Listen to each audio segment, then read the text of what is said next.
Cannon Fire Arc Volume 11 Part 2. Welcome to Chinese Novel Audiowave. Chapter 707 Everyone will face their destined ending, 6K words.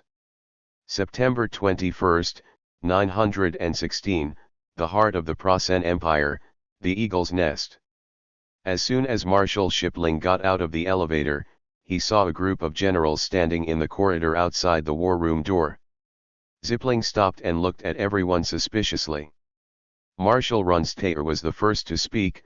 "Don't worry, His Majesty just wants to be alone, so let us come out and have a cigarette." Marshal Celtic, it is also understandable that this time His Majesty completely guessed Rokosov's actions, took the initiative, and mobilized troops from the Western Front. Personally, I even received the news of Rokosov's attack. At that time, I had a drink in advance to celebrate another victory of the Empire. Now that the fight is like this, I want to be quiet. Shipling looked at the Celtic marshal. "Did you really have a drink?" "Yes, many people in the staff room of the headquarters have seen it." After a short silence, Marshal Celtic sighed. "The current situation is very scary, which shows that the Ant people can defeat us openly. Before they have to rely on General Ni, General Dong, and various tactics that go against military common sense to defeat us." Shipling, "Actually, there is no need to be so pessimistic. The Ant people just adopted a tactic suitable for Hazalaya. We do not have a particularly good way to deal with this kind of tactics on the current vast front. Actually, when Army Group Center faced the same tactics last year, it was a bit in a hurry. In the end, it was able to block it because the defense area of Army Group Center had forest swamps and dense river networks. But in Hazalaya, we have no way of doing this kind of tactics. In contrast, Rokosov's elite armored force equipped with new tanks actually doesn't have much effect." General Maldka, director of the armored forces, asked with a surprised look, "No? I thought you would put the responsibility on these new tanks." "No, Rokosov did use these elite armored forces to defeat most of our armored counterattacks, but these elite armored brigades themselves were also severely damaged. They actually did not cause much damage to our ordinary troops. Also, some of the armored divisions on the Western Front that we launched into the counterattack were defeated by Ant's armored forces. Facts have proved that the tank crews from the Western Front are better at fighting than the veterans that Ant fought hard for. There is no advantage in skills anymore." After a brief pause, Shipling added, "Also, the 504th Independent Tank Destroyer Battalion equipped with the emergency product Panzer IV tank destroyer has performed well. I think the production of this tank destroyer should be expanded immediately." Marshal Celtic, "We are already working on this. By the beginning of next year, the production of Panzer IV tank destroyers will triple." General Maldka followed. "They will all join the newly formed armored division." "What?" Shipling's eyes widened. "The 504th Battalion achieved outstanding results because it cooperated with the infantry. This destroyer will cooperate with the infantry to dig anti-tank bunkers and will play a huge role in future homeland defense operations." General Maldka, "This type of destroyer is classified as Panzerjäger, so it should naturally be counted as an armored force. It will be under my control and incorporated into an armored division." In fact, long after the destroyer category was proposed, General Maldka counted all vehicles under this category into the armored corps and took away the power to allocate them. Shipling was about to argue when Marshal Celtic stopped him. "Don't be impatient. In fact, we have reached an agreement with General Maldka. The No. 4 artillery carrier equipped with an open turret that has been built as a prototype is a self-propelled vehicle. Artillery, in the same category as the Buffalo self-propelled infantry artillery, will be assigned to the infantry units at the front of the wave." Shipling burst into laughter. "An artillery carrier with a turret, not a tank, joins the infantry force. An assault gun without a turret is obviously more suitable for defense, I mean a destroyer, incorporated into an armored division." Marshal Selt, "But the problem is solved, isn't it? The director of armored forces got more armored vehicles, and the infantry got precious mobile anti-tank firepower. Shipling, but destroyers are more suitable for defense. In defensive operations, the requirements for the range of fire are not so high, and reliable frontal defense can play a greater role. Artillery carriers, I never expected the Bison self-propelled infantry gun is used for anti-tank. That thing can be penetrated by a heavy machine gun. The enemy's heavily equipped P-47s can kill all the members with one strafing shot. Speaking of this, Shiplin noticed the smile on Moltke's face. Okay, this guy just deliberately threw the unarmored convertible in the fighting room to the infantry. He knew these vehicles were terrified of machine gun fire. General Moltke spoke, the Allied forces on the Western Front like to use open-top destroyers very much. Those fast-running destroyers caused us huge trouble. I believe that the brave Prussian soldiers can do the same thing. Shipling was so angry that his face turned green, and Lundstell got a glass of wine from somewhere. Here, drink some wine, don't get excited. Shipling took the cup, drank it all in one gulp, slammed the empty cup on the table, and stared at General Moltke with a tiger-like look. It's a pity that his guns were placed on the counter in front of the reception room, otherwise something unspeakable might have happened. For example, how can we manage the Prussian Empire well with such insects? At the same time, it was already night in Bogdanovka, where the headquarters of the 1st Kosalia Front was located. Wang Zhong opened the envelope brought to him by the special envoy from the United States and took out a stack of photos. What's this? Your old friend General Ike asked me to bring you the new tanks tested at the Aberdeen Proving Ground, the special envoy said. Wang Zhong, it's good to have connections. At this point, the United States may not be happy to let me see these photos. What is this? He stopped, pulled out a photo and asked the envoy. While Wang Zhong questioned the special envoy, Vasily took a look at the remaining photos. Special envoy, I learned before taking off that this vehicle was named Wolf-Grow and it was a destroyer vehicle that was about to be transported in batches to the Europa Theater. The Earth's Wolfcat is a large Hellcat, but the Wolfcat in the photo now looks like an M4 Sherman with an M56 Scorpion anti-tank gun inserted into the chassis of Wang Zhong upper half. This looks too good. However, Wang Zhong immediately praised with great emotional intelligence, this seems to be a solution composed of mature technology. It can be easily mass-produced and added to the army in large numbers. But I don't understand. If it is just to install a cannon, wouldn't it be possible to use a jeep? Special envoy, it has been tested and it can be turned over. The Ordnance Bureau believes that it may be necessary to research a new chassis. If there is no time, it is better to directly modify it with the Sherman chassis. There is also one modified with the M5 Stuart chassis, and the M3. Those converted to half-track vehicles will be put into the army as soon as possible. Good guy, is this the way the first industrialized countries play? Put the 90mm cannon that can deal with the new Proton tanks on any chassis you can find, and rely on production capacity to explode a lot and drown the enemy. Hey, Vasily suddenly broke into the conversation, Marshal, look at this. He handed a photo to Wang Zhong. Wang Zhong took a look at what was in the photo, a Willis Jeep with 6 gun barrels on it. The shape of this thing looks a bit familiar. Wang Zhong, is this a Willis Jeep with 6 recoilless rifles?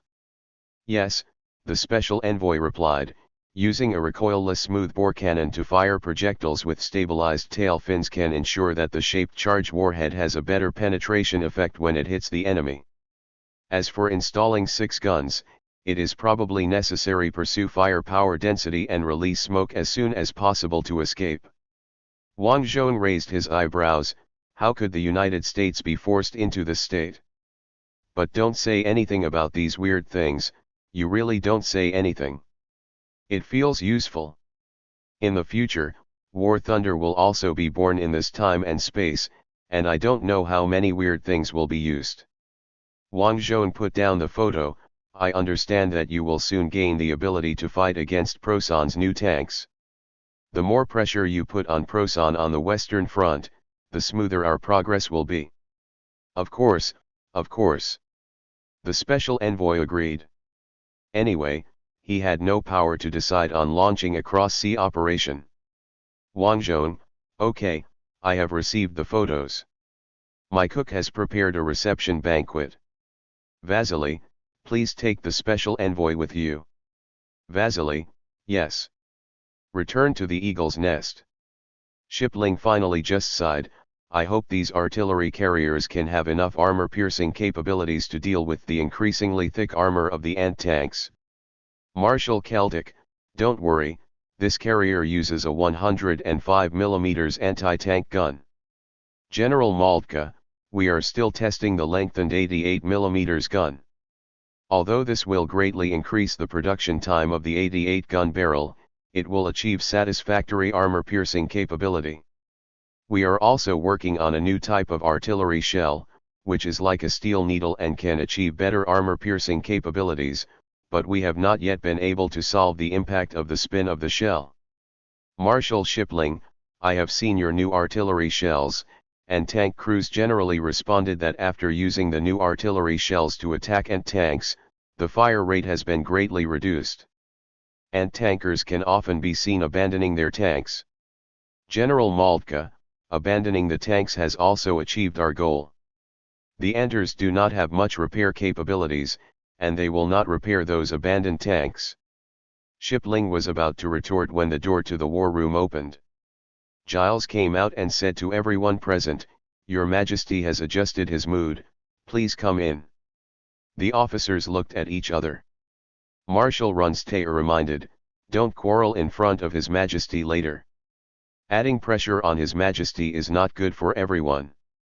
Shipling nodded, suddenly remembered something, and asked, why isn't Marshal Erwin Rommel here? He is inspecting the fortifications of the Western Wall and calls us every day to ask for landmines. Marshal Celtic said with a wry smile, it seems that we are all magicians and can conjure millions of landmines just by blowing our breath. General Moltke, the beach will definitely be prepared for naval gunfire. Is it really useful to lay a large number of mines? I heard that Rommel planned to lay mines on the road from the Western Wall to the interior. Marshal Runstetter said, okay, stop talking and go in. The group of people entered the war room past Gilles. His Majesty's face was a little rosy and he looked like he had drunk a little wine. This is not normal. The Emperor of Prosen never drinks during the day. He is strict with himself during working hours like his standard Prosian. Seeing Shiprin, the Emperor said, you have come back from the front. I have a very urgent question that I need you to answer. Do we still have hope of defeating Rokosov?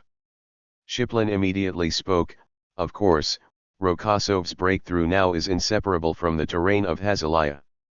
When the battle line moves to the border between Melania and Hazalia the terrain is still grassland. The Emperor said quickly.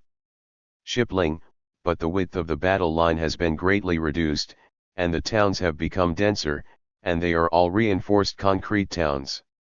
Lord Giles has studied Rokosov's defense in Shostka. We can apply these experiences to used against him.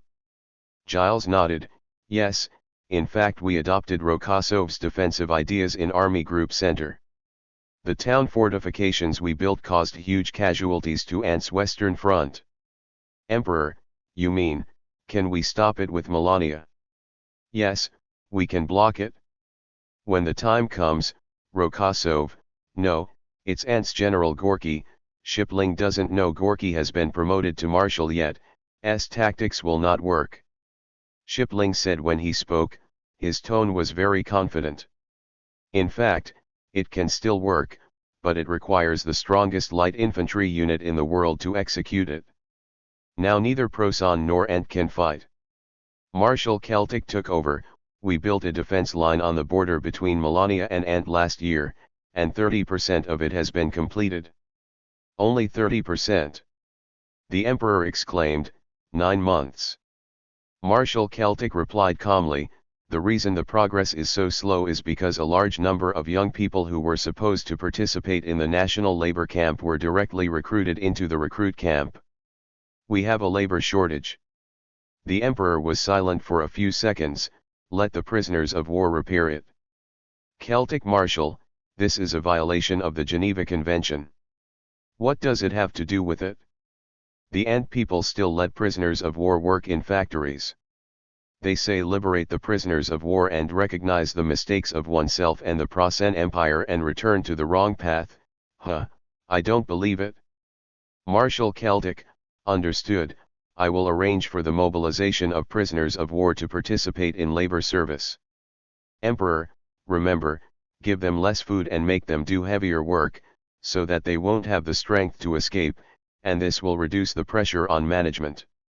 As for dying while working, we are already so short on food now and we still have to feed prisoners of war. No, let them die, and the saved rations will be given to our people. Why did I capture so many prisoners of war back then, just to show off our military exploits? We should have found a pit and shot all the prisoners of war. The emperor muttered something and banged the table hard. Everyone waited tacitly for the emperor to calm down. They didn't have to wait long. The emperor, who had calmed down, asked Shipling, "Can you hold on until the mud season comes?" Shipling, "Yes, in fact, I personally estimate that Rokosov's logistics are almost at their limit. At most, he will have to stop and rest after taking Ranas. They have advanced far enough that the troops' armor and vehicles need to stop for repairs, and ammunition and fuel also need to be replenished. Emperor, we actually have to wait until the enemy's logistics capabilities can't keep up and stop the attack. Rokosov was like this in the first year. In the first year, it wasn't about how strong his tactics were. His only role was to maintain Ant's determination to resist, until we couldn't keep up with our supplies. This is part of the art of war, Pring said. What he said in summary is, Rokosov did it too, so there is no need to be shy. Emperor, since we are waiting for Rokosov to exhaust his supplies, if I replace you now, Marshal Shiplin, will it affect the actions of our army? Marshal Shipling, no, in fact, it can be clearly felt that the Ant attack is weak, especially the Ant cavalry troops. They suffered heavy casualties in continuous battles, and even a cavalry battalion lost most of its troops. War horses can only fight on foot. Our entire retreat was carried out in an orderly manner. As long as we do not make large-scale changes to the Army Group South headquarters and just replace me as the commander, it will not affect the operations of the entire Army Group. After hearing this, the Emperor nodded to the Celtic Marshal. Marshal Selt took out an order from his briefcase. Marshal Shipling, this is an order for you. The position of Commander of Army Group South will be replaced by General Mendel, who has performed well in Army Group Center. Marshal Shipling, very good. Mendel is very good at organizing defense, especially good at integrating troops that have been scattered. He comes at the right time. Emperor, now that it's over, you don't have to come back to flatter me anymore. I speak from the bottom of my heart, Marshal Shipling replied. Emperor, don't be too happy too early. I won't let you be idle at home like the former commander-in-chief of the army. Marshal Shipling nodded, put on his military cap, saluted the emperor, then turned and left the room. As soon as he arrived at the reception room, he saw his adjutant chatting happily with a strange colonel. Who is this? Marshal Shipling came to the adjutant and asked. Adjutant, this is Colonel Berg from the Reserve Service Administration. He is. Valkyrie Club. Marshal Shipling interrupted the adjutant, I heard that Marshal Werner is the leader of your club. Colonel Berg, many marshals have been in and out of our club, even Marshal Rommel. Marshal Shipling, well, then congratulations to you. It seems that your career is booming, so I won't bother you. Colonel Berg, aren't you worried about Prossen's future? Shipling glanced at the reception room. This is mainly a place where the adjutants wait and socialize. Theoretically, as long as the emperor is in a meeting, there will be many marshals adjutants in the room. But now the room is empty. Shipling said to his adjutant, when I have the opportunity to enter the eagle's nest again in the future, don't wait here. You can go anywhere for a walk. There are many beautiful typists in the secretarial department outside. You can go and they give you a flower. The adjutant nodded understandingly. Colonel Berg, Your Excellency Marshal. I still have a lot of handover matters to deal with, and now I have to return to the front line. Shipling smiled at the colonel and left the room with the adjutant walking as fast as flying. Colonel Berg watched them leave. On September 23, the headquarters of Army Group South in Plassen. Marshal Shipling deliberately returned by plane 1 day late. When he entered the headquarters, he saw General Mendel chatting with his staff in front of the map. General Mendel, I've heard of you for a long time. Shipling stepped forward and stretched out his hand. Mendel saluted, I am the one who has heard the name for a long time. You are known as the maker of miracles on the battlefield. Huh, whatever names you had before, they are all gone now. Marshal Shipling said with a bitter smile, on the huge Eastern Front battlefield, the only real legend is Rokosov. No matter which side of the war history we stand on in the future, no one can avoid him. Mendel, I have never fought against him. In Army Group Center, my old opponent was General Gorky. Apart from his constant consumption of his own troops, there is nothing impressive about him. Marshal Shipling, no, his tactics allowed Rokosov to achieve such great achievements. He just didn't use his tactics in the right place. Mendel, the situation will get better when the front shrinks to Melania's border. We can set up defenses along the line from Königsberg to Barachia. There are rivers and mountains here, and they are all terrain suitable for defense. There are also a lot of reinforced concrete buildings. At this time, Shipling's adjutant interjected, isn't this tantamount to giving up all the achievements since Barbarossa? The marshal and the general turned to look at the adjutant. Adjutant, then what's the point of launching Barbarossa? There's no point, there's no point in discussing this now.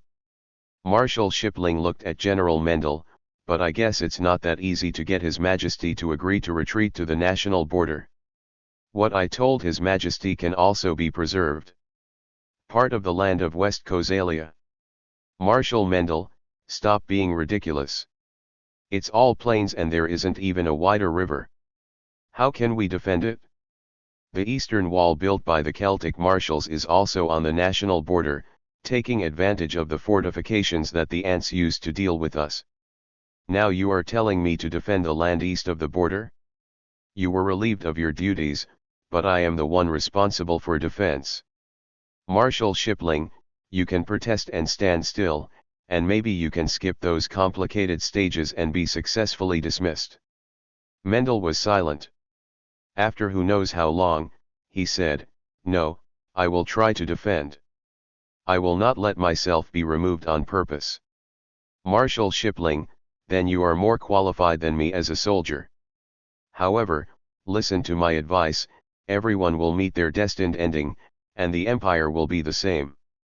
Mendel stared at Shipling, yes, I think struggling with all your strength before that is what is called life. Shipling stared at Mendel for a few seconds and said, salute to you. But, maybe the end will come sooner than we think. Chapter 708 The Backside of War, 6K. The 711th Supply Center of the Hazalia Front. The girls finished their morning moving work and took a nap in the empty cargo yard. It's potatoes with Spam canned meat again. It's been like this for a few days. Aksanya complained as she opened the lunch box, how about some pickles? Here. Natalia next to her took out the glass jar and pulled out the cork. The smell of pickled cucumber spread immediately, attracting the attention of several people.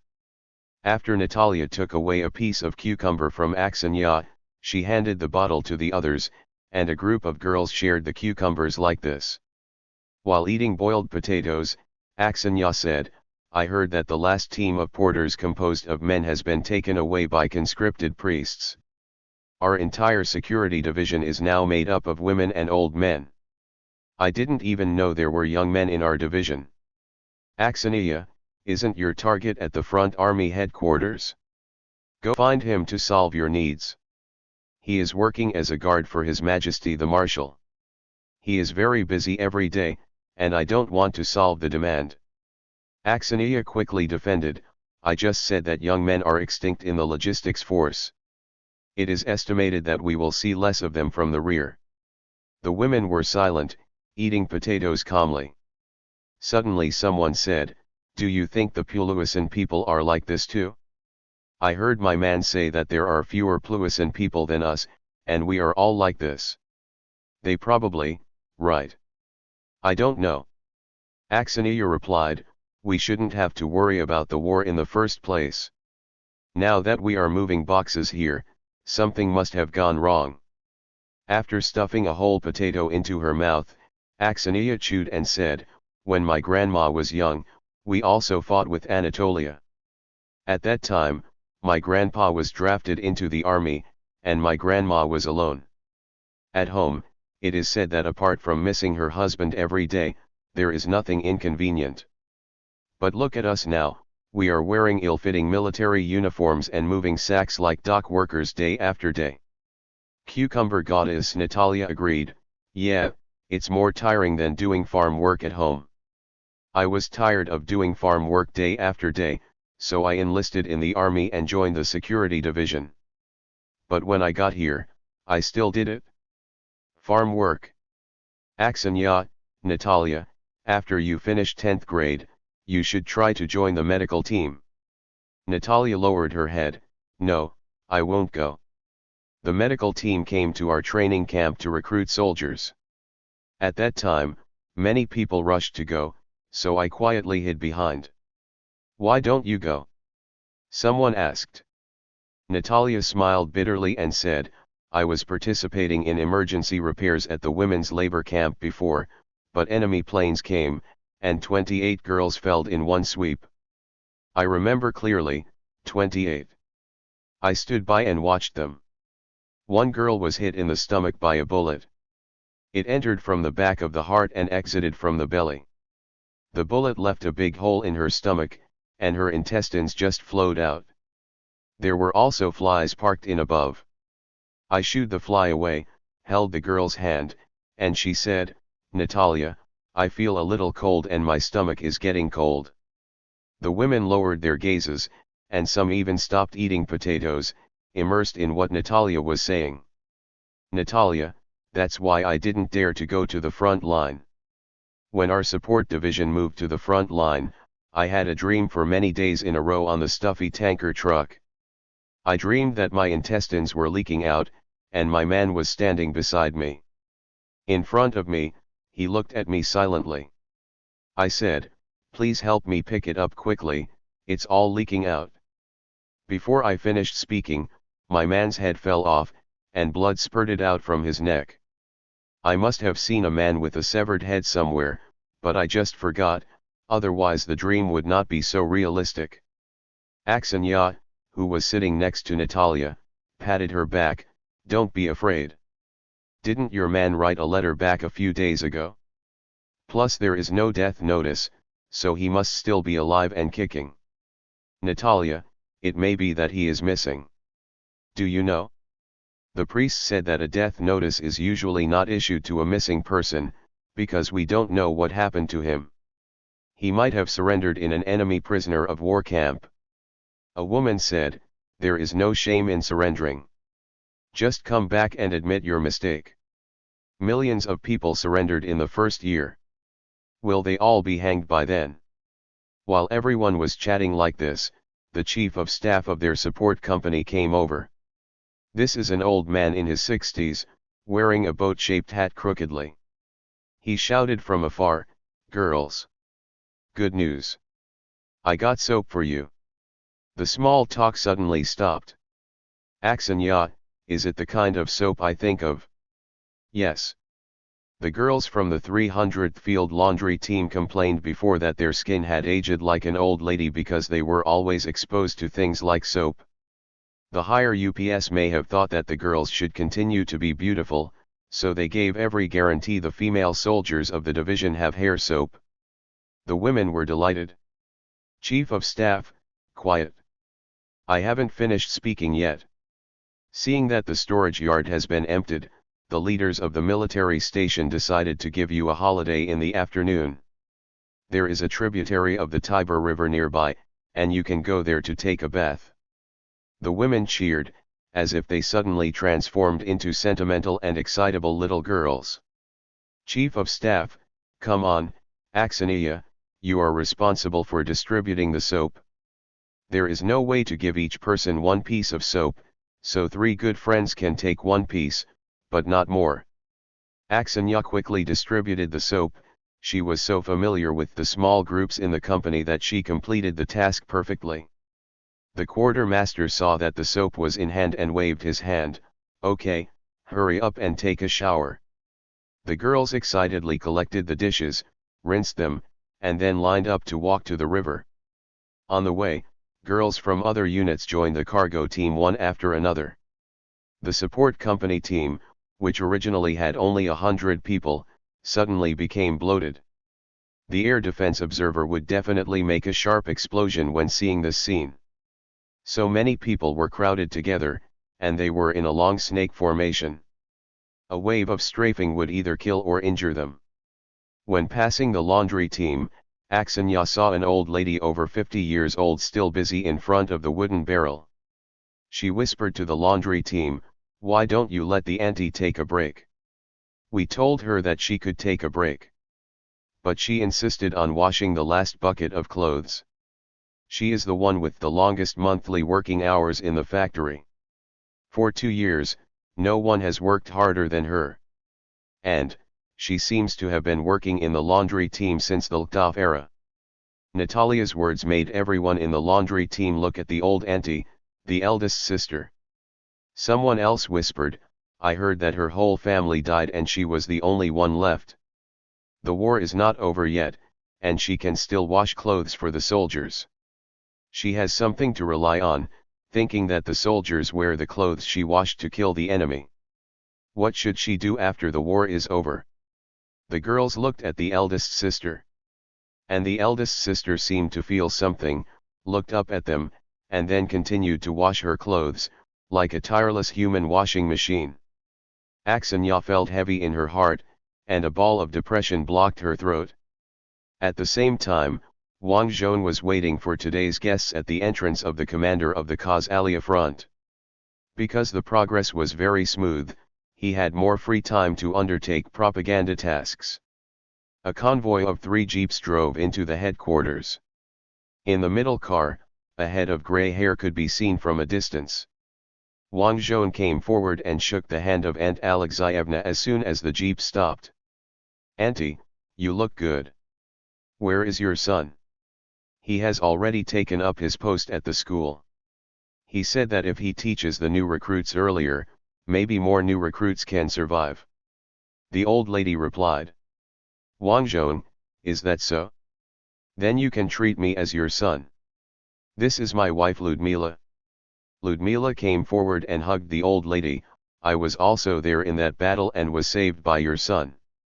The old lady, "He was saved by the number 422 tank commanded by the marshal. My son is just a gunner." "Wang Zhong, we are a whole. Let's go." After Pavlov saw the convoy leave through the window, he brought the cup in his hand to his mouth and took a big sip of coffee. "Popov, I heard an interesting news from the United States envoy today. It is said that the United States also has a general who specializes in propaganda tasks. Although he does not smoke, he bought a cornpipe for his image." "Pavlov, I heard about it too. This general does nothing except accepting interviews and appearing in newspapers every day. His headquarters has been in Osretria for more than 2 years and has not even launched a decent landing. The key Guadalcanal campaign of the United States was also fought by the Marine Corps." After Pavlov finished speaking, A staff officer interrupted and said, that person's troops did fight 2 battles, one in New Guinea, fighting against the Fuzu Empire's army in the dense forest. The other one, seems to have forgotten. Thank you for your supplement. Don't supplement next time, concentrate on your work. Pavlov said, although Vasily is usually lazy, he actually finishes all the work he should do, and then he is lazy. I'm here to report. The staff officer handed the document in his hand to Pavlov. Pavlov glanced at the cover of the document envelope, his expression became serious, he took the envelope, untied the rope skillfully, and took out the document. Popov, what's wrong? Pavlov, information about Yegorov, his wife and children, and Dr. Katya's husband and children. Pavlov, shouldn't I have received this? I am the bishop accompanying the army. Pavlov, I just asked an old friend for help. The church is busy restoring order in the occupied areas, right? After all, we have just recaptured such a vast occupied area and so many large cities. Popov, you are right, but helping to find the wife and children of the heroic commander under the marshal will not interfere with our other work. The church is much more capable than you think, Comrade Pavlov. So what is the result? Pavlov's mouth twitched. The result? I'm not sure. The spouses and children of both of them should have died, and there is solid eyewitness evidence. Especially Katya's husband, he has a record of being killed in battle, but it was too chaotic and the father's name was lost, so I dare not confirm it was him at the first time. Yegorov's wife and children are a little more complicated, but now her wedding ring has been recovered, and there is an engraving on the inside. Popov, so the child may still be alive? Pavlov, even if he is alive, Yegorov has a reason to marry Dr. Katya. Popov clapped his hands, okay. But before that, I have to give the ring to Yegorov first, you come. Pavlov shook his head, no, when he and I were in the same regiment, we had friction. He felt that I, a noble, looked down on him who came from the mud legs. It is obviously not appropriate for me to send it back. But this is the second in command of the military. This is obviously an ideological work task, and you priests should come. The two of them were deadlocked for a while, and gave up together. Forget it, let Marshal Rokosov come. Yes, Yegorov has always respected him as the division commander, so let him play a role as the division commander. Wang Zhong sneezed loudly. Ludmila, it must be General Proson scolding you again. Wang Zhong, then I will sneeze non-stop. Auntie Alexievna, who was sitting in the co-pilot seat, turned around, don't catch a cold, now is not. Wang Zhong, even if I catch a cold and fall ill now, the counterattack will continue. The only thing that can limit us is the logistics situation. As they were talking, the convoy passed a row of burned truck wreckages, all of which were pushed to the side of the road, without affecting the traffic on the road. The old lady pointed at the wreckage and asked, which side is the missing car? Wang Zhong, the enemy's truck, look at the logo on the front of the truck, that is the famous Prussian brand Opel. Ludmila, the overturned motorcycle over there should be Daimler-Benz, also a Prussian brand. Wang Zhong relayed the explanation, it should be the masterpiece of our cavalry unit. The prairie is suitable for cavalry to infiltrate and penetrate, and they go there specifically to find the enemy's supply convoys to burn. There were several uncles digging pits leisurely on the roadside, and 7 or 8 uncles were driving ox carts to collect the bodies of Prussian soldiers who fell near the convoy. Seeing Wang Zhong's motorcade, the uncles had not yet realized that this was the marshal's car, and they were still teasing, this young man, are you taking your fiancée and mother for a walk? Wang Zhong smiled at the lady, look, the uncles all say you are my mother. Auntie Alexievna smiled slightly, Marshal Davarishi, it's better not to call me mother. Most of the good people who have called me mother are dead. How could it be, isn't your eldest son back? The old mother sighed, One person is not enough, how can it be enough? After driving for dozens of minutes, Gregory suddenly braked and slowed down, and the car passed by the road sign. Wang Zhong clearly saw that it said Upper Pinyi, 10 kilometers. His heart suddenly became nervous.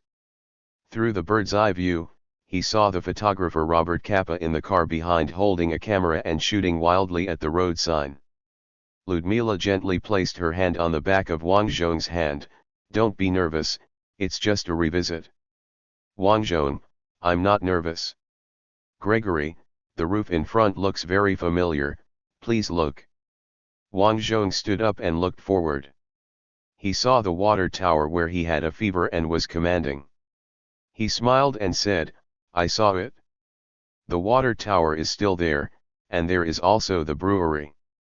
At that time, I held a gun and forced the guards of Mr. Boy to open the door and take out the wine to make Molotov cocktails. Ludmila, I know, I still remember it. Wang Zhong, the broken bell tower of the church has not been repaired yet.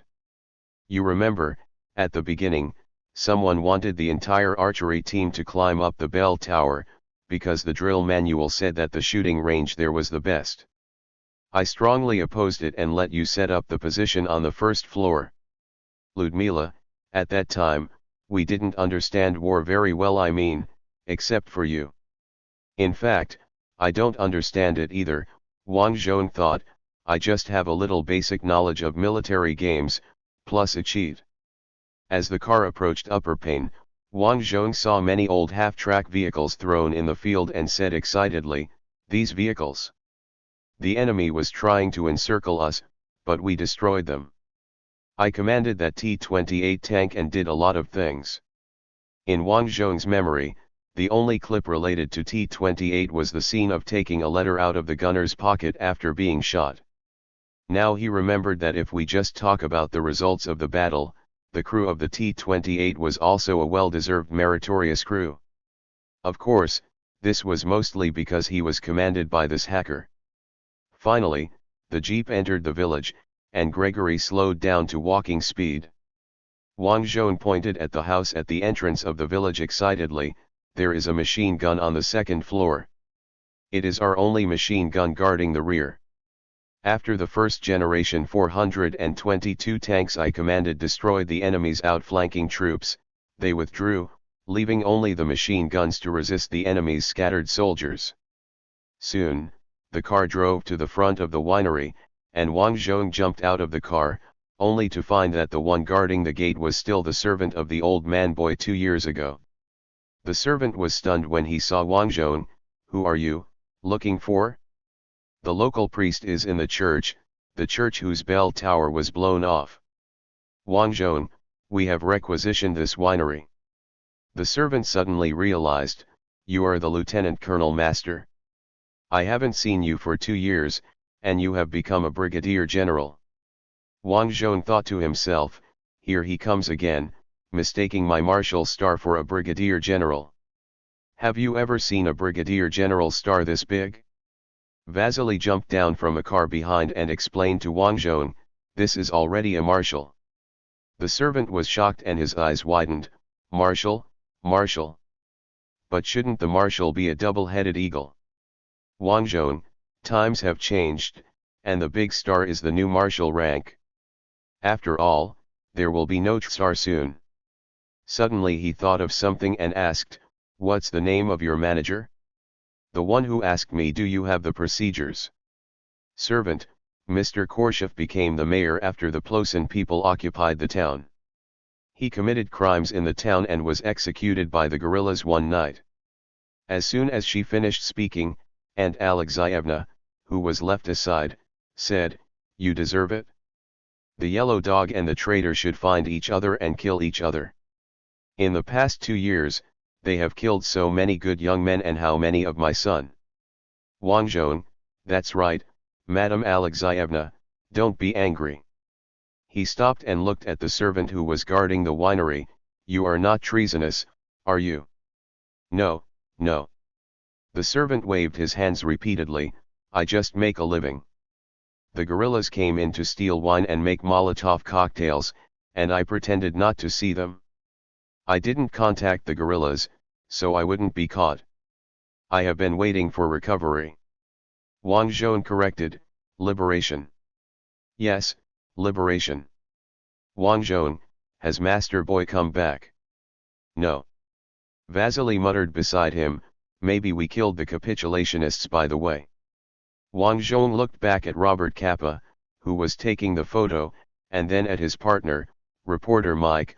I want to go to the manager's office, which was my headquarters during the battle with Penier. I had a fever at the time and was in bed in a coma most of the time.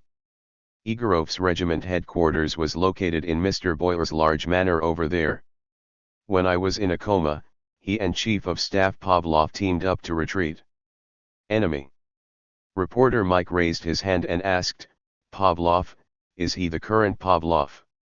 The situation of Ent having the same name is very serious, so reporter Mike asked this question. Wang Zhong, that's him. He has been following me since then, but at this time he is relatively inexperienced. He doesn't have so many staff officers or sixth-level clerks, and he can't command such a large army. Reporter Mike, so, is it okay if I say this is the starting point for your cooperation? Wang Zhong shook his head, the problem is huge. The infantry command is actually done by Yegorov and Pavlov. I just put forward my idea and forced them to accept my idea. Ludmila reminded in a low voice, there is also a tank, and you have a tank. Wang Zhong, oh, yes, I also raced a tank.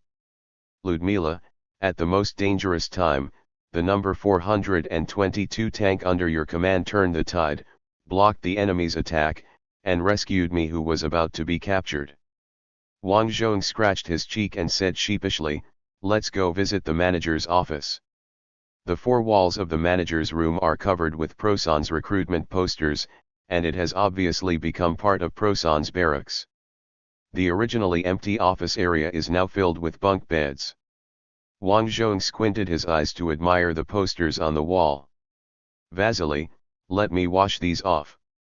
Wang Zhong, no, these are history and can be visited by people in the future. Is it really appropriate to visit? Vasily asked worriedly, these are all records of us being bullied.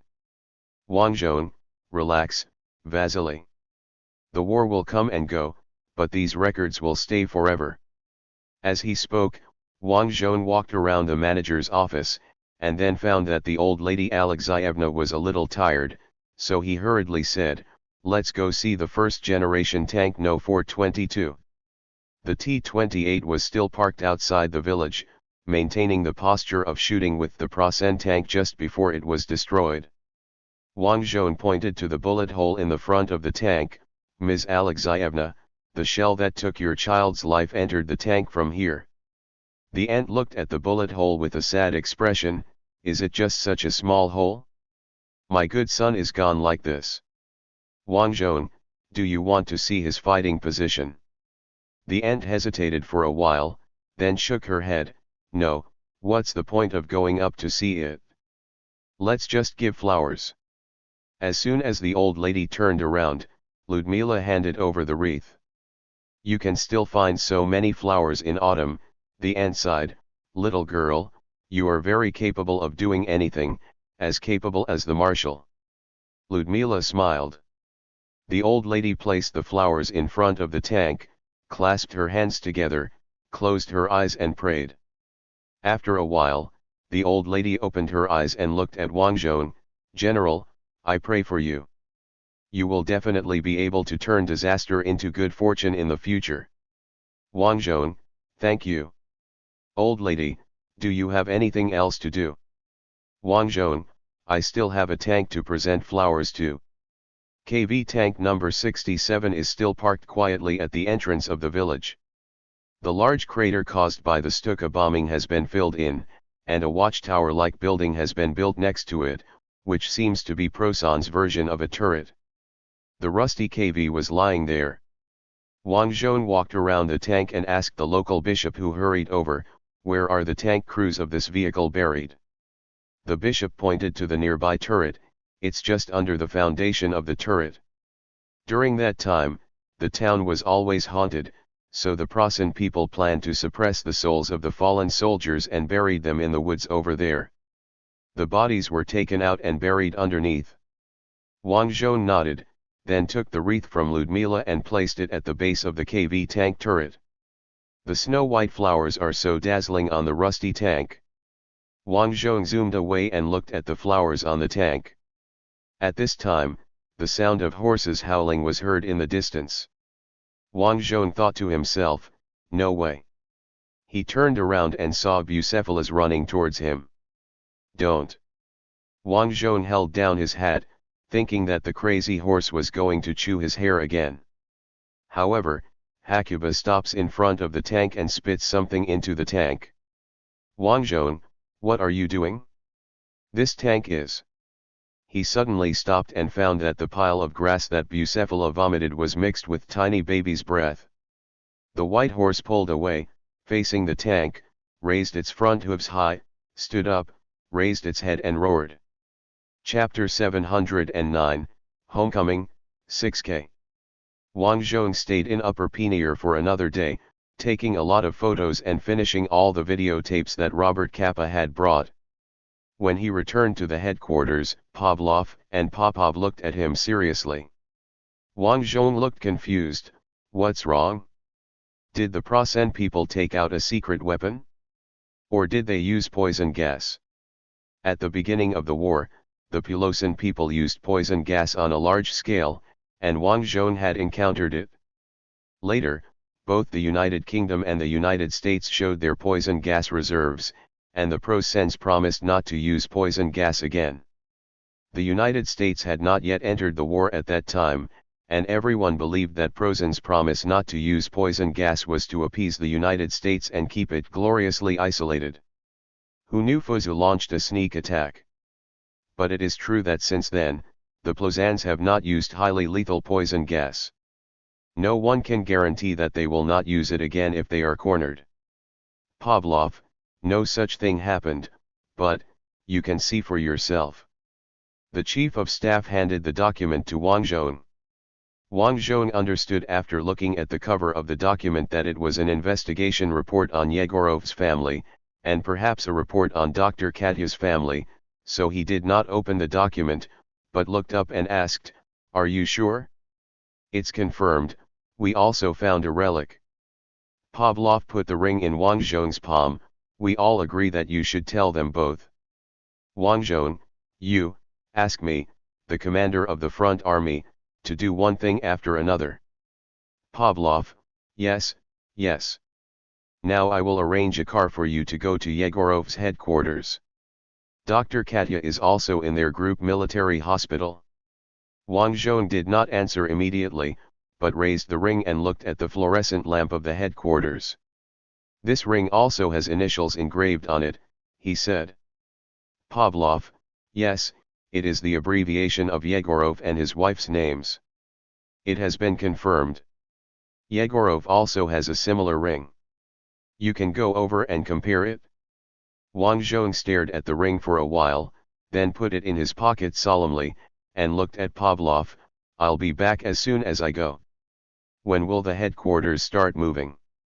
"These days the front army headquarters has to move forward every few days, which also reflects how smoothly the front army is progressing now." Pavlov, anyway, we won't move tomorrow. In fact, the advance has slowed down now. All the troops are tired. And as we get closer to Melania's border, the entire front is shortening. The Prosen people, the troop density has been greatly increased. Wang Zhong looked at the large map in the headquarters. The density of enemy numbers had indeed increased significantly, which intuitively showed the status of the battlefield. The Inquisitors discovered that some new numbers have appeared.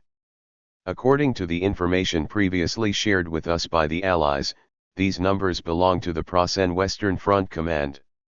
Popov said, "It seems that Emperor Prasen is still continuing. Move troops from the west." Wang Zhong, I understand, can Naranez be recovered as planned? Pavlov, Ranis is already an empty city. The Prosens have withdrawn the troops originally stationed here, which means that on the defense line in front of us, the enemy has about 200,000 more new troops. These troops are the so-called fortress defense troops of Plosin, also called fortress defense infantry divisions. They are characterized by the fact that they are equipped with fewer motor vehicles than the normal Plosin infantry. There are almost no armored personnel carriers such as half-track vehicles, and there are no field artillery. But their infantry is well trained and equipped with a large number of submachine guns, weapons suitable for close combat in narrow tunnels, and the proportion of veterans is also high. Placing such a division in the enemy's fortification zone will greatly increase the difficulty of our next phase of attack. Wang Zhong, the next stage of matters will be considered in the next stage. I will leave first. Okay. Bon voyage. After Wang Zhong left the headquarters, Pavlov and Popov looked at each other. Popov, actually, why don't you call Igorov to the headquarters? The commander of the front army, the dignified marshal, goes to present a ring. It doesn't make sense in terms of etiquette, right? Pavlov, the marshal's first reaction was to send the ring himself, which shows that he has no awareness of his noble status. Hasn't he always been like this? Before, he sat at the same table with the guards in the canteen and cut it for the recruits. The sausage scares the new recruits. Popov, that's it?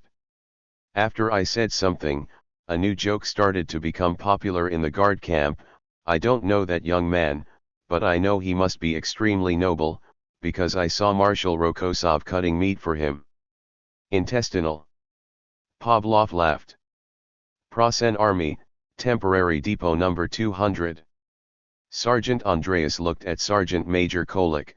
Now we are partners again. The sergeant major took a sip of the hot soup in the lunchbox and cursed, "Why is the soup like mud? It's so unpalatable. It's good to have hot food." Sergeant Andreas took a sip of his soup, and then he was surprised to find that he actually thought the soup was pretty good. At this time, several trucks drove into the military station. The Plosin soldiers on the trucks had rosy faces and talked and laughed loudly. Andreas and Korek looked at them with serious expressions. Korek, it seems that the military uniforms are important ground guard troops. How come these guys withdrew from Ranas? They should be allowed to defeat the mermaids in Ranas and Ant. Let's see if they can still laugh. Andreas, victory troops. Yes, those who specialize in garrisoning various fortresses are of the same nature as the coastal defense divisions you encountered at the Western Wall. Andreas, have the troops guarding the important areas also withdrawn? Who is guarding Ranas? I don't know, maybe it's the Navy, maybe there's no one guarding it. It's not our turn to worry about this kind of thing, we just need to work hard to survive. Andreas, just alive. Yes. Do you still have the idea of serving the glory of the Empire? We have already been loyal to the Empire, and now we continue to fire with machine guns because the probability of survival is higher in comparison, isn't it? As he spoke, Korek took a sip of the soup. It was obvious that he still couldn't accept the taste of the soup and frowned. Andreas was just about to comment sharply on what the sergeant major had just said, when he saw a trio of military policemen approaching. He shut his mouth. The gendarmes were wearing black leather jackets with silver breastplates and carrying MP40s. They had rosy faces and looked nothing like Andreas and the other unlucky guys who had traveled thousands of miles away. Andreas couldn't help but think that there must be cigarettes, chewing gum, and other good things in the bags carried by the gendarmes. After all, they had been staying in the rear where there was a sufficient supply. And Andreas hasn't smoked for a long time. The military police came to Andreas. The second lieutenant who led the team looked at their machine guns and said, "It is well maintained, it is worthy of praise." Andreas just nodded and the sergeant major continued to drink the broth he hated. Gendarmerie second lieutenant, come on, we are about to reach the new defense line. This time we will not retreat again. We can fight against the Ant people. This time we have reinforced concrete fortifications, and we will definitely let the ant people have a try. Sharp. Correct finally spoke, yeah, I can't wait anymore. I've had enough of running away. We fought very well on the Tiber River and blocked the ant attack for a whole day. As a result, the upper reaches of Moravia people lost their control and let the ant army pass. The military police second lieutenant scolded, these damn second-class citizens. If you want to become a first-class citizen of the empire, you have to show results. If you fail all day long, I think the empire will be destroyed by these second-class citizens. The Plosan soldiers who were sharing soup on the roadside heard the military policeman's words and all made a sound of agreement. That's right. These Moravians have better equipment than us. I saw it with my own eyes. They have half-tracks equipped with 20mm machine guns, which our division doesn't even have. There are also cannons.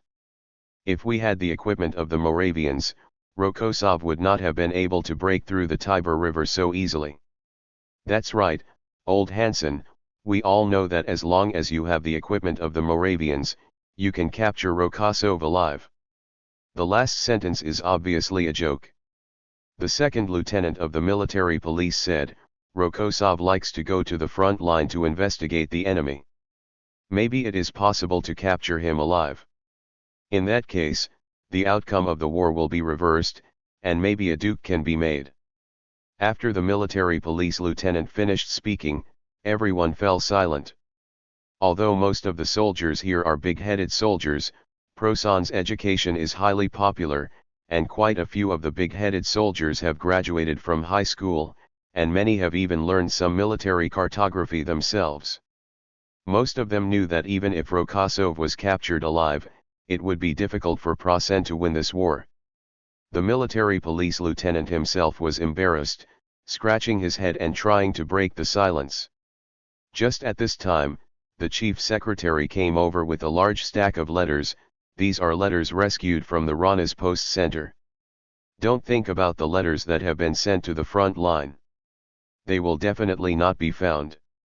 I will come as soon as I read the name. Get the letter. Hansen Redwick. Old Hansen, who had just been teased, raised his hand. Here he is, still alive. The bursar threw the letter at old Hansen like a frisbee and read the next one, Hylock Pulmus. No one answered. Sherlock. The chief of staff raised his voice. At this time, someone raised his hand, he is dead. I saw with my own eyes that he wanted to use a magnetic grenade to destroy the enemy's Rokosov 1, but he was hit by a tank. From my point of view, it looked like he was hit by the tank body. Killed by the sharp corner in front. The chief of staff glanced at the military policeman and cursed, watch what you say, there is no way the sharp corner of the Rokosov 1 could kill someone. As he spoke, he stuffed the unaccepted letters into his bag and continued to read names. Suddenly, Andreas heard the chief clerk shout, Andreas! Here! He raised his hand high, and the movement was so big that he spilled the broth, and the bits of bone and residue in the soup fell to the ground. The chief of staff still regarded the letter as a frisbee, and as soon as he waved the object, it went straight to Andreas's face. The sergeant caught the letter and opened it happily, finding that in addition to the letter paper, there were photos inside. Korek came closer, girlfriend. Subscribe to Chinese Novel Audiowave. No, my sister. This is her child, my nephew, who is 6 years old. Korek, where's her husband? I don't know, maybe farming.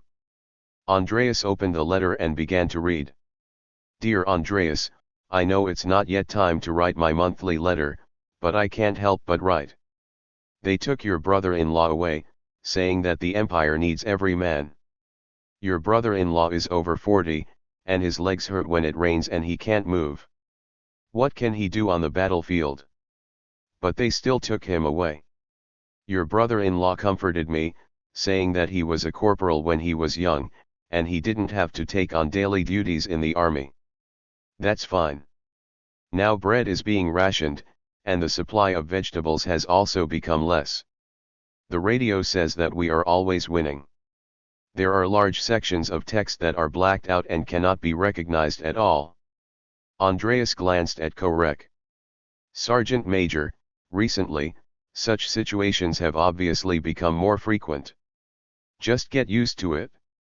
Andreas continued to read the unblacked out part, but the text was obviously not connected to the previous part. You remember the cousin in the city, the one who runs a watch shop? His wife suddenly ran away to the countryside with the children. We asked what happened, but she just cried and couldn't say anything. Later we found out that the city was bombed and the fire lasted for 3 days and 3 nights. Many people's bodies have not been found until now. The Imperial Air Force. Andreas stopped because he found that the handwriting of the following text was obviously different. There was a clear cursive on the letter A, which was a font that only well-educated people would use. The Imperial Air Force put up a resolute resistance and shot down a large number of bombers.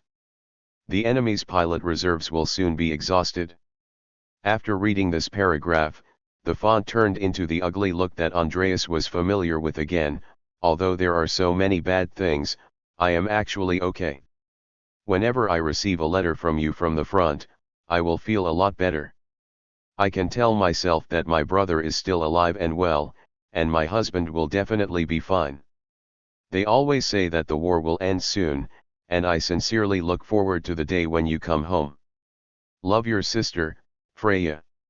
Andreas folded the letter in half, stuffed it into his bag, and then took the photo and looked at it carefully.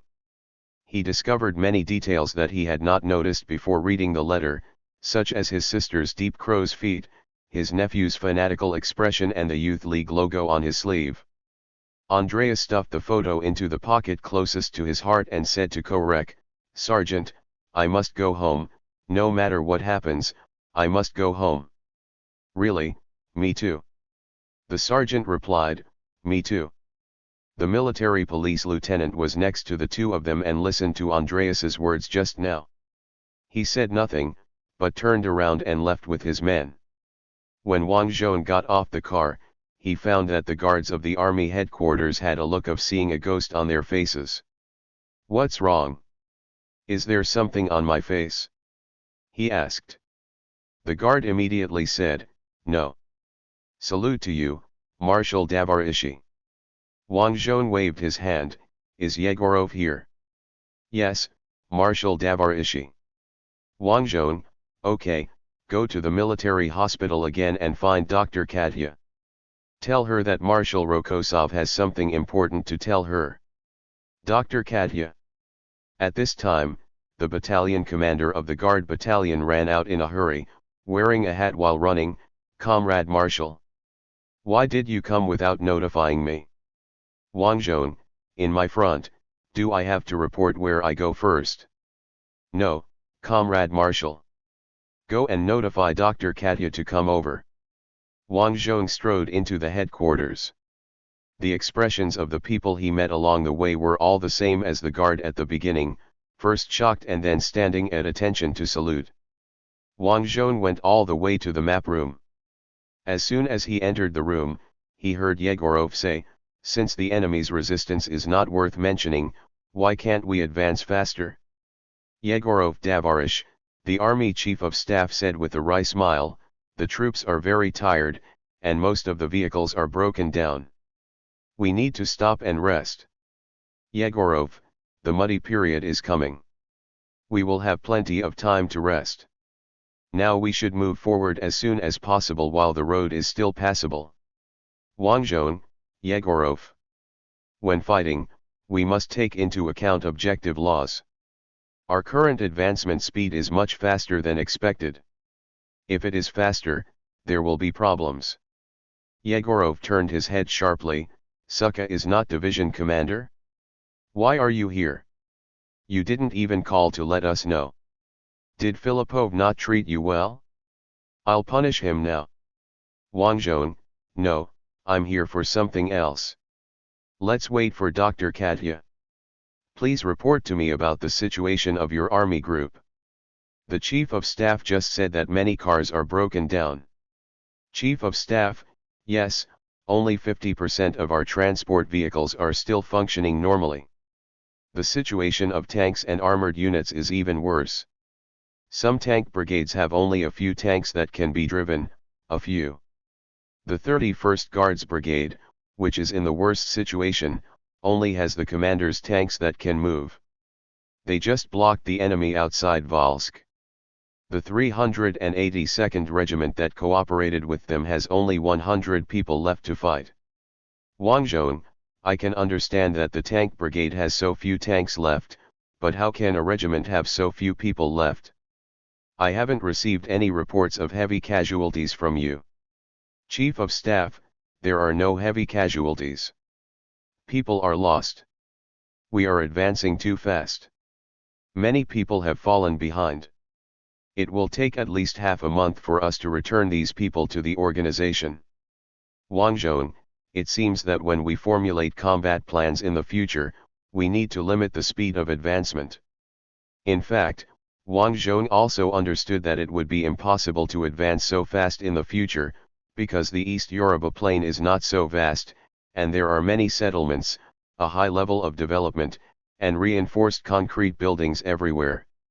And as we get closer and closer to the enemy's homeland, the enemy's supply problem will be completely solved. On the contrary, our own supply problem will become more and more obvious.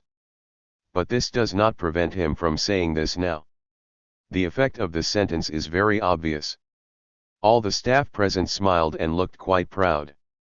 Yegorov, you can't do anything to restrict me. Commander, I will push as much as you ask me to push in a day, and I will never push more. Wang Zhong, that's what you said. When I came in just now, you were still clamoring to move forward faster. That was just now. Report. The guard at the door shouted, Dr. Katya is here. Yegorov looked towards the door. Wang Zhong also turned his head and saw Dr. Katya entering the headquarters wearing a white coat. Who is sick? She asked. Wang Zhong, no one is sick, Dr. Katya, I called you here. Yegorov, let me borrow your conference room. Yegorov, can't you say it here? Wang Zhong, no. At this time, the bishop accompanying the army group suggested, you can go to the chapel next to it. There should be no soldiers confessing now. Wang Zhong, very good. Let's go. The chapel was very plainly decorated, with only a large table, a few chairs, and a wooden icon. 12 candles were inserted in front of the icon, and the candle light swayed gently. After Wang Zhong came in, he suddenly thought that he was a saint and should express himself, so he performed a simple ceremony in front of the icon according to Ludmila's instructions. Amen. He shouted loudly, then turned to the two of them, come on, sit down. Yegorov and Dr. Katya looked at each other, and they sat down next to each other in a tacit understanding. Wang Zhong took the stack of documents from Vasily and placed them on the table. Yegorov's eyebrows twitched. Dr. Katya covered her mouth. Wang Zhong, actually, we have been looking for your family members and used some personal connections. Yegorov, it's not necessary. In fact, we dash. Wang Zhong put the ring on the table. Yegorov immediately shut up and stared at the ring. Wang Zhong, I'll give you 10 minutes to deal with your emotions. After saying that, he was about to turn around when Yegorov called out, wait a minute. Commander. I might feel better if you are here. Wang Zhong, really? Yeah, I feel much better when I think about you losing your father and your best friend too. Wang Zhong, has anyone told you that you are not very good at talking? People often say this, I am just a rough guy, everyone knows it. Yegorov stood up and reached for the ring. He hesitated midway, took his hand back and rubbed it vigorously before reaching out again. Then he realized he couldn't reach it. Wang Zhong pressed the ring with his index finger and gently pushed it towards Yegorov. The ring slid to the other side of the table, where Yegorov could reach it. Yegorov picked up the ring and first checked the engraving on the inside. The ring on his hand reflected the light of the chapel's candles. After a long time, Yegorov asked, "Where did you find it?"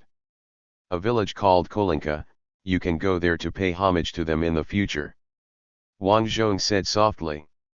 Yegorov asked again, "Are they all there?" "Yeah, it's all there." Yegorov held the ring in both hands and put it in front of his nose, as if praying. Dr. Katya stood up and put her arms around his shoulders, like a mother comforting a sad boy. "Wang Zhong, Dr. Katya, the information about your husband and family members is also on the document. Where should we go to pay homage to them, right?" Dr. Katya asked calmly. Wang Zhong nodded lightly. "Thank you, Comrade Marshal," the doctor said softly. "Wang Zhong, I came to say dash. I mean it's time to move on to a new life." But Wang Zhong couldn't say this. After all, he was not an experienced cleric yet, and he was still very young, so he was really not sure whether he should say this at this time. He could only look at the two people hugging each other. Chapter 710 Origin, 6K. A few more days passed. On September 30th, 916, Wang Zhong saw the city of Ranas in the telescope. Pavlov also came with him. After putting down the telescope, he sighed, "More than 2 years ago, I fully thought that I would die in the city of Ranas. After all, we were in a state of total collapse at that time, and all friendly forces would be reduced to pieces.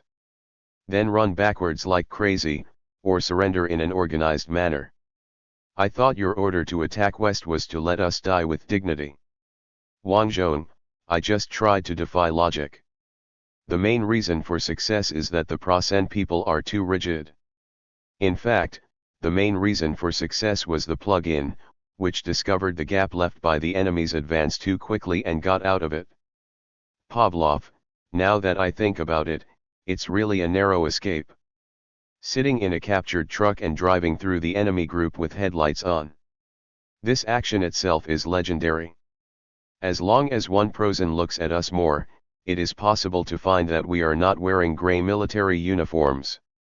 The color of Ant's military uniform is very different from that of Prosan's military uniform, and they can be distinguished even at night.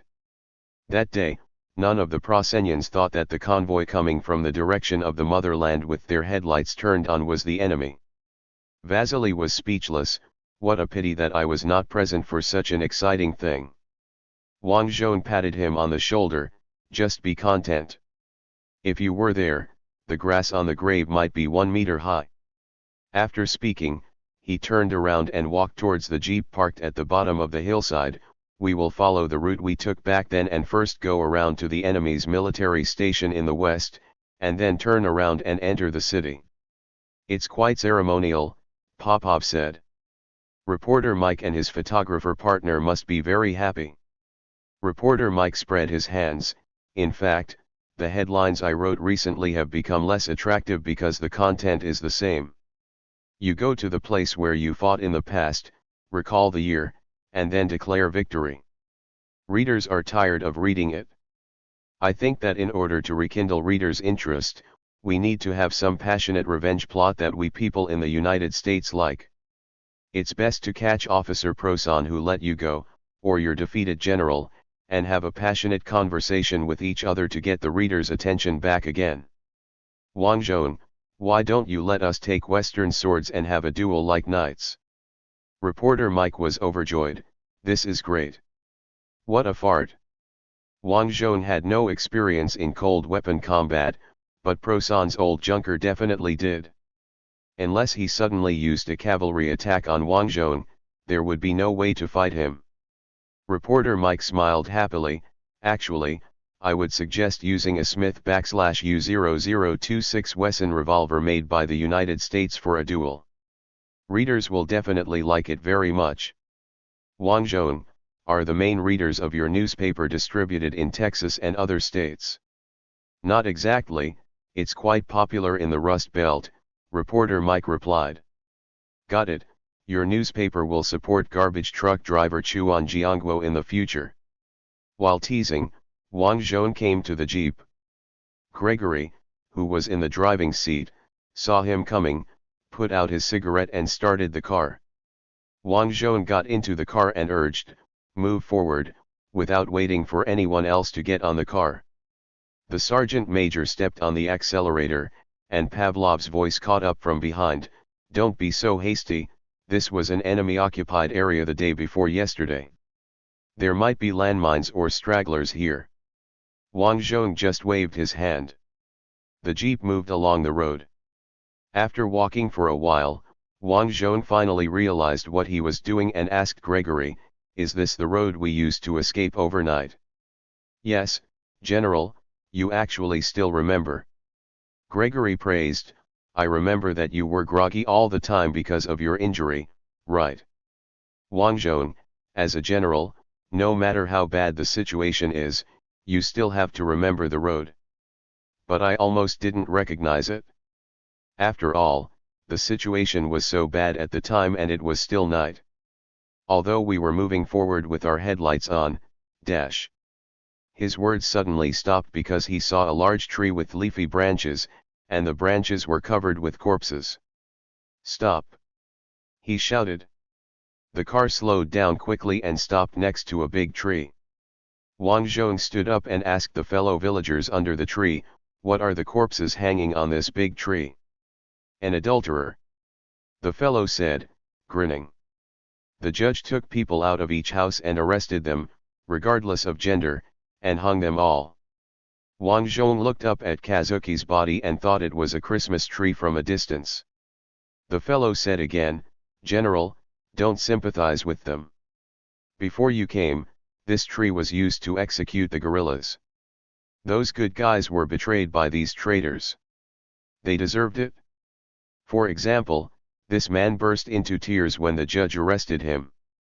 He kept repeating, 'I know I was wrong,' but the judge said, 'You didn't know you were wrong, you knew you were going to die.' If you ask me, death is too cheap for them. We should first give these people the torture that the Prasen people inflicted on our young men, and then let them die." As he spoke, the fellow spat at the corpse on the tree. Wang Zhong, "Very good, let them hang it. But won't it cause infectious diseases? It won't last too long." The fellow grinned. "A new batch will be delivered soon. By then, these will be cremated and their ashes will be scattered on the ground nearby. The priest said that the marshal who led them will like to plant flowers in this kind of place. The ashes of these people will make the flowers look particularly beautiful." Wang Zhong smiled. Vasily said beside him, "At this moment, Marshal Rokosov silently made up his mind to add some more recognizable elements to the monotonous marshal's epaulets." "Wang Zhong, don't spread rumors." "Okay, Gregory, keep going." As he sat down, the jeep started and drove away, leaving the fellow villagers in a mess in the smoke and exhaust. The military station of the Plasen Imperial Army west of Ronnies was no longer what Wang Zhong remembered. The temporary distribution center that was converted from ready-made buildings has been built into a reinforced concrete fortress. They actually built a concrete garage. Wang Zhong put his hands on his hips in front of the entrance of the building. "I'm afraid Urban can't knock this thing down with one shot, and he has to shoot 3 shots. If Urban can't solve it, then he can only use the PE-8 to drop a 5-ton bomb from high altitude." The commander of the military station came forward at a trot. "Comrade Marshal, why didn't you notify us when you came?" "Wang Zhong, because I don't want you to bother with any greeting, I just came to see the place where the battle took place." "Did the Prasen people completely demolish the original buildings?" The commander of the military station looked embarrassed. "I haven't fought here, so I don't know what the original buildings look like. But according to the design information we seized, this military station should be brand new, so, I guess the old buildings you are looking for have all been demolished." Wang Zhong nodded, turned back and explained to reporter Mike, "Back then, here, I saw the Prasen people slaughtered a family of civilians and threw them into the cesspool, so I strengthened my determination to resist to the end. Reporter Mike raised his eyebrows slightly. Didn't you plan to resist to the end before? Indeed, before this, as a time traveler, Wang Zhong just wanted to escape with the beautiful woman he met, and then run as far as he could. But Wang Zhong obviously couldn't say that here, so he smiled slightly. Before, I only felt that resistance was my responsibility, but here, I found that resistance was my destiny. Here, I made up my mind to become the most terrible enemy of the Prosan Empire. Reporter Mike, is that so?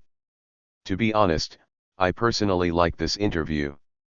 I understand the changes in your mentality step by step, and understand how you grow up to be what you are now, but our readers are ordinary people, they want to see more exciting things. Wang Zhong shrugged and climbed into the jeep again. The commander of the military station was a little disappointed. Are you leaving now? Won't you guide the work? We have cleared out space for 100 wagons of supplies and are ready to receive supplies at any time. Wang Zhong, 100 wagons of space, how many supplies do we have now? Not even a wagon. I heard that the troops in the front are already relying on the spontaneous assistance of the fellow villagers. Wang Zhong looked at Pavlov, who was sitting in the car behind.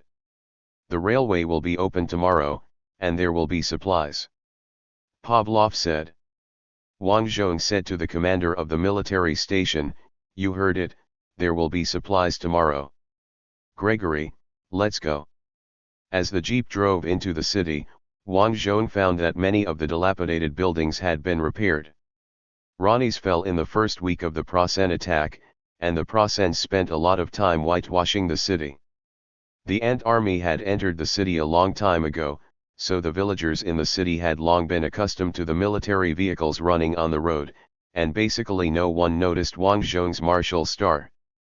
When the jeep turned the corner, Wang Zhong saw a woman holding a baby who might be less than 1 year old standing on the side of the road, with an empty iron fist in front of her. The woman's hair was shaved, and the remaining stubble formed the pattern of the Prasen military flag. Obviously, she fell in love with a Prasen officer and gave birth to a Prasen child.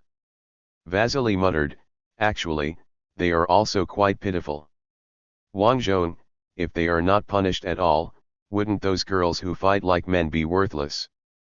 When the Prasens came, they chose the easy way, and now they have to pay the price for their choice. We were relatively merciful. We only shaved her hair. In other places, she and her child might have been stoned to death. For example, Bahara. Vasily pursed his lips.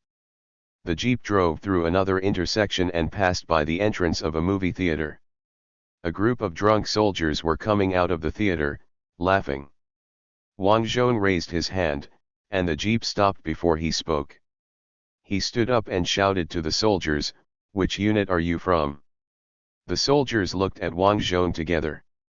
The leading sergeant took a sip of vodka and laughed, don't be so serious, Davarish, the Prasen people have run away. They ran away with their tails between their legs. We don't need to attack anymore. As long as we release Rokosov's name, the enemy will run away with their tails between their legs. Come on, Davarish, take a sip. May Saint Rokosov live 100 years. Hurrah! Wang Zhong felt that the scene was so familiar, as if he had seen a similar scene in Battle of Shanghai or some other movie. At this time, Popov's car caught up from the back of the queue and stopped next to Wang Zhong's car. The front bishop jumped out of the car, pulled his uniform, and walked to the group of people with a stern face. What are you talking about? Which unit are you from? The grinning soldiers saw Popov's priest uniform, and their postures suddenly became much straighter. The leading sergeant saluted crookedly. Report to Bishop Davarich, we are the 1st Company of the 2nd Battalion of the 2nd Regiment of the 457th Division. We are resting in the city, waiting for replenishment. Popov, is this how you wait for replenishment? Who gave you a holiday? The company commander said you can move around freely. Where are the priests who accompany the army? Do you agree just like that? The priest died, and the company commander went to find the regiment commander. The sergeant was almost sober from the wine at this time. We did not violate the mass discipline. We all bought the wine. The fellow villagers wanted to give it away for free. We insisted on paying. Popov, you paid the money, which is worthy of recognition, but you are drunk on the street in broad daylight. What will the fellow villagers think? The war is not over yet. Are you celebrating too early? Sergeant, but the Praseens are already so vulnerable. We captured Ranas without even firing a shot. I think the enemy has already, well, that's what priests often say before they die. Vasily, at the end of the crossbow. Oh yes, this Major Dovorich is right. The end of the crossbow. What kind of rabbit can't grow a tail?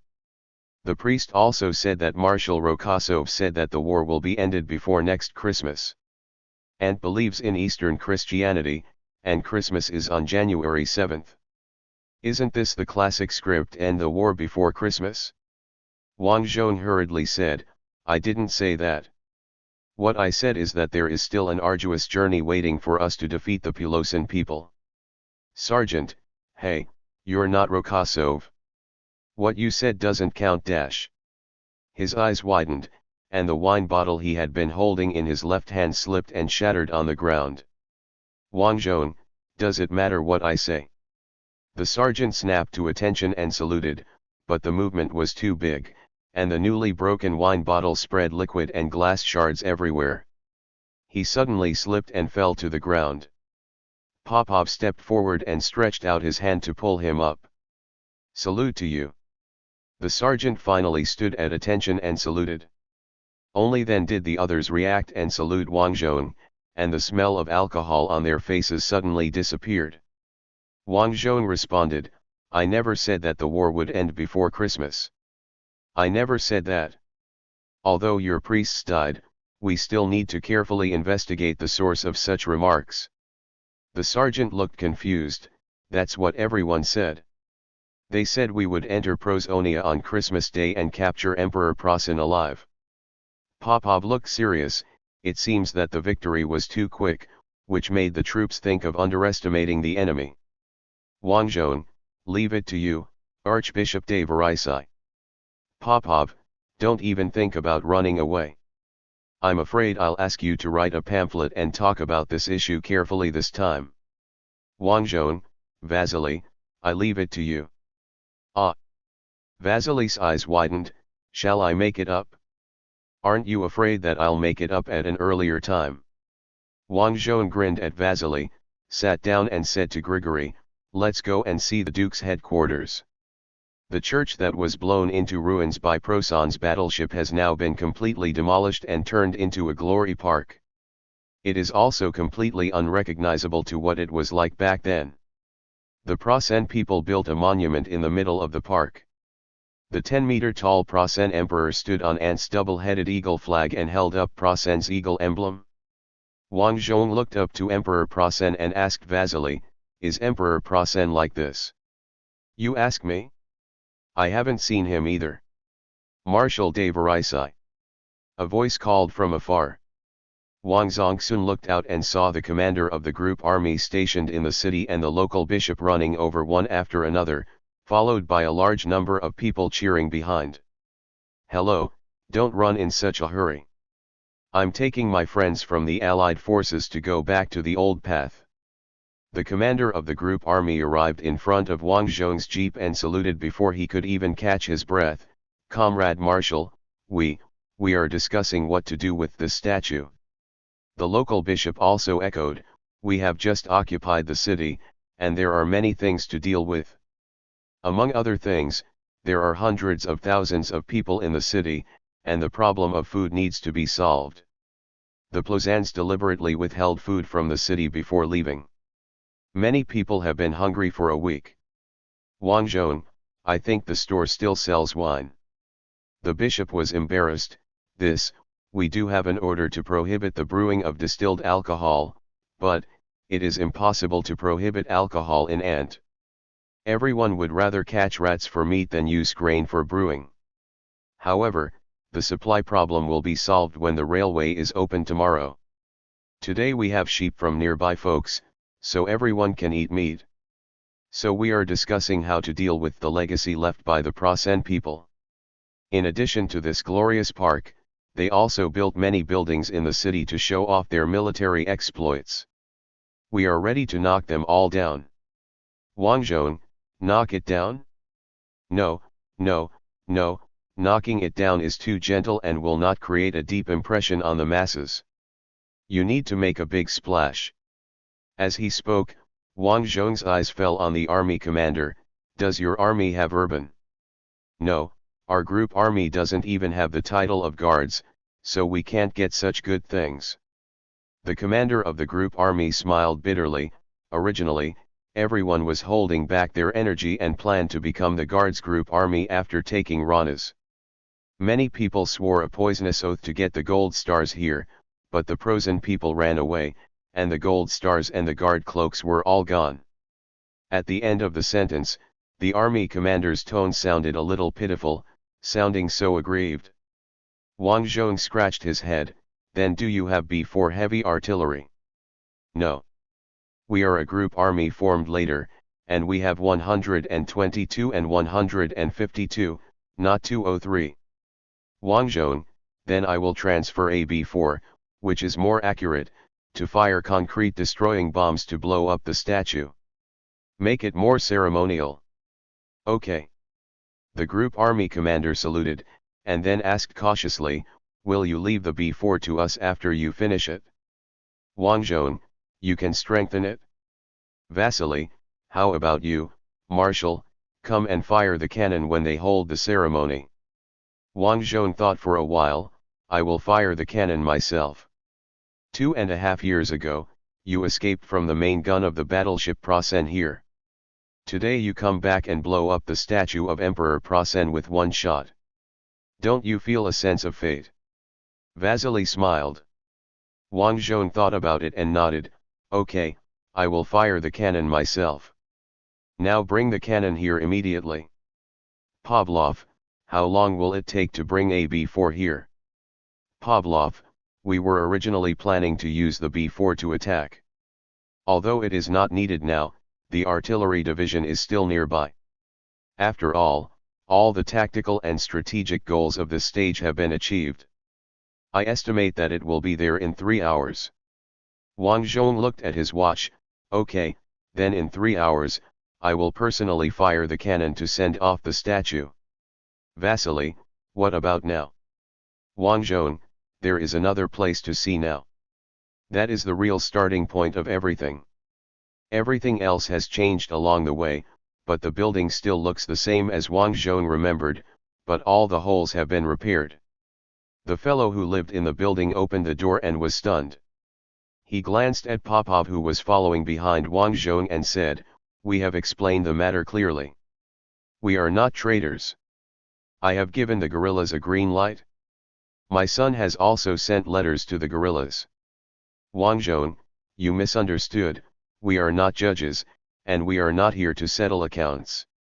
Fellow villager, I admit that the anti-army failed too quickly at that time, and I made some misjudgments, but when General Rokosov annihilated the Prosans for the first time, we woke up. Since then, we have always supported the guerrillas. Wang Zhong held the fellow villager's shoulders. Calm down, we are not here. Is it the house? This house was indeed repaired by the Prosans, and then they gave it to us without authorization. We can give up the house now. Wang Zhong, I came to see the place where I fought that year, you don't have to be so panicked. Vasily joked, generally, if you are so panicked, there must be something that has not been explained.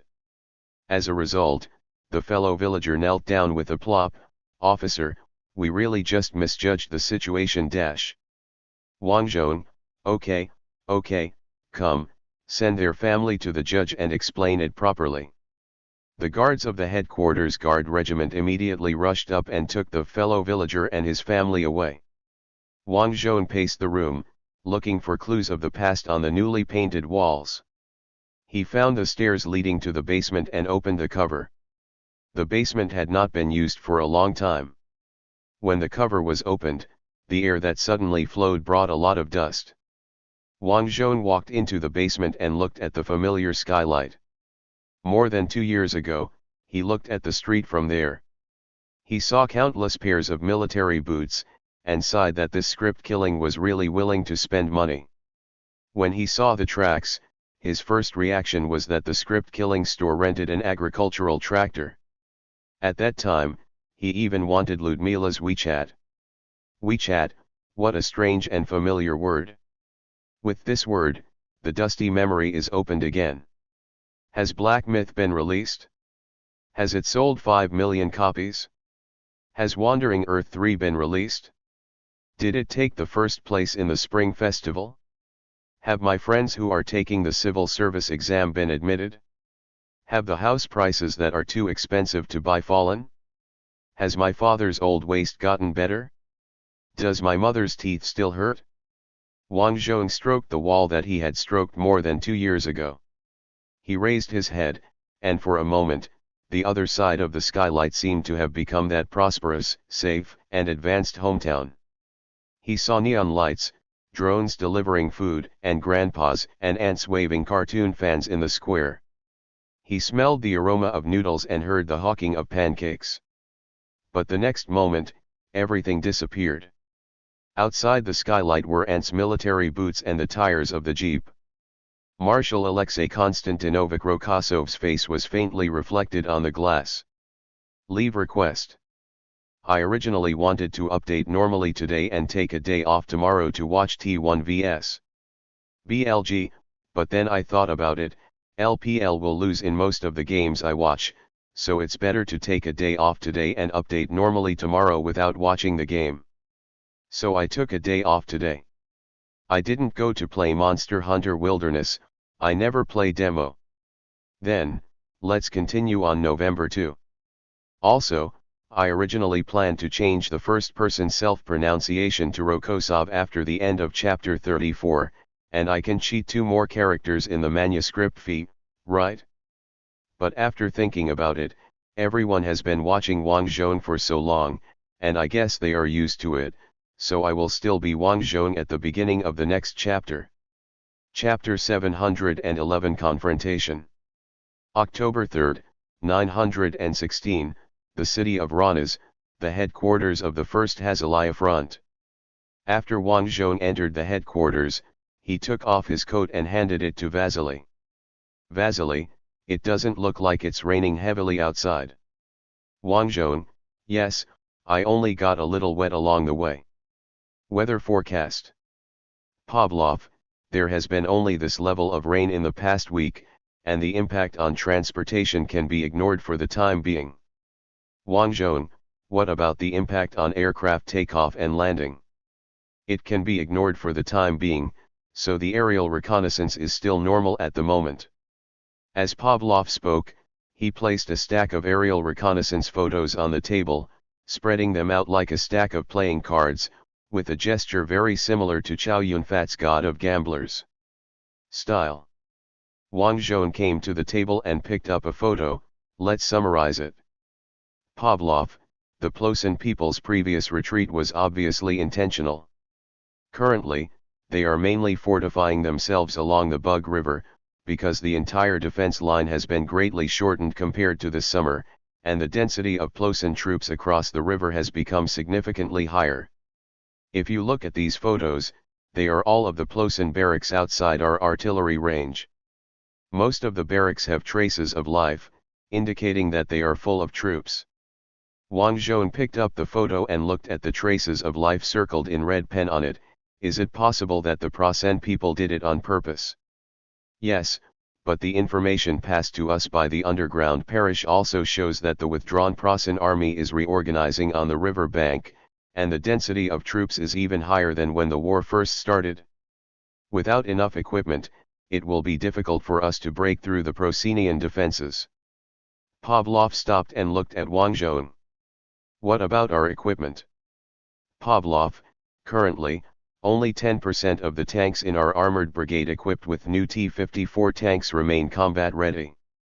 The maintenance department reports that with sufficient maintenance parts, the number of combat-ready tanks can be restored to 10% by the end of October. 50% of the preparation quantity. After a brief pause, he added, but the supply of parts is currently somewhat difficult. The main production capacity is used to produce new tanks. We may need to use some new tanks as spare parts.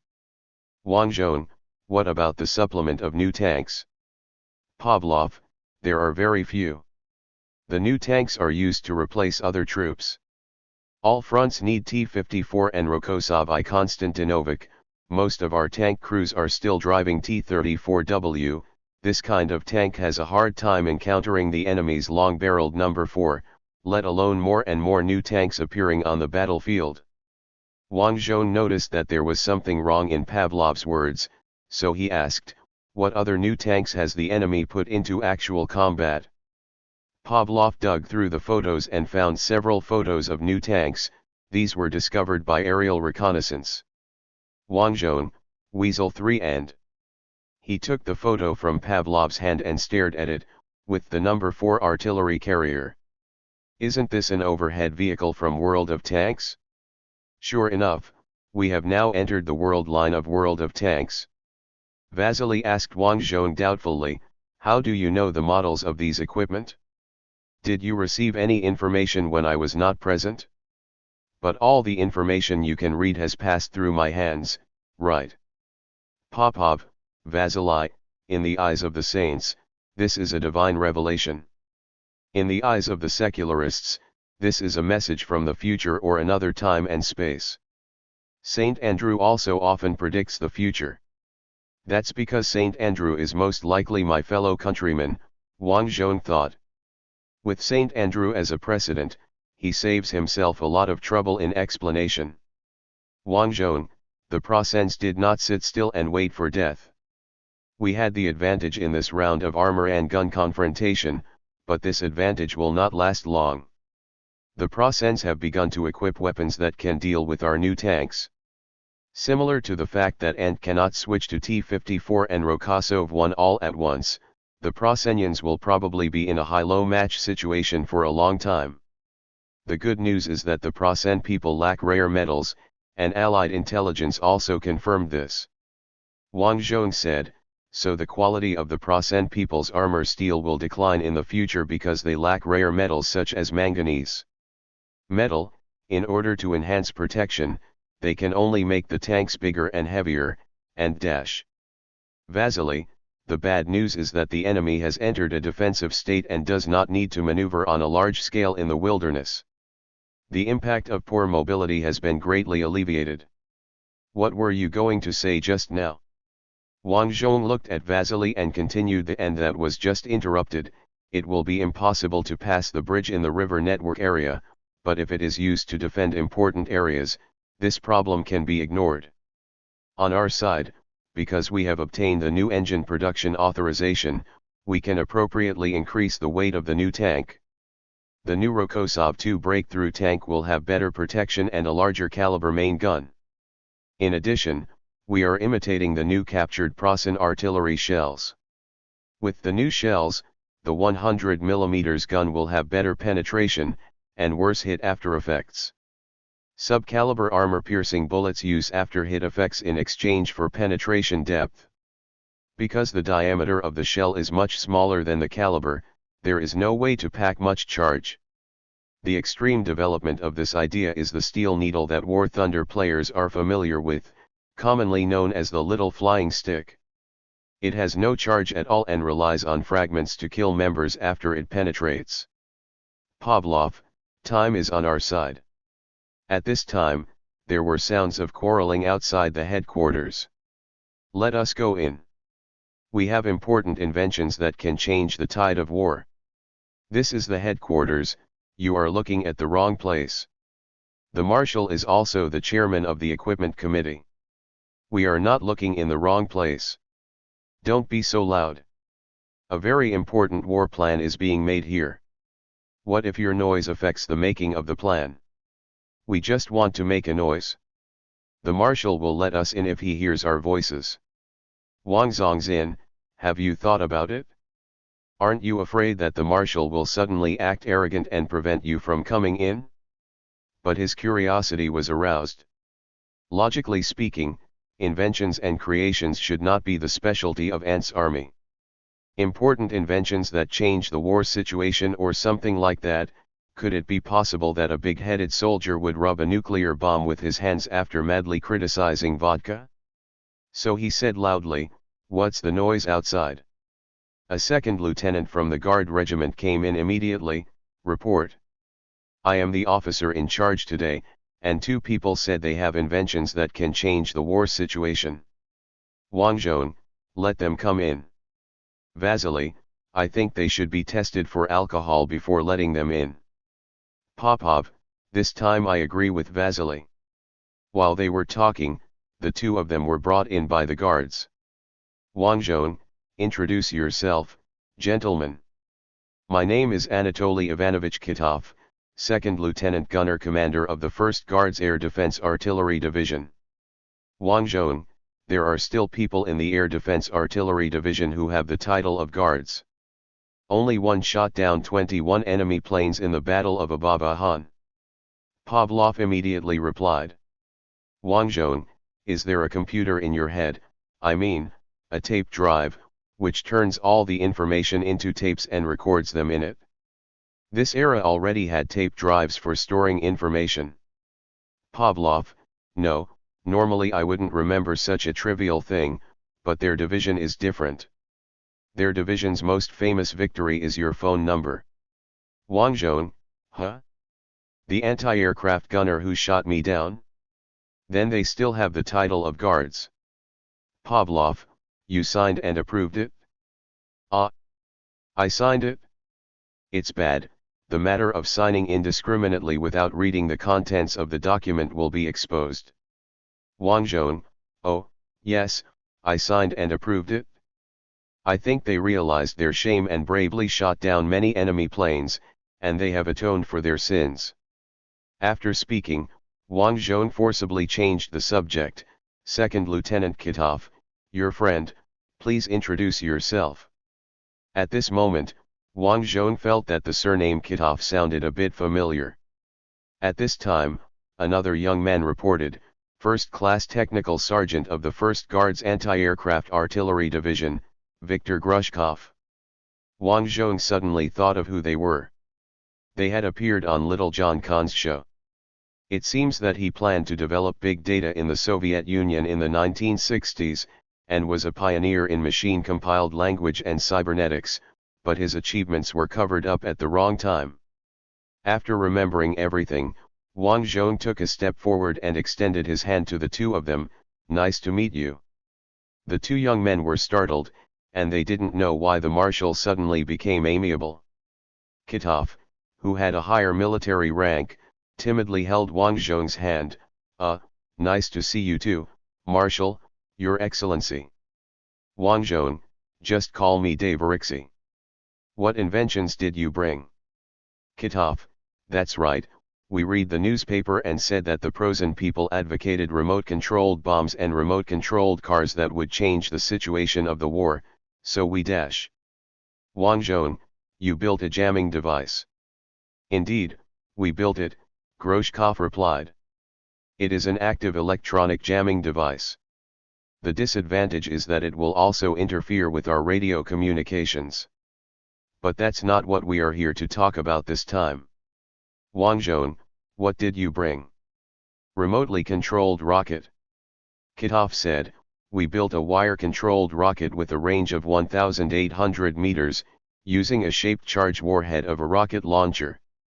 Wang Zhong: "Wire-controlled rocket?" Kitov: "Yes, because it is controlled by wire, so there is no fear of interference." Wang Zhong: "But how do you solve the guidance problem?" "The enemy's remote-controlled bomb is equipped with a set of lights on the tail to ensure that the operator can see the bomb, but the effect is not ideal." Kitov smiled: "Yes, but we are building a rocket. During the flight, the tail of the rocket has been spitting out fire and smoke. The trajectory is very obvious, and the operator can definitely see it." Pavlov shook his head: "It's impossible, It's impossible. This kind of precision electronic product requires high-precision semiconductors. There aren't many factories in Ant that produce these things. We used the original parts of radios and walkie-talkies to make the remote control mechanism. The whole structure is very simple. Grushkov excitedly opened the drawing pad in his hand and showed the drawings. Wang Zhong couldn't understand, but he pretended to understand. Ah, it's very clever. I will give you a transfer order now. You will return to Yebeo immediately, organize a design team, and get the mass production plan of this rocket. Come out. Kitov and Grushkov high-fived in celebration. Yeah. I just said that I can understand what the marshal said. While they were celebrating, Vasily had already finished writing the order and brought it to Wang Zhong. You can sign it and it will take effect. Wang Zhong immediately signed a pen and handed it to the two of them. I wish you a safe journey. Also, I have a lot of things to talk to you two about when the war is over. Kitov and Grushkov saluted Wang Zhong together. I wish you a triumphant return. Wang Zhong, you should say see you in Prosonia. See you in Prosnia, Marshal Dovorich. After saying that, the two turned around and left. Wang Zhong looked at the second lieutenant of the guard regiment who was still on the spot. You fulfilled your duties and did not let them in. You deserve praise and a bottle of vodka as a reward. The ensign grinned. Thank you, Marshal. Continue the mission. Yes. The second lieutenant and the guard saluted together and left with satisfaction. After they were all gone, Pavlov said, one more trump card, right? Wang Zhong, yes, at least there won't be a situation like the situation at the beginning of the war where we could only exchange Molotov cocktails for enemy tanks. Popov, this time it's the enemy's turn to forcefully replace our tanks. As you said, it's their turn to bleed and sacrifice, using their blood to wash our tracks. In the first year of time travel, Wang Zhong stole the content of Patton's speech, and the effect was outstanding. It is said that many priests still say this when mobilizing until now. We cannot passively defend. That would just use the blood of our soldiers to wash the tracks of the ants. Emperor Prosen punched the map. No, we cannot passively defend. You have also seen the previous results. We transferred 4 armored divisions from the Western Front, but we still failed to stop ants' attack. The defense gave the initiative to the enemy. Marshal runs terror, but when the troops are insufficient, the offensive situation will be worse than the defensive situation. No. Rokosov thinks so too. I can already figure out his thoughts. I had expected that he would attack in September.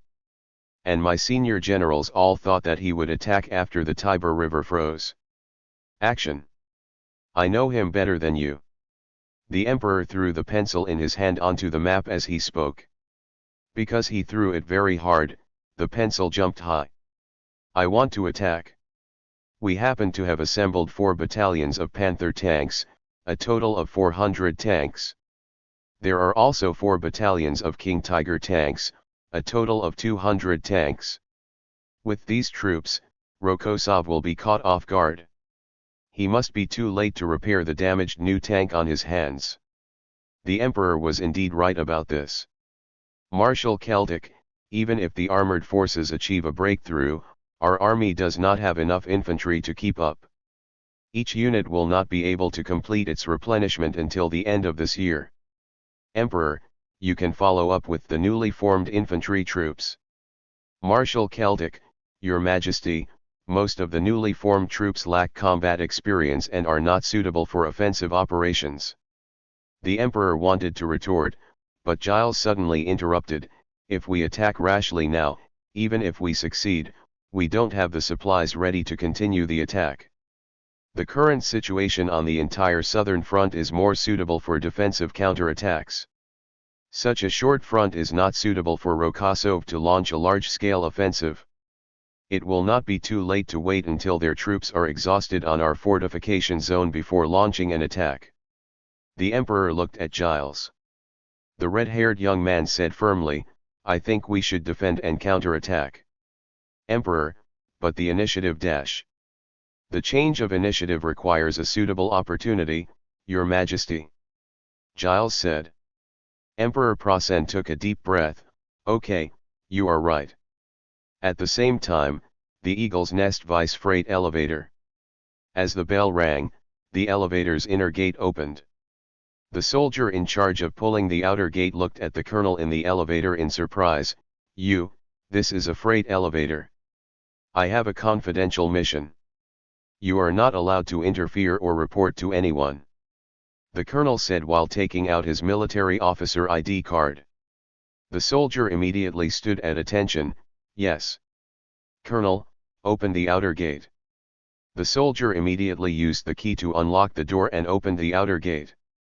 The colonel stepped out of the elevator, being careful not to let his handbag hit the elevator door. Your Majesty is still in the meeting? He asked. Soldier, yes. Very well, remember, you didn't see me. Yes. I didn't see you. The strange colonel strode away with his handbag in hand. Chapter 712 Assassination. Colonel Berg paced back and forth in his office, smoking one puff after another. His orderly opened the door and came in, glanced around the office, and asked, Can I empty the ashtray for you? Ah! Colonel Berg was stunned for a moment, looked down at the table, and found that the ashtray was full. Please empty it, please. The orderly walked to the table and emptied the ashtray neatly without spilling any ash. After doing this, he looked at Colonel Berg with concern. The colonel noticed his gaze. What's wrong? Did I forget to shave again? No, it's just that when you are worried, you will call me you. The orderly replied. Everyone can see that I am worried, right? Colonel Berg smiled bitterly. The orderly, but the Office of Reserve Affairs is a clean office, especially now that there are no reserves. Since the general mobilization began, all the reserves of the Plasan Empire have been transferred to active service, and the youth leagues and labor camps in various places that were originally managed by the Reserve Office have also been incorporated into the Empire's logistics system. So the Reserve Office, which was originally a clean office, is now even cleaner. No wonder the orderly has this question. Colonel Berg, I am worried about the future of the Plasan Empire. As a Plasan soldier, no matter where I am, I will worry about the future of the Plasan Empire. He did not lie. At this moment, he was indeed worried about this matter, but there was also a little worry about his personal destiny. The Office of Reserve Soldiers, a clean office, still retains the functions of the reserve system. For example, it can issue officer certificates and temporary passes to reserve officers. This is one of the countless small loopholes in the sophisticated war machine of the Plasan Empire. Because it is not fatal, no one cares about it at all. Colonel Berg had used this loophole not long ago to issue a temporary pass, which allowed people with the pass to enter the logistics line of the Eagle's Nest and go upstairs from the freight elevator there. This freight elevator usually only transports the goods listed on the list, and before each shift, 3 groups of people who do not know each other will check the contents of the transportation. In addition, after the goods are moved into the elevator, the porters will not take the elevator upstairs. The elevator will arrive inside the Eagle's Nest under the control of external commands, and then another group of porters will take over the goods. This system is perfect, with only one problem. If someone enters the elevator and starts the elevator to go upstairs, he does not need to go through any body search. Of course, under normal circumstances, the person who enters the elevator cannot operate the elevator inside the elevator. He must have an insider in the operation room to manually start the elevator. And there will always be a Tebeo from the Imperial Household Department on duty in the operation room. However, the rigorous and smart Prosan engineer has responded to all possible situations, so there is a control panel used in emergency situations inside the elevator, and the cover of the control panel can be opened without special tools. The engineers did not tell the officers who made the security plan about the existence of this control panel, but only wrote it in the engineering maintenance manual. Obviously, the rigorous engineers assumed that the equally rigorous officer Plossin would read all the maintenance manuals before making any plans.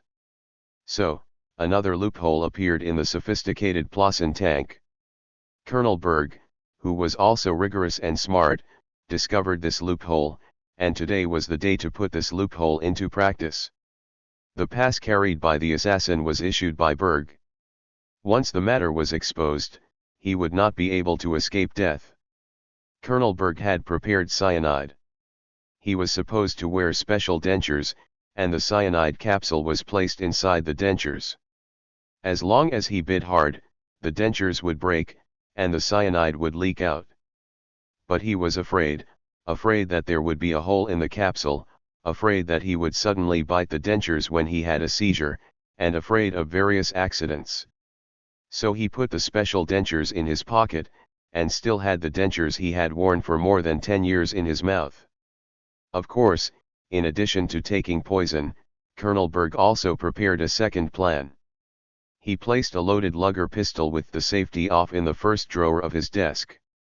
However, as long as the assassination is successful, all these backup plans will not be used. At that time, he will become one of the heroes who saved Plossin. Colonel Berg continued to pace back and forth in the office, even forgetting that his orderly was still in the room, and did not notice the change in the orderly's expression. The orderly quietly left the office, left the door ajar, turned around and walked quickly, and stopped next to the vase in the corner. After confirming that there was no one around, he turned the vase. The eyes of the relief on the wall suddenly opened, revealing the cat's eye hidden inside. Orderly, Colonel Berg is not in a good condition today. Maybe they have taken action. The colonel is very careful and has not allowed me to touch his documents. I don't know what he did. Please hurry up. The eyes of the relief closed. The orderly let out a long breath. At this time, 2 female clerks were chatting with documents in their arms and walked in front of the vase. The 2 cast curious glances at the orderly. The orderly pretended to hide and smoke quietly. One of the female clerks said, "Don't throw your cigarette butts in the vase, sir. There's a trash can 15 meters ahead." Ah. Oh, okay. After saying that, the orderly put the cigarette in the vase, and then reacted, "Oh no. Wait a minute, I'll take it out right away." Female clerk, "Really, sir, just because there are too many people like you, the vases are full of cigarette butts. This is not what should happen in the heart of the empire." Sorry. The orderly took out the cigarette butt covered with dirt and put it directly into his pocket. "I didn't ask you to put it in your pocket. Come on, take this handkerchief and wrap it up dash." "No need, I dash." At this moment, 3 gunshots were heard from nowhere. The orderly was excited. The female clerk was still wondering, what is the sound? Before he finished speaking, there was an explosion at the end of the passage. The next moment, a piercing siren sounded throughout the eagle's nest. The female clerk holding the handkerchief was stunned. What happened? The enemy plane finally dropped bombs on us? Should we go to the air raid shelter? The orderly ignored her and ran towards Colonel Berg's office, trying to block him in. As a result, he ran into a group of palace guards running wildly. The major leading the team yelled, "Everyone running could be an assassin. If you haven't read about it in the newspaper, shoot." The orderly braked to a sudden stop and lay on the ground with his head in his hands. Gunshots were heard in the distance, and it was unknown whether the guards were shooting at the running people or the assassins were firing at His Majesty the Emperor. Colonel Berg threw away the cigarette butt and rushed out of the office without caring about stamping it out. He grabbed the passing guard and asked, "What's going on?" "Guard, I don't know. I see everyone is running, so I'll follow suit." Colonel Berg let go of the guard's shoulders and looked for someone of higher rank. At this time, Lieutenant Colonel Ferdinand, who was very familiar with him, came over. "Colonel, please come into the office and stay there. The guard is very nervous right now and may accidentally shoot." "Colonel Berg, what happened?" Lieutenant Colonel Ferdinand looked around, leaned over and whispered, "I heard that there was an explosion in His Majesty's conference room. I don't know the specific situation. The bomb was very powerful. The people attending the meeting were very death means injury." Berg breathed a sigh of relief, then realized something was wrong and quickly looked at Lieutenant Colonel Ferdinand. The lieutenant colonel looked at him with an expression that said, "I knew your kid was going to do bad things. Okay, stay in the office.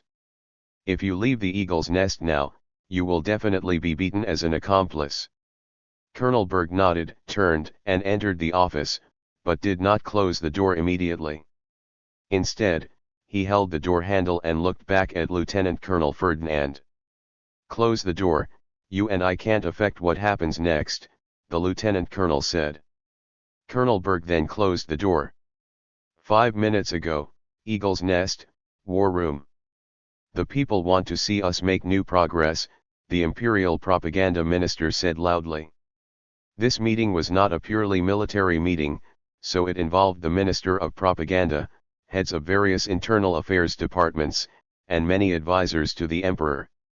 The participants also brought their own attaches, so all the maps in the war room have been replaced.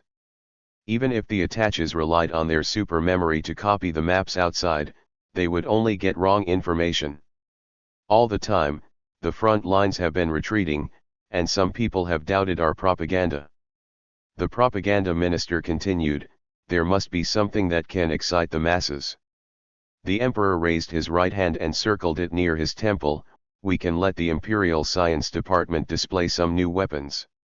Aren't our jets ready for actual combat? And our V-2 rockets? Propaganda photo, showing these is not enough. What the masses care about is actual things. Emperor, how about a free champagne ration? Open all of your wine cellars, and you should be able to give every citizen of the Prosan Empire a bottle of champagne, right?" The marshals and generals looked at each other. "Promotional photo, so, we can't achieve some more miracles in the military? Miracles like the Carolingians? Or more recently, the miracle of the Kingdom of Sardinia will do." "Emperor, the miracle of the Kingdom of Sardinia has been less than half a year. Has it already lost its publicity effect? Unless we transfer Erwin Rommel to the Eastern Front now and let him fight against Rokosov," the propaganda minister said, "then we can divert the public's attention from more and more until the outcome of the duel. The low vegetable ration will be transferred away." "Emperor, no, now I can safely draw troops from the Western Front to supplement the Eastern Front, because Erwin is sitting in the Western Front command. I am using his reputation to intimidate the United Kingdom and the United States. After all, they are his. The general is defeated. Our biggest concern is always the Western Front, and is just an inferior race." Suddenly, the emperor stopped. The entire conference room fell silent. "Damn it!" The emperor looked at his hands dejectedly. It was obviously what I said, but it felt so strange to say it again. At this time, the door opened and a colonel entered the room. "Sorry, I'm late."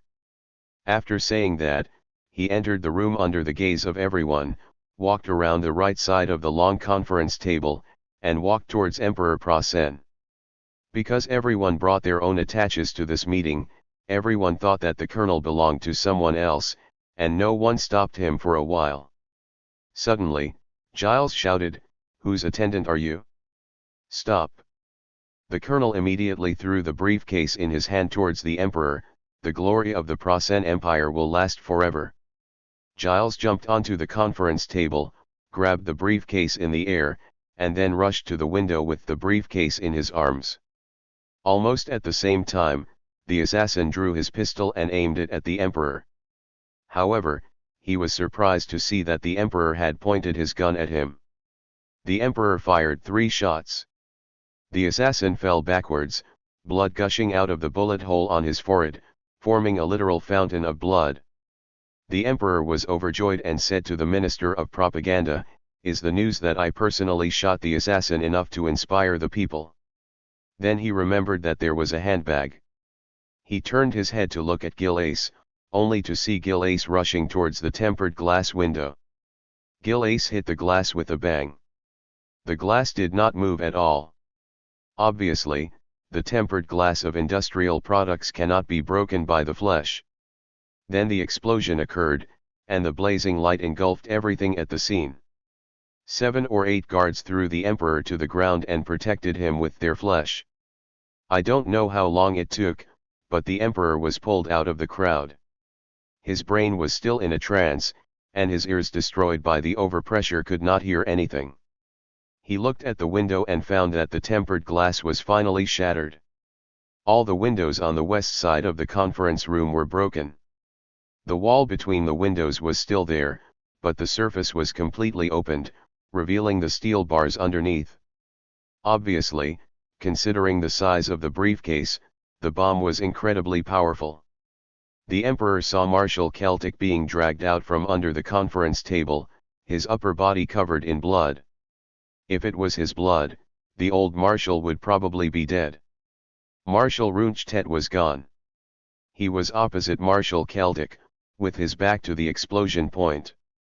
The imperial propaganda minister saved his life, half of his face was covered in blood, and the medical soldier was bandaging him. Dr. Porsche and other scientists were at the farthest place, so it looked okay.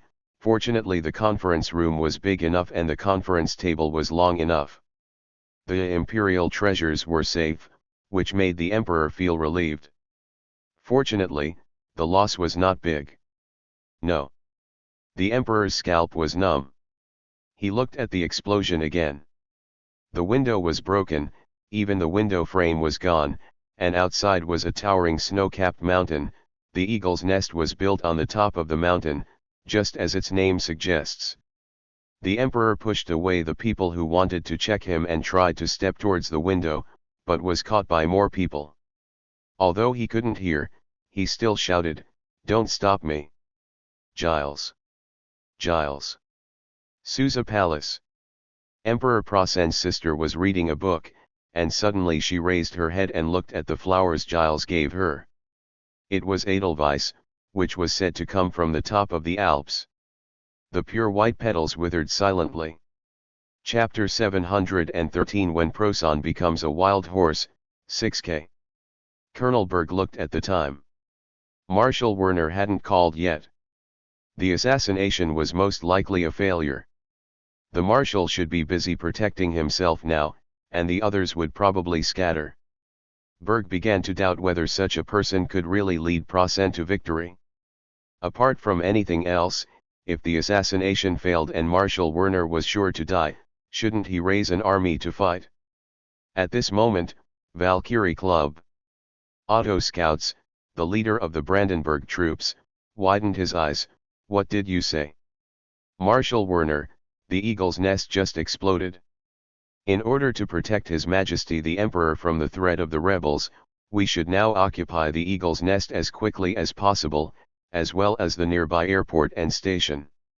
Otto's face was tense, and his scarred face was 10 times more fierce than usual. "I finally know why I was invited to this special party today." At this time, Marshal Werner's adjutant rushed in and whispered a few words in the marshal's ear. The marshal suddenly turned his head. "Are you sure?" The adjutant gritted his teeth and nodded. Otto saw all this, and at this moment, he made a prompt decision. "Everyone, it seems that you already know. The Imperial Household Ministry has long discovered your conspiracy, so I am here today, and my troops have surrounded the entire club." While speaking, he pulled out his pistol. "You don't think that the club's guard force is a match for the Brandenburg troops, right?" In fact, Otto was so weak at this time that he didn't know there would be such a surprise today. His troops were at the Air Force Base 20 kilometers away. Although the Brandenburg troops currently performed the most disguised infiltration missions, they were actually paratroopers, that is, air transport troops, so they were usually stationed at the Air Force Base. But Otto's ferocious face covered up all his guilty conscience. Otto, very good, very good.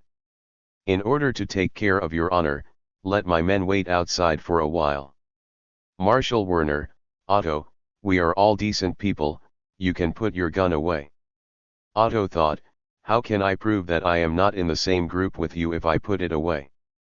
Not only can I not put it away, I have to shoot someone. But now all the officers in the club are staying in a well-behaved manner, and it would be very deliberate to take the initiative to shoot people. And when the gun went off, the guards outside the club came in. When the guards came in, the Brandenburg troops did not come in, wouldn't it be bad? After a brief thought, Otto said, I can give one of you a chance to escape. We will have a Junker Noble-style duel with swords. If you beat me, you can leave the club. After that, you can escape to a neutral country or defect to the Allies directly. It's up to you. When Otto was in military school, he was a famous sword-fighting champion in the school. His sword skills were not inferior to anyone. He was confident that he could kill someone with a sword in a few seconds, and then pick up the gun and pose. In this way, the possibility of getting out of the current predicament is as high as 90%. There is also a 10% possibility that it is over because the Grand Master of the Asgard Knights is a suspicious person by nature, and he may kill everyone who is currently in the Valkyrie Club. Damn, Otto thought, he was just here to make friends and make sure that neither side is offended. Why did they start a rebellion at this critical juncture? Does anyone want to try it? Otto asked, while using his height to take down the decorative sword from the wall and throwing it on the ground. I will do what I say, and I can even send you to the airport of the Brandenburg army and put you on the plane. The moment the voice fell, the sound of a car braking came from outside. Then the Plossen gendarmes with live ammunition and the Imperial Household Ministry agents in black uniforms rushed into the club. Otto shouted as they entered the door, "Don't be nervous, I have the situation under control. These gentlemen will surrender gracefully." The Imperial Household Ministry agent wearing a long windbreaker came to Otto. "Sir, can you explain the situation? I have always believed that they have a tendency to rebel. Today their wolfish ambitions are finally exposed. They actually want to murder the great Emperor Prasen, so I pulled out my pistol to stop them from continuing." The agent stared at Otto for a few seconds. "We will figure it out. Now please hand me the pistol, slowly and gently." Otto obediently put the pistol in the hands of the agent. He sighed in his heart. He had done what he could do, and the rest was up to fate. As for the fate of the Prasen Empire, Otto actually didn't care much from the beginning. At the same time, the Allied Underground Liaison Station. The intelligence officer codenamed Diamond was welcomed in, and the station master immediately asked with concern, "What's going on?" "We saw an explosion at the Eagle's Nest on the mountain. The fire was very obvious and could be seen in the city." Diamond picked up the station master's cup on the table and gulped down several mouthfuls of water, almost choking. After coughing several times in a row, he replied, "Emperor Prasen was assassinated, most likely by the Valkyrie Club. The Emperor was injured, and other casualties are unknown." "Station master, such important information, we must send a message immediately." "No, there are radio detection vehicles on the streets now. If we send a message now, we will be caught immediately. It is better to wait until the search is over. We can also take the opportunity to find out the information, such as who was killed in the explosion, how much impact it will have on the situation of the Prasen Empire, etc." The station master thought for a while and agreed, "Okay, you can hide here with us first and don't go to the streets again." Colonel Berg looked at the time. It has been half an hour since the explosion. Marshal Werner has not responded yet, which can only be understood as a failure of the operation. No military police or the Imperial Household Ministry have broken into his office yet, which shows that the assassin has carefully disposed of anything that can be associated with him. Of course, With the capabilities of the imperial palace, it was only a matter of time before they found him. Colonel Berg came to the wine cabinet. When he opened the wine cabinet, he remembered that his orderly had disappeared for a while. He looked at the door and thought, right? This orderly has indeed only been with me for 2 years, and he is not as knowledgeable as the previous orderly. Has the Ministry of Internal Affairs become so pervasive? Colonel Berg took out the best champagne in the wine cabinet, poured it for himself, then smelled it like a professional sommelier, and then took a sip. Putting down the wine glass, he took out the dentures wrapped in a handkerchief. As long as he bit the dentures, the cyanide inside would spread in his mouth, and then the world and Proson's future would all be far away from him. He dropped his dentures into his mouth as if they were liquor-filled chocolates. At this moment, he thought of his wife and children. The Imperial Household Ministry should not be so anti-human and kill all 3 of them, right? The thought suddenly gripped Colonel Berg and made his stomach lurch. Suddenly, the office door was kicked open. The loud sound made Colonel Berg nervous and he bit his dentures into pieces. Under the control of survival instinct, his body wanted to spit out the cyanide immediately, but in the end his rationality told him that it was too late. The Imperial Household Ministry and the military police rushed into the room together. The leading agent slapped the wine glass out of Colonel Berg's hand, and then grabbed the colonel's neck to stop him from swallowing. Emetic. Another agent immediately poured an entire tube of emetic into Colonel Berg's mouth. The colonel's body soon began to vomit under the influence of the emetic. 5 minutes later, the doctor who hurried over said to the agent, "The rescue is over, but it will probably take a few days before he recovers enough to be questioned." The agent smiled, "You don't need to worry about that. We believe that Mr. Berg will soon be willing to introduce their conspiracy to us." 3 days later, the emperor looked at the palace steward who had just entered the room and asked, "Is my sister okay? Your Highness has always been emotionally stable, but she is very worried about you, Your Majesty." The emperor looked at the coffee in front of him. "I'm fine, just tell my sister." "Where is Giles' family?" "They have arrived at Prosonia and are preparing to attend the state funeral. However, Your Majesty, Lord Giles has not yet received enough military exploits, so the decision to hold a state funeral is inappropriate." "He saved me, isn't that enough?" the emperor asked. The manager nodded obediently. "You are right." The emperor pushed away the cup in front of him. "Call my generals in. Put aside the state funeral for now. Let's talk about the counterattack this winter." The steward bowed and turned to leave. Soon Proson's marshals and generals entered the room. The Celtic marshal was wrapped in a bandage, and there was blood on the bandage, and the other generals were also wounded. The emperor glanced at the people who came in and asked, "Where is Marshal Brian?" "Field Marshal Celtic." The marshal refused to take over as commander-in-chief of the army, saying that he was too old, had to fall 3 times on the stairs, and pooped in his crotch in the middle of the night every day, so he was not suitable to be commander-in-chief of the army. The emperor slammed the table hard. "Asshole." Rokosov still peed his pants on the battlefield.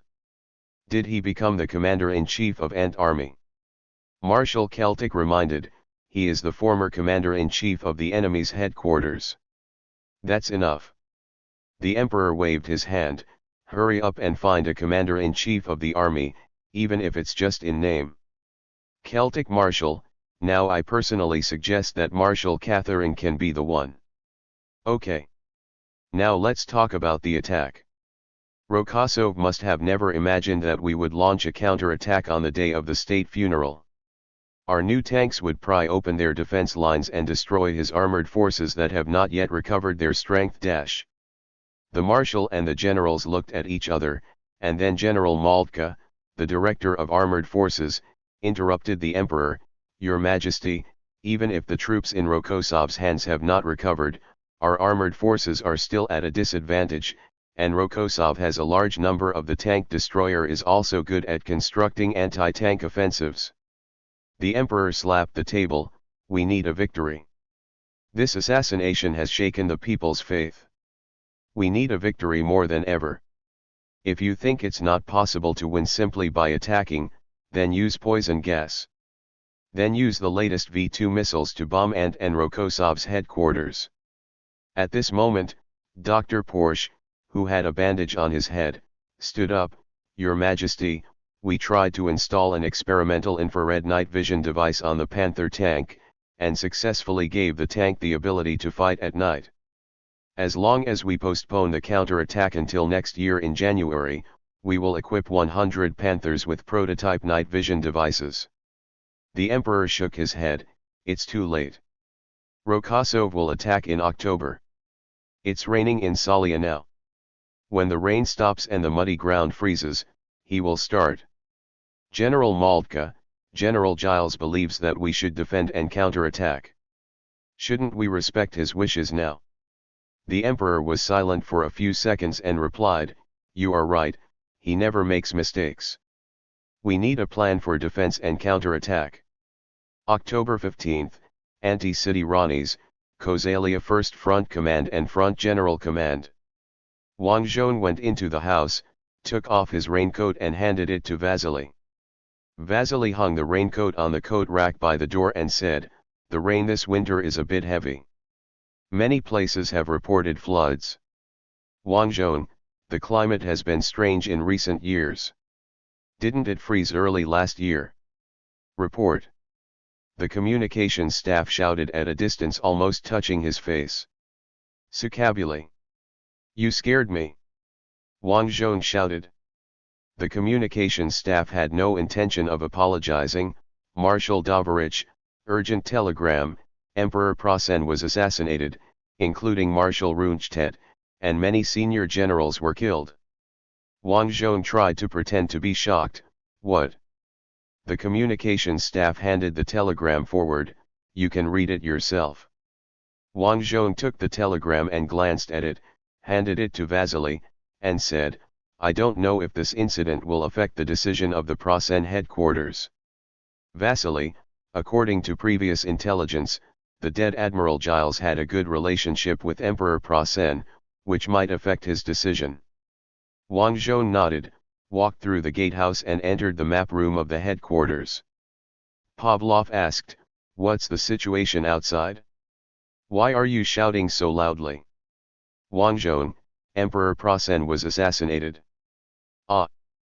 Pavlov was shocked. This was a real shock, much more textured than Wang Zhong's exaggerated acting just now. Popov was drinking water and spit out a mouthful of water directly. Others in the room also stopped and stared at Wang Zhong with wide eyes. I don't know who asked the most crucial question, is he dead? Wang Zhong, no. I hope he doesn't die, so that I can judge him in the future. Vasily, use the pistol on your waist that killed 2 generals. What gun trial? Subscribe to Chinese Novel Audiowave. Wang Zhong, the criticism of weapons cannot replace the trial of the court. I will personally bring him to court. If the court sentences him to death, I will personally send him to the gallows. If the court sentences him to the guillotine, I will be the executioner who cuts the rope of the guillotine. Pavlov, so the emperor didn't die, then what about his senior generals? If the imperial chief of staff, Marshal Celtic, was killed, it might cause chaos in the logistics system of the Prosan Empire. Wang Zhong, it seems that he didn't die. Pavlov, then we should do what we should do and pretend that this thing never happened. Popov also nodded repeatedly. Wang Zhong, as generals, we really don't have much to do, but, I want to call my sister. At this time, Wang Zhong was already thinking about the post-war period. After all, he was entrusted by his friends to take good care of Olga, so he had to pay attention. So recently he often publicly called His Majesty the Tsar's sister, and it is said that the news made Olga happy for a long time. Wang Zhong picked up the receiver. Connect Yebeo, Summer Palace. Okay. After a series of transfers, Olga's voice came from the other side of the receiver. Hello?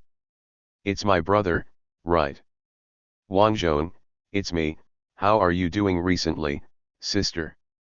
It's okay, but it's a bit bad to see the casualty figures every day. Now there are more than 5,000 casualties every day. When will it end?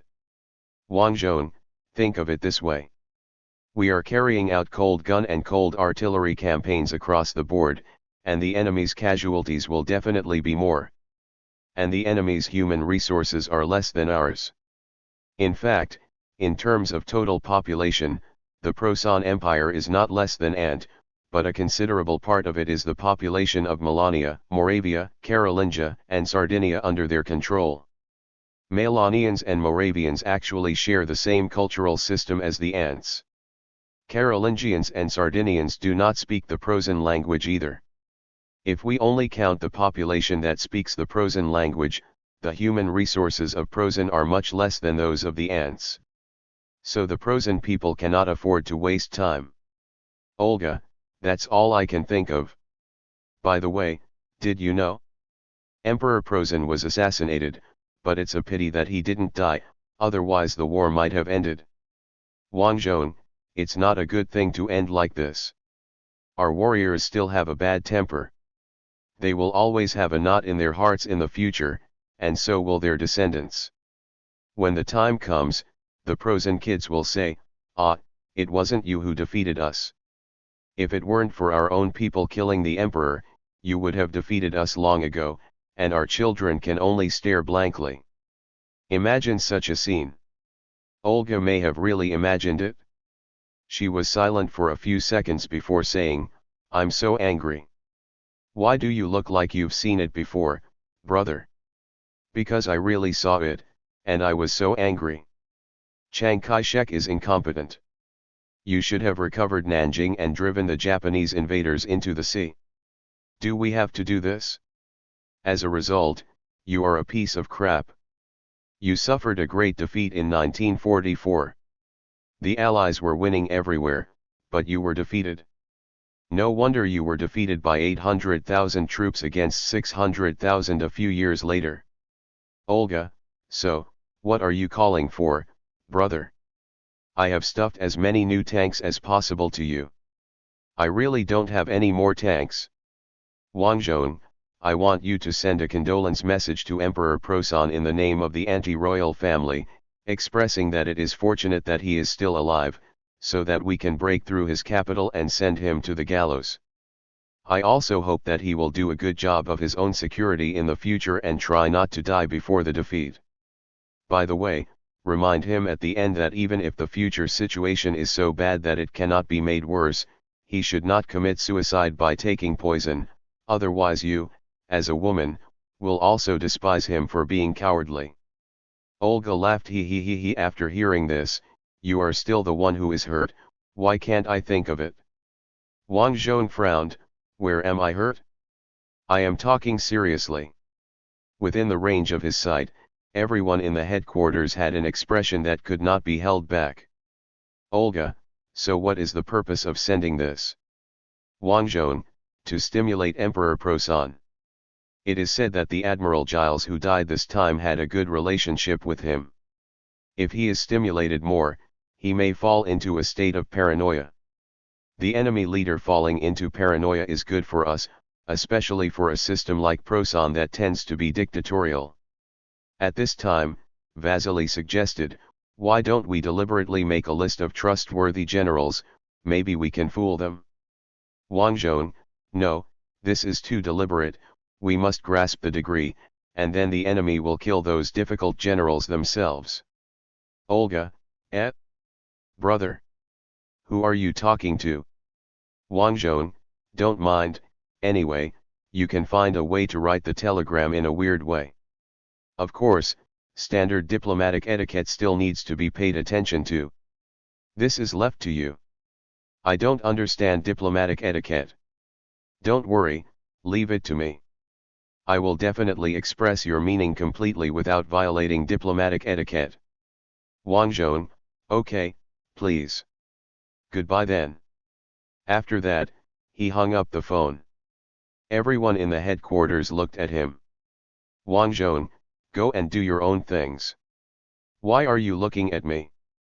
Prosan will not be defeated by a phone call from me. We still have to move forward step by step. Eliminate the enemy. Pavlov, report the situation. Pavlov, is it the situation of our front army or the situation of the entire line? Wang Zhong, let's report the situation of the entire line first. Pavlov, this morning, the various front armies reported to us as follows. A total of 61 infantry armies are ready for battle. In terms of tanks, 18 tank armies are fully equipped and manned, and 21 tank armies are replenishing equipment and personnel. Ant's tank army is actually organized similarly to the armored division of the Prosan people. The two units can basically be equated. However, after being bewitched by Wang Zhong, the Prosan armored division has begun to evolve towards tank specialization and is gradually becoming a mobile anti-tank unit. The target of the Ant tank army is still mainly Prosan's infantry unit. Only the independent tank brigade equipped with new tanks targets the enemy's armored units. So Wang Zhong naturally asked, what about the independent tank brigades? These independent tank brigades are all equipped with new tanks, and their only task is to deal with the enemy's tank troops. Pavlov, a total of 10 tank brigades are fully equipped, and 8 are being replenished. 8 of the 16 heavy breakthrough tank regiments are being replenished, and 8 are fully equipped. Wang Zhong, the replenishment speed is not as fast as expected. Pavlov, we also suffered heavy losses in the summer campaign. After all, except for the southern front where we are fighting a favorable battle, the other fronts are still quite difficult. Wang Zhong, by the end of the mud, can we be ready for the offensive? Pavlov, my suggestion is to fight a battle of the scale of the troops.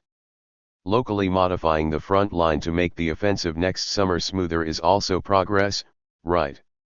Wang Zhong looked at the Europa map. Next year's summer offensive will sweep across Melania and drink from the Baltic Sea. When he thought of this grand plan, he couldn't help laughing. Chapter 714 Christmas Offensive. At 6 o'clock in the morning on October 25, Rani's, the headquarters of the 1st Hazalaya Front. Wang Zhong entered the headquarters gate early. Vasily was already waiting. Good news, it won't rain anymore today, Marshal. When the temperature cools down today, this year's muddy period will be over. Wang Zhong, what do you mean? I just came in from outside and didn't know the rain had stopped. Have the front commanders taken off? They took off one after another as soon as dawn. In order to cover their special planes, the Air Force launched a full-scale attack on the airport in Plosin today. That's good. Wang Zhong took off his barely wet coat and handed it to Vasily. Have you read today's briefing? Is there any noteworthy information? Everything is normal. The entire front is very calm, Marshal. To be honest, before the war broke out, I never imagined that most of the war would consist of such unremarkable days. Wang Zhong, that's because you stayed at the rear.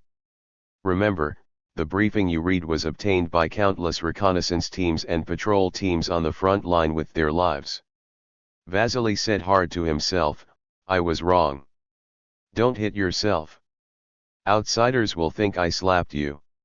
It will have a bad influence. After all, Wang Zhong is a living saint of the secular sect, and he must be cautious in his words and deeds at all times. Since becoming a living saint, he and Ludmila have to draw the curtains when doing things, and cannot let the moonlight in like before. Vasily, everyone knows that I did it myself, so as not to have to dig out the feces. Wang Zhong shook his head. Okay, what were the casualties yesterday? 1,501 killed, 3,739 wounded, 761 missing. The missing people are basically the reconnaissance teams and patrol teams sent out, as well as the snipers on duty in teams of 2. Although the battle lines are called battle lines, they are actually intertwined. The front line part is in a state where you are among me and you are among me. Therefore, Patrols must be constantly dispatched to ensure communication between positions and prevent enemy infiltration. In order to determine whether the enemy's deployment has changed, both sides will also organize reconnaissance teams to penetrate into the enemy's control areas on the surface. If they seize the opportunity, they will launch sneak attacks to seize some secondary positions and outposts. In the days without large-scale military operations, such patrols and infiltrations were the main source of casualties. Sometimes, firefights at the battalion level broke out, and even divisional artillery was mobilized. Listening to the casualty figures, Wang Zhong reprimanded Vasily seriously. "There were more than 5,000 casualties yesterday, and you still lamented that the years have been quiet. You shouldn't. I'm talking about my own state. How about I go to the front line to exercise?"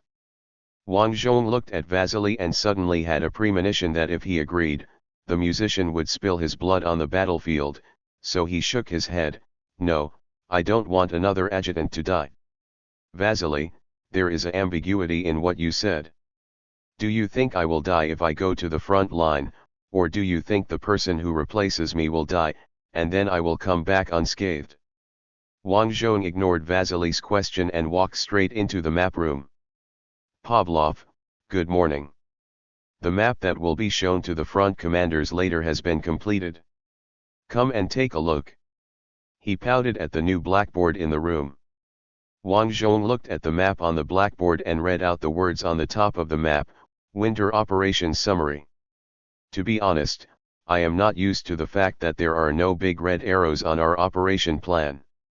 In the past, the front army's attack plan had huge arrows that penetrated enemy-occupied areas. If you saw the map from a distance, you would know who was attacking on the map. This map now looks like a strategic stalemate. Pavlov, in order to accumulate strength for next summer's campaign, the combat arrangements for this winter are relatively limited. The commanders of the front armies will understand. In fact, when I talked on the phone with the chiefs of staff of the front armies, they also believed that the current situation it is unrealistic to launch a large-scale offensive before next summer." After a brief pause, he added, "We fought fiercely in the summer and autumn, and achieved a very beautiful exchange ratio. However, the other fronts fought half and half with the Prussians. Wang Zhong, we can't blame them. We gave priority to getting the best equipment and the best soldiers. Among all the front armies, our Guards troops have the highest proportion. Popov, the new recruits want to fight under your command. The veterans don't want to return to the army after they have recovered from their injuries. They want to join our side, and they even prefer to join the non-Guards troops. I guess that's why the headquarters gave you the title of Commander-in-Chief of the former enemy, so that all the new recruits on the front line can fight under your command. Wang Zhong, there is no problem in concentrating superior forces to do big things in war. However, with the improvement of our production capacity, the newly formed armored brigades have begun to be assigned to other front armies, as well as new weapons, which we only have the situation in fighting the good fight will improve." At this time, Marshal Gorky's voice came from the door. "I thought the Saints' headquarters would have something like a holy elephant, but it seems I thought too much." Wang Zhong turned around and saw Gorky wearing a brand new marshal uniform walking in the door. "Long time no see, Marshal Gorky. You seem a little fatter than before." "Yes, I obviously eat the same food as before, and I often imitate you in running around on the front line. I should have enough exercise. I don't know why I have gained 5 kilograms. Wang Zhong, do you drink Coke every day?" "Yeah, is that the problem?"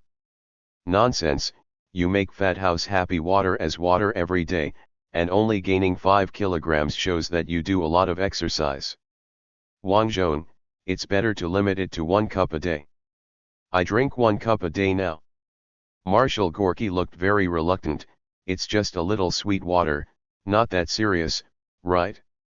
I think I should eat less sausage at every meal." Wang Zhong very naturally turned the topic from chatting about family matters to the current war situation. "Is there any big move by the Western Front in winter?" No. Our losses in the summer battle were greater than yours. Some divisions have been reduced to 5,000 people. I discussed with the Chief of Staff that if we continue to lose like this, we will not be able to bear it, so we decided to use the next 6 months to train the troops, at least to make them die more slowly. For the front, we plan to launch a series of division-level offensive operations aimed at leveling the front, so as to reduce the number of troops in contact with the enemy on the front line. I guess the other front commanders have similar ideas to me. It's true that the enemy has suffered heavy losses this year, but we have also lost weight. In addition, we should also stop for a while internationally, right? Wang Zhong was pacing in the map room. When he heard him say this, he stopped directly. You are well informed, Comrade Marshal Gorky. Reporter Mike told me. I thought you told him to tell me. Marshal Gorky took out a cigarette. Another meeting is to be held in the capital of the Mamluks. This time, because of the long journey, we were not invited. Is this appropriate? Now we are the ones who have achieved the most results against Plassen.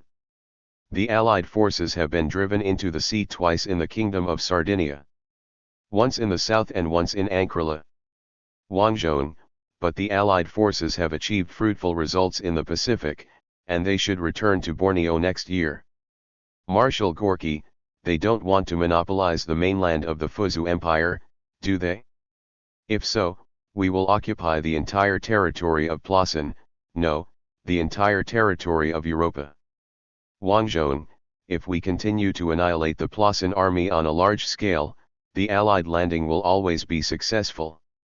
No matter how talented Erwin Roemer is, he can't stop the Allied forces when his troops are dwarfed. There is an old saying in Ceres, a good cook can't cook without rice. Marshal Gorky suddenly showed an expression of sudden enlightenment. Wang Zhong saw his expression and thought, what the hell do you understand? Can you let me understand it too? Marshal Gorky, that's why you postponed the attack. Militarily, it is to accumulate strength for the summer offensive next year, but at the same time, it is also to let the Prosan Empire take a breath and not give the Allies a chance to exploit loopholes. Great. Wang Zhong, yes, you finally found it? Vasily, they are allies, aren't they? Is it appropriate to calculate them like this? Popov, don't worry, there is no Allied liaison officer in the room now. Wang Zhong, Vasily, remember, there are no eternal enemies, no eternal friends, only eternal interests. Besides, it's not us who calculated it first. Last winter, when the Ababa Han defense war was the most dangerous, the Allies had two ways to help us. One is to land in the Kingdom of Sardinia, and the other is to directly send troops from Baris to the north, and they can directly participate in the war after getting off the ship. But they didn't. They just wanted us two continental giants to bleed each other, and it would be best if both sides were hurt. However, we won the Ababa Han defense war, switched to strategic offensive, and liberated so much territory in a year, so they landed in the Kingdom of Sardinia in a hurry. Let's not talk about the United States for now. The United Kingdom is very bad. Prime Minister Leonard is full of bad water. In fact, Wang Zhong has a good impression of the fat Leonard in this time and space, but since he stands on the side of the United Kingdom, he must be a bad guy with a lot of bad water. As soon as the voice fell, there was a noise outside. Wang Zhong just looked up and saw the commanders of the front army coming in one after another. Marshal Gorky, look, there are so many marshals and generals gathered in this room at once. We only need a Tsar to reproduce the anti-army headquarters on the eve of Austerlitz. Wang Zhong's sensitive strings were provoked, and he immediately said, then I'll call my sister, so that she can be present. Everyone laughed. Gorky was the first to stop smiling and stared at Wang Zhong. Wang Zhong, but forget it. Aunt doesn't need a Tsar in the future. Olga should also want to live as an ordinary girl and my sister, right? Vasily, and we lost Austerlitz. If it weren't for General Bagration's efforts, we might have been wiped out. Wang Zhong, yes, although the secularists oppose these superstitious things, the battlefield is sometimes so weird. Now that everyone is here, let's start discussing the deployment of the winter campaign. At this time, General André of the St. Andrew Front said, "Our front has been trying to recapture Navarre in the summer, but failed and suffered heavy casualties. The enemy's 502nd Heavy Armored Battalion's new heavy tanks destroyed a large number of our armored forces. Even in Marinafoca, the enemy's 2 heavy tanks destroyed one of our tank brigades and a tank destroyer brigade in the attack, and even the Vortex that was previously considered invincible was defeated. Our tank soldiers are completely frightened by the enemy's tank soldiers. Unless we can get enough of the latest Rokasov INT-54 tanks, we have no confidence to launch a new offensive. Wang Zhong, don't worry, we have revised the Armored Corps Combat Manual. Fighting against the Plassen armored forces is the task of the Independent Armored Brigade equipped with new tanks and new anti-tank weapons, while the task of the Tank Army is to bully the enemy's infantry. The new combat manual will be distributed to the entire army on a large scale this winter, and there are more than 20 armored brigades formed according to the new manual. In fact, there are only 18, and nearly half of them are not fully equipped, but Wang Zhong said this to cheer up the commanders. General André, before the winter offensive is launched, can we ensure that each front is equipped with enough independent armored brigades to deal with the enemy's armored forces? Why did I hear that more than 1/3 of the existing armored brigades are still understaffed? Wang Zhong stared at General André. Last year, he was still a lieutenant general. He had dealt with this general before. He would only withdraw his troops to the back of the Sukayavli River and deploy defenses along the river. Now Wang Zhong is a marshal. He is still a general, but he has become a giant who commands one of the 5 major fronts of Ant. Wang Zhong now feels the same as when he saw Buggy the Clown in One Piece become one of the 4 emperors before he traveled through time. He just felt funny. However, what General André said was true. There was really no way to replenish all the independent armored brigades to full strength in winter, at least not before January next year. Wang Zhong, you are right, General André, so we will not conduct large-scale offensive operations in winter. Please look at this map. We will conduct a series of short offensives in winter, with the goal of leveling the front and obtaining a better starting position for the offensive. General Ivan Stepanovich of the 2nd Front of Kozalia asked, will this give the Prosan Empire a chance to breathe? Wang Zhong, of course, but we are short of manpower and equipment, and objective conditions limit us. Marshal Gorky, Ivan, the ingenuity of this decision, I will explain it to you when we have dinner tonight. You will be surprised at the amazing wisdom behind this decision. Wang Zhong was sweating profusely, and he said, shut up, General Gorky. In order to avoid being seen by others, Wang Zhong continued, because of the scale of the winter campaign, we will not name the battle after the famous generals as before. I named the winter campaign, Christmas Offensive. An excuse for taking a leave once every 4 years. Is it not too much to pay attention to the US election leave? Are there any people who read this book who don't pay attention? I am also collecting materials, okay. Collecting jokes that can be used in tomorrow's update. Speaking of the last time, has Black Myth sold over 5 million? I did it on purpose to attract you to complain, and the effect was very good, ha ha ha ha ha ha. You were calculated by me, referring to Chapter 715 Winter Offensive 916, 8K. November 3, the junction between the 1st Hazalia Front and the enemy, 0730 hours. Filipov heard the whistling and lowered his binoculars. He was used to listening to the sound of artillery preparations at the regimental headquarters, but the new regimental chaplain seemed not used to it yet. Filipov, why, doesn't it feel fresh to stay in the regimental bunker and listen to the sound of artillery? Indeed. The young priest looked a little uncomfortable and kept playing with the holy emblem with his left hand. but I am more worried about whether I can do this job well. Filipov Davilich, I was still here last week. A company of chaplains, this is too much. Filipov, 3 months ago he was a battalion commander, and last year he was a company commander. This is damn war. You have to get used to it, Priest Davilich. I'll try my best. The priest continued to hold up the holy emblem with his left hand. Filipov stopped looking at him. At that moment, the regiment's artillery also opened fire, and the sound of the artillery made everything in the regiment's bunker tremble. Filipov's regiment reinforced a company of Su-76 self-propelled artillery, and their artillery position was near the regiment's bunker. Amidst the rumble of artillery, the phone rang. Filipov picked up the receiver. Regiment headquarters, please speak. Captain, this is the 1st Battalion. The artillery fire is too close to our starting position. What did the artillery do? Blow up the enemy, please blow up the enemy. Filipov, I can only let the regiment's 76th Artillery fire the shells back. I can't direct the artillery fire at the division headquarters and the group army. Tell the artillery observers that they can directly contact the superior artillery units. Don't come to me for everything. Okay, Captain Davilich. After saying that, he hung up the phone. As soon as Filipov put down the receiver, the new regimental priest asked, is the artillery fire accurate? Yes, it may be that the wind is stronger than expected today.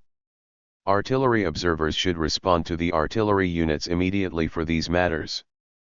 Priest, perhaps this is their first time directing such a large-scale artillery fire and they lack experience. It's possible. Filipov sighed. The 1st Battalion Commander Prokop got into the artillery observation post and shouted to the observer in front of the artillery mirror, "What are you doing? The group army's artillery fire is about to hit our starting position. Quickly correct their landing point." The officer leading the observation post was a lieutenant colonel, older than Major Prokop, so he put on airs and said, "Please don't interfere with our work. Please don't take away our lives." Prokop retorted, "It will take another 2 hours to prepare for artillery fire. God knows whether there will be artillery shells falling on our starting position. The enemy has not prepared for counter-artillery fire, and we will be attacked first." Our own people exploded. Artillery Lieutenant Colonel, all shooting parameters are measured in advance and have been tested and verified. It is impossible. Prokop grabbed the lieutenant colonel and dragged him to the artillery mirror. "Don't you have eyes? Can't you see where it hits?" At this time, the observer in charge of the artillery mirror spoke, "It seems to be off, but I am afraid it's my illusion." What? The lieutenant colonel was shocked. He pushed away the second lieutenant observer and put his eyes on the eyepiece of the artillery scope. "Let me see, Barushkin, you idiot, can this be an illusion? Call me right away. To the Army Artillery Headquarters." The correspondent who had been waiting by the phone for a long time picked up the phone and reported after a few seconds, "The call is connected. Lieutenant Colonel, fire correction." The second lieutenant named Barushkin wanted to hand the tool in his hand to the lieutenant colonel, but was pushed away. The lieutenant colonel relied entirely on experience and the scale on the artillery mirror to report a series of correction parameters. 5 minutes later, he left the artillery mirror and said to Prokop, "Come and see, Battalion Davilich, now your soldiers will not be shot by their own people." Prokop came close to the artillery mirror, observed it for a few seconds and said, "Very good, Lieutenant Colonel Davilich, I'm glad that your professional skills are not unfamiliar. I thought that our group of artillery trainees would become artillery soldiers after they transferred to infantry. The level has dropped. Lieutenant Colonel, in fact, it has indeed dropped a lot. The prosens especially like to attack artillery observation posts. When enemy tanks find the artillery observation posts, they will fire immediately, and their priority is even higher than that of anti-tank guns." Prokop let go of the artillery mirror and said to the lieutenant colonel, "The good news is that we have recently discovered that there are more and more eggs in the Prasen people. The patrol I personally led last week also captured a young boy who looks like he is only 17 years old. After 3 years of fighting, they finally started mobilizing raw melon eggs to go to the battlefield." The lieutenant colonel looked outside the observation post. "I have already sent away so many children." Prokop was silent. As an infantryman, he sent away more children. At the Prasen army position, Sergeant Andreas huddled in the anti-gun bunker, smoking silently. Korek is sharing his experience with the new recruits. The Anders shelling usually lasts for 2 hours. After the shelling stops, sometimes they will suddenly fire a burst of short fire, with the purpose of killing us who have already entered the position. The short fire may not come, but the enemy's infantry will definitely set off from the starting position after the fire preparation. So we must enter the position, and consider ourselves unlucky if we are covered by the short fire. Some recruits asked, then if we were killed by short bursts of fire, wouldn't the enemy have taken the position? No, the second group of people hiding in the anti-artillery position after the short firing will take over the unlucky ones who died. That's why you are divided into 2 groups. Korek said and looked at the recruits in the second group. At this time, a shell happened to land near the anti-gun bunker, and a large amount of dust fell from the ceiling and stuck to everyone's helmets. Recruit A looked up worriedly. "The top of this bunker is made of wood. Will it suddenly collapse?" Korek: "Yes, so I saw that Sergeant Andreas was sitting at the door of the bunker, so that he would not be buried when the bunker collapsed. Then he would be responsible for telling the officer who counted the casualties who was buried here. What kind of unlucky people are there?" Andreas smiled slightly at the recruits. "If you have a suicide note, give it to me now.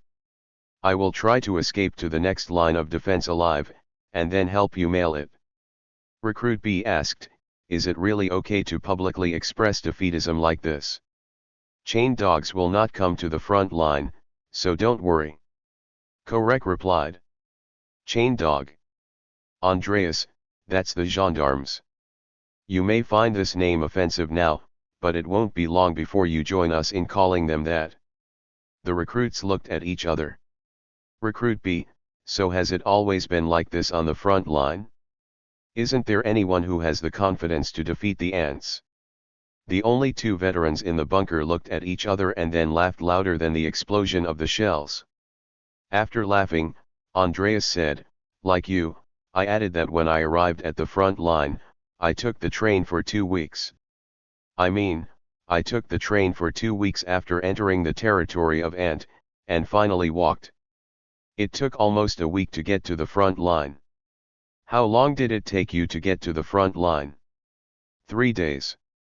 "It took you 3 days to reach the front line after crossing the border, and you still had to walk? Do you know where the missing distance went? Where did it go?" Korek: "Lost. After Sergeant Andreas arrived at the front line, except for attacking in the first few months, he spent almost all the rest of the time retreating, marching, stopping to take a breath and then continuing to march. That guy named Rokosov has been chasing us 2 buttocks. We will occasionally stop to resist. To be honest, the 2 of us are fighting well, and our division is also fighting well, but there will always be a breakthrough somewhere. And then the endless retreat. So you see, it's not that we don't want to win, but we are getting further and further away from victory. And our enemies' faces are always filled with desire for victory. Andreas, I think under the current circumstances, we still have the morale to hold on to our position, which is enough to prove that we are the best fighters in the world." Korek echoed, "Yes, I think so too. Veterans like us will continue to fight and kill the ant people fiercely. They may be close to winning, but they will never win so easily. Maybe one day, when we kill all the ant people on the battlefield, victory will come, maybe." Recruit B: "Will you come?" "Yes." Andreas said, "But before that, I don't know how many recruits like you have to be sent away. You see, I don't even bother to remember your names, so I just call you that recruit, curly hair, freckled face. After a while it will be time to call you A, B, B, D. Recruit A. I thought those nicknames were just habits on the front line, a ceremony to welcome us into the big family. The two veterans laughed again. Just at this time, another artillery shell fell nearby, and sand fell sparsely from the ceiling, giving people the illusion that their laughter shook the sand down. At this time, the commander of the heavy weapons company ran over along the trench, stopped at the entrance, and looked at the people in the bunker doubtfully. What are you laughing at? Andreas replied, Our morale is high, Your Excellency, company commander. They are all smiling so happily. That doesn't mean their morale is high. The company commander patted Andreas on the shoulder. Okay, very good. You two are the most senior non-commissioned officers of the heavy weapons company. I will rely on you later. Andreas raised his hand and saluted. Leave it to us, Your Excellency, company commander. But why are you running in the trenches under artillery fire? It's very dangerous. The company commander looked at Korek. I'm here to find Korek. Korek was surprised. Looking for me? What's wrong? Company commander, I want you to promise me that I won't die. Korek, this is God's purview. Do you think I am like God? We are from the same hometown, both from Argonne. And you have lived since Barbarossa until now. If you promise me that I will not die, I will believe it. The company commander stared at Kolik. Korek, you are actually an Argonne. I thought you were old Junker. How is that possible? My ancestors did have a manor, but it was not in East Plosen. Andreas, just promise you, how many times in our lives will we have to do things for you? Like me, a farmer in the mountains, I don't even have many opportunities to salute you in my life. Korek, okay, I promise you won't die, Your Excellency. The heavy weapons company commander nodded, turned around and ran along the trench. Korek looked at Andreas. What is our company commander's name? Andreas shrugged. I don't know, I usually call him company commander. Then you're encouraging me again. Don't you think that kid is pitiful? His military trousers are a little too long, so he can only stuff them into his boots. His face is as childish as my nephew's. Korek stopped talking, took out a cigarette from his pocket, lit it with a match, and smoked quietly. The shells were still falling. After an unknown amount of time, the sound of the artillery gradually subsided, and Korek stood up. Okay, the first group, follow us. The second group, wait. If the ants fire short shots, you will wait until the sound of the artillery stops before you go to the position. You must move quickly, because by then the ant infantry must have arrived. These crazy guys drink before they attack, and they are not afraid of being accidentally injured by their own artillery fire. Andreas had already rushed out of the bunker and ran along the trench. He quickly arrived at the machine gun position, dug the machine gun and tripod out of the pit next to the position, and set them up. Kolak arrived at the position a step later, and the two of them completed the inspection of the machine gun with ease. Their position was a side-shooting position, which could effectively kill the enemy's attacking skirmishers, but once discovered, they would be hit by the enemy first, and it would be easier for the ant infantry to rush to the melee distance. Precisely because of the danger and the requirement of superb shooting skills to effectively kill the enemy, two veterans were arranged at this machine gun position. The new recruits were all at the heavy machine gun position in the front. Those positions only needed to adjust the handwheel of the tripod and constantly move the machine gun left and right.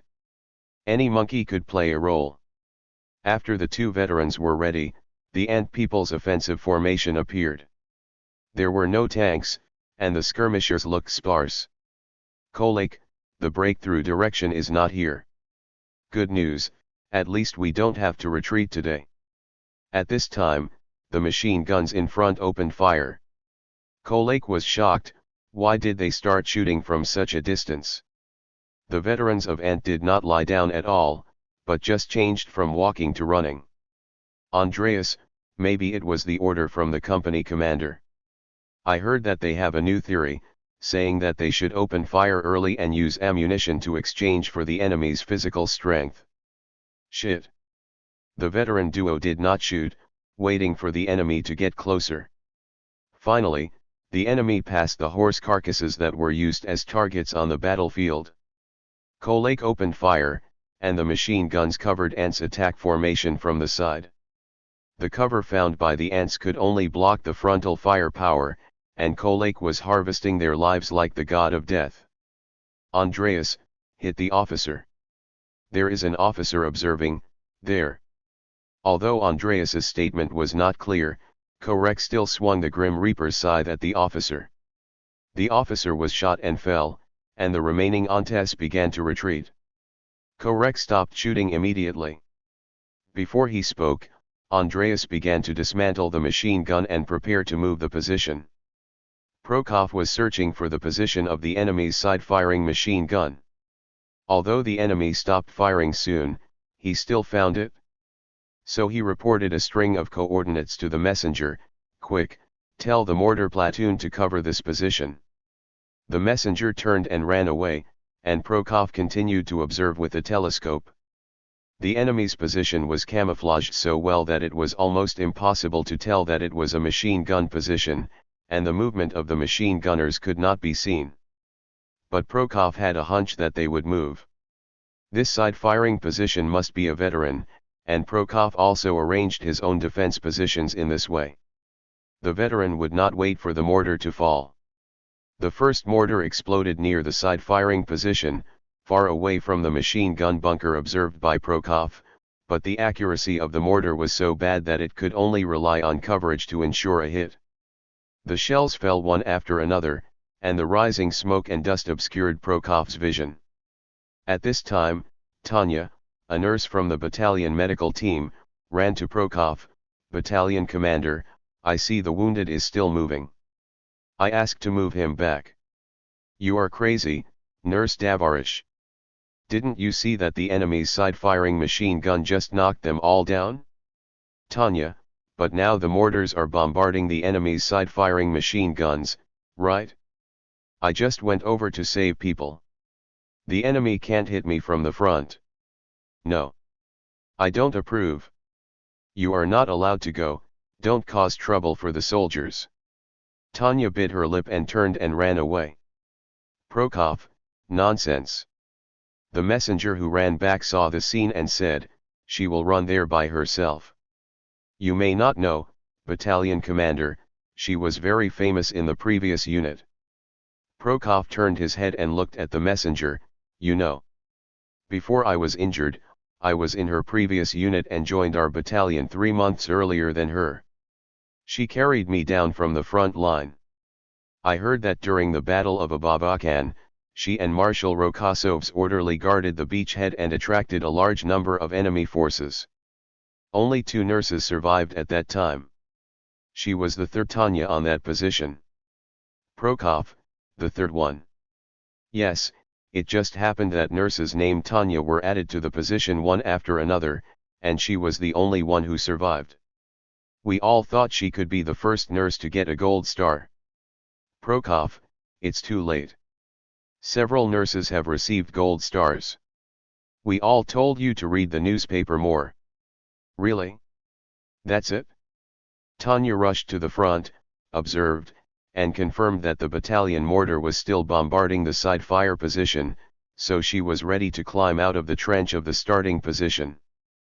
But she was held down by someone. "Nurse Davarisai, we can't let you out." The lieutenant holding him down shouted, "It's too dangerous." Tanya looked at the lieutenant's chest and saw that there were fewer medals than her own, so she said, "Comrade Lieutenant, I am more familiar with the battlefield than you." While speaking, she also deliberately raised her chest to show off the medals on her chest. The lieutenant was shocked by the medal and hesitated for a moment. At this moment, Tanya had already rushed out of the trench. The lieutenant could only shout, "Covering fire!" The company's heavy machine guns opened fire immediately, and tracer bullets landed on the edge of the enemy's trench one after another. Tanya ran all the way into the crater, lay down on the edge of the crater and observed it, then jumped up and ran wildly again. She just frog leaped forward for hundreds of meters, and finally reached the wounded. She lay on her side, opened the medical bag on her waist, and began to bandage the wounded. At this time, 3 soldiers from Prasen's side climbed out of the bunker and approached Tanya. At the same time, the enemy's machine gun also opened fire, and bullets crackled on the earthen slope used as a bunker. Seeing this scene, the lieutenant ran to the machine gun position, took over the machine gun, and tried to stop the enemy with overshooting fire. However, the Plozans were not afraid at all, and even more people crawled out of the trenches and tried to surround Tanya. The lieutenant dropped the machine gun and drew his pistol. "Comrades, aren't we as brave as the nurses? Ula!" After that, he was the first to rush out of the trench. Others in the trenches also shouted Ula and rushed out, rushing towards the Prasen position. The commander of the Prasen Heavy Weapons Company heard the sound of the Ura and looked out, and found that the ants were rushing over like a tide. "Shoot the ants!" he shouted. "Heavy, but our people are on the ray." "Company commander, the bullets will fall, it's beyond shooting." "Machine gunner, how much should the overshooting shooting roller be adjusted?" 500. Soon the machine guns were firing, but the company commander barely saw the anters fall. He turned down the magnification of the telescope and realized that all the bullets fired from beyond the scope fell behind the ant people. "Roller 400. Adjust quickly." At this time, the ant machine gun came over, crackling on the edge of the trench. The company commander felt a punch in the shoulder and fell backwards. "Company commander! The company commander is dead!" The machine gunner shouted, "Avenge the company commander!" The machine gun fired uncontrollably, accompanied by the machine gunner's hysterical shouting. The lieutenant raised his pistol and killed a Prasen at close range, and then rushed behind the slope where Tanya was hiding with a sliding shovel. Other ant warriors surged across the slope like a tide, stabbing the Prasens who turned to run away with their bayonets one by one. Then the skirmisher line rushed into the Prasen trenches. The lieutenant looked at Tanya angrily. "If someone died just now, they died for you, comrade nurse. Tanya, an attack would have killed people, but now the attack is successful, isn't it?" As she spoke, she was bandaging the wounded. The lieutenant looked at the wounded and then at Tanya. "Comrade nurse, I hope you will be so brave to save me when I am shot." "I will," Tanya replied, "I promise I will." The lieutenant held back his words for a few seconds, turned around, followed his men, and rushed into the Prasen trenches. At this time, the Prasen machine gun deployed about 100 meters behind the first trench was still firing, and someone seemed to be shouting hysterically. "Push the time forward a few minutes." Korek stopped when he heard the sound of Ura and looked towards the ant camp. Andreas also poked his head and muttered in confusion, "Charging like this." The machine gun on the front fired, and Andreas was surprised to find that one of his men was outside the trench, blocking the machine gun's firing line. "Andreas, what the hell? What happened on the way to our transfer?" "Korek, the position is about to be lost." "Andreas, let's move to the second position. The traffic trench is nearby." "No." Korek put the machine gun in Andreas's hand, who was carrying ammunition, and turned the submachine gun on his back to the front. "You run back with the machine gun, and I will fulfill my promise." "Andreas, huh?" Korek was already running wildly along the trench, hunched over, leaving Andreas where he was. "Damn it!" Andreas cursed, threw away the ammunition box, put the machine gun on his shoulder, and ran wildly in the other direction. Korek advanced along the trench with a submachine gun. He knew from the sound that the first trench had been lost, and there might still be some infantry resisting in the trench. The infantry in the screen trenches cannot be counted on to stop the ants, and the machine gun positions must be moved immediately. At a distance of more than 100 meters, the Enters would rush over soon. Just as he thought this, Korek heard the sound and immediately turned his gun, stopping and waiting for the Enters to appear. The ants appeared unprepared, and immediately raised their guns when they saw Korek, who was waiting for him, but he was still knocked down. Korek continued to move forward. This time he did not run, but was always on guard against the ants who might rush up. Now that the position has fallen into a melee, Korek must be careful. The veteran ant just lost his life because of his carelessness. The good news is that the machine guns are still firing, which means that the Enters have not yet crossed the screen trench to capture the machine gun positions. But judging from the sound, the machine gunner has lost his mind. If he shoots like this, the barrel will soon turn red and the trajectory of the machine gun will become a mess. Korek didn't know if the company commander was still safe, so he quickened his pace a little. There was a roar in the ant language in front of him.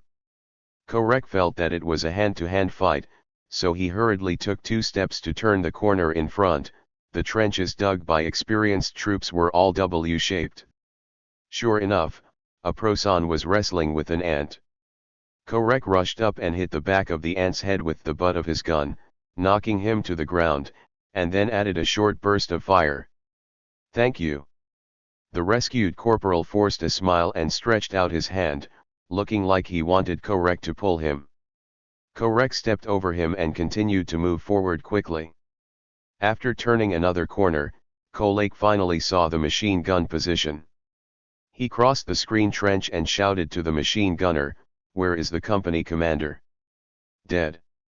The machine gunner was still firing and answered without looking back. His machine gun was already smoking and the barrel looked like it was about to melt. "Kolek, I asked you where the company commander is." "Beside him." Kolek then saw the company commander lying in the trench, his entire upper body covered in blood. He stepped forward, completely ignoring the company commander's injuries, and carried him away. After walking 2 steps, he still felt guilty and turned back to shout to the machine gunner, "Retreat quickly. Go to the second line of defense." The machine gunner howled. Kolek shook his head and ran with the company commander on his back. The sound of a grenade exploding came from behind him, and the machine gun temporarily silenced, but after a few seconds, the hysterical gunshots rang again. After a few seconds, the machine gun stopped abruptly. It was not known whether it was jammed or the ants came up to execute the crazy machine gunner. At this time, Kolek remembered that the machine gunner seemed to be from his platoon. Was he called Pockmarked Face? He ran wildly while recalling. At this time, the machine guns on the second line of defense sounded, and Andreas should have arrived at the position. The battle on the position should continue for a while. Kolek did not go to the second line of defense, but ran to the field medical station with ease. 20 minutes later, he rushed into the medical station and went straight to the operating table. The nurse, male, just carried a wounded person off the operating table, and Kolek threw the company commander on the operating table. "Doctor. Look at my company commander." The military doctor looked at the blood on the company commander. "There is so much blood, there is definitely no hope, carry him away." "You didn't even look at him," Kolek said. "Military doctor, carry them away. There are so many wounded here. And the process is that the first aid station in front will first classify the wounded, then send them here, and then I will classify them according to the severity of the injuries. Kolek, the first aid station on the front line is finished. If I don't go back, the position will soon be finished. Maybe I will be finished if I go back, but I promise this child to take good care of him." "Doctor, are you sure you want to mess with a person who is about to die? He doesn't care anymore." The doctor glanced at Kolek, sighed, and reached out to touch the company commander's neck. "He is already well, he is still alive, but with this amount of bleeding, he should not live for too long. According to the principle of injury classification, this should be treated first. Nurse. The male nurse immediately responded, "Doctor. Plasma, and a tourniquet, let's see where he is injured." Kolake breathed a sigh of relief, turned off the safety of the submachine gun, and finally looked at the company commander, turned around and ran to the battlefield. Andreas stood alone at the machine gun position, using precise bursts to eliminate the approaching ants. Because the location of the second line of defense was very cleverly chosen, the ants' artillery observers could not see Andreas, and he had been firing for so long without any shells falling. If the ants did not deploy tanks, it would be impossible to take down the second line of defense today. But tomorrow their artillery observers will be on the first line of defense, and the telephone lines will be pulled, and the situation will be uncertain. Suddenly, Andreas heard footsteps behind him, so he stopped shooting, turned around, picked up his submachine gun and aimed it at the intersection of the trench leading to the machine gun position. The machine gun fixed on the tripod could not turn around to fire, and at this time the machine gunner could only rely on his submachine gun. This is why Andreas insisted on carrying a submachine gun even though the load was already very high. The next moment, a familiar face appeared in the field of vision, and Korek also held a submachine gun. The two were stunned when they met. "Damn, I thought the ants had killed you," Kolake said. Andreas didn't bother to answer and continued to fire the machine gun. Kolake stepped forward and held up the bullet belt, acting as his assistant shooter. Finally, the ants who attacked the second line of defense retreated to the first line of defense. Andreas stopped shooting, breathed a long sigh of relief, and then looked at Kolake. "Where is the company commander?" "Leave it to the doctor. Damn, you promised to do the job for me." "I didn't ask you to fulfill your promise." Kolake took out a cigarette. "Forget it," the company commander went back to recuperate, "and he will probably go home. He should bring good things to my family." "I hope so." Andreas also took out a cigarette and borrowed a light from Kolake to light it. The two of them lay next to the machine gun and smoked. Chapter 716. At 1030 hours on November 3, the 1st Guards Heavy Breakthrough Tank Regiment broke through the front line. The 1st Guards Heavy Breakthrough Tank Regiment was reinforced to the 11th Tank Corps and charged together with the T-34W of the Tank Corps. Strengthening is given to this corps because, based on aerial reconnaissance, this corps may be counterattacked by the Prasen armored forces. Although the Rokosov Type 1 equipped by the Heavy Breakthrough Tank Regiment is called a breakthrough tank, the troops now tend to use it to deal with the Prasen tank troops. The T-54 of the Independent Armored Brigade is used in the same way. It is said that this principle has been written into the new Tank Combat Operation Manual. This is the operation manual used by tank operators and senior officers of the tank force who are being trained in the rear. Of course, if all tank armies were to switch to T-54, there wouldn't be so much trouble, but the current production capacity of T-54 simply cannot keep up. The heavy tank Revenge of the Heroic Brother was at the forefront of the entire offensive formation, and the tank commander Podolkov observed the front with a telescope. They had already broken through the defense line defended by Proson's 377th Infantry Division and were advancing in depth. The chatter of the tank crews of the 11th Tank Corps came over the radio. "Why do you think our breakthrough distance was so short in this battle plan? In the summer, we even rushed 200 kilometers before stopping. The Marshal has his own considerations, you just need to implement them. But the Marshal taught us to be more independent. I think we can just run all the way into Melania's territory and let our Melania Dovorich return to her hometown." "I think so." "How many days did it take for Prosinia to capture Melania?" 30 days. "We will also liberate Melania in 30 days and send the cannons to Prosinia." "That won't work." "Can you look at a map? There is an Oder river between Melania and the capital of Prosinia. It's already freezing in the winter. Rush over at once and end the war before Christmas. There was laughter on the radio, and suddenly the commander of the tank army came in. Enough. What did the marshal say? An arrogant soldier will be defeated. A quick victory is not an option. The radio channel that was lively just now suddenly became quiet.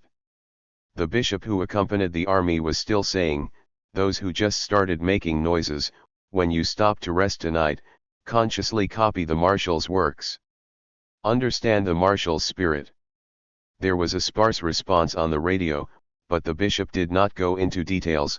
"Now cheer up and fight hard. The battlefield will devour those with a careless mentality." Podolskov was speechless. He personally felt that the work of the military bishop was a bit rigid. He thought that no wonder the 11th Tank Army's quick victory mentality was so serious. It was all caused by the bishop's incompetence. Of course he would not say this out loud, he would just strengthen the army to participate in the battle, and bid farewell to them after the battle. Podolkov looked ahead through his binoculars, his vision passing over a haystack. Suddenly, he pulled his vision back and aimed it at the haystack. There was no mistaking it, it was a fake made by stacking hay on a tank, and the enemy tank was ambushing in front. Podolskov, attention everyone, enemy tanks ahead. He switches to inside mode. 5 degrees to the left, aim at that haystack. Prepare to stop and shoot. Soon enough, the haystack was suddenly pushed away by the muzzle blast of the cannon. The armor-piercing bullet accurately hitting a T-34W 200 meters away from Podolkov. Podolkov turned his head and saw the Prozin's armor-piercing projectile bouncing off the ground far behind the T-34W. Missed.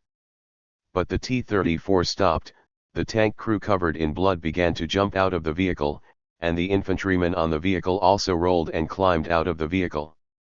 The enemy's armor-piercing bullet pierced the T-34W. Subscribe to Chinese Novel Audiowave. Podolkov switched the radio mode again. Attention, the enemy is equipped with new armor-piercing projectiles. More enemy tanks opened fire. The tank crews of the 11th Tank Corps, who had been chatting and laughing just now, were screaming.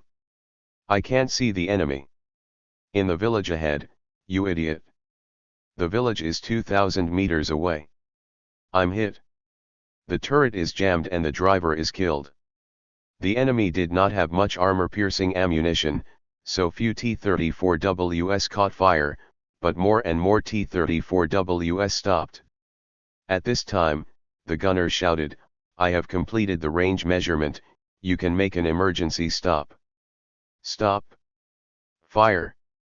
Podolkov issued the two orders together. The gunner fired almost as soon as he stopped, obviously using his experience to offset the swing caused by the sudden stop.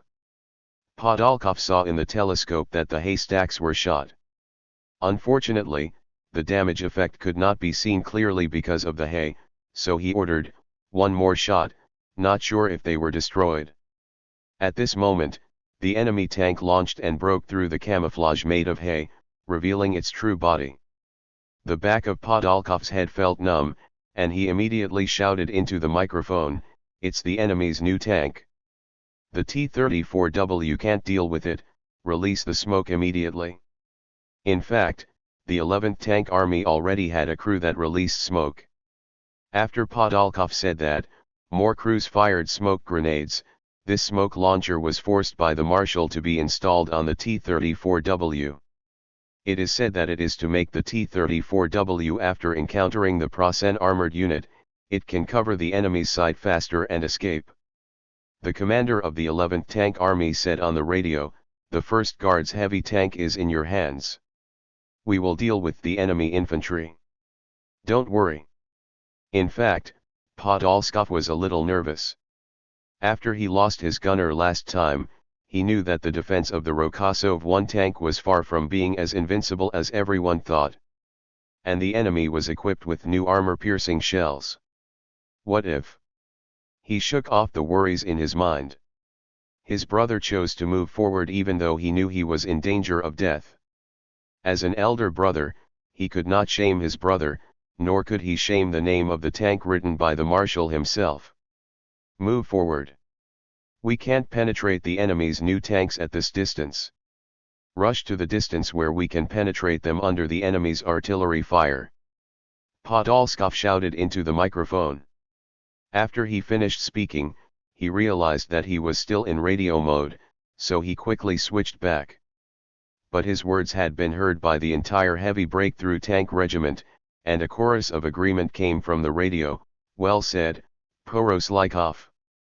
You are worthy of being the first one in our regiment to get a gold star. We will follow you, charge. Before Podolkov could be moved, he saw the enemy opening fire.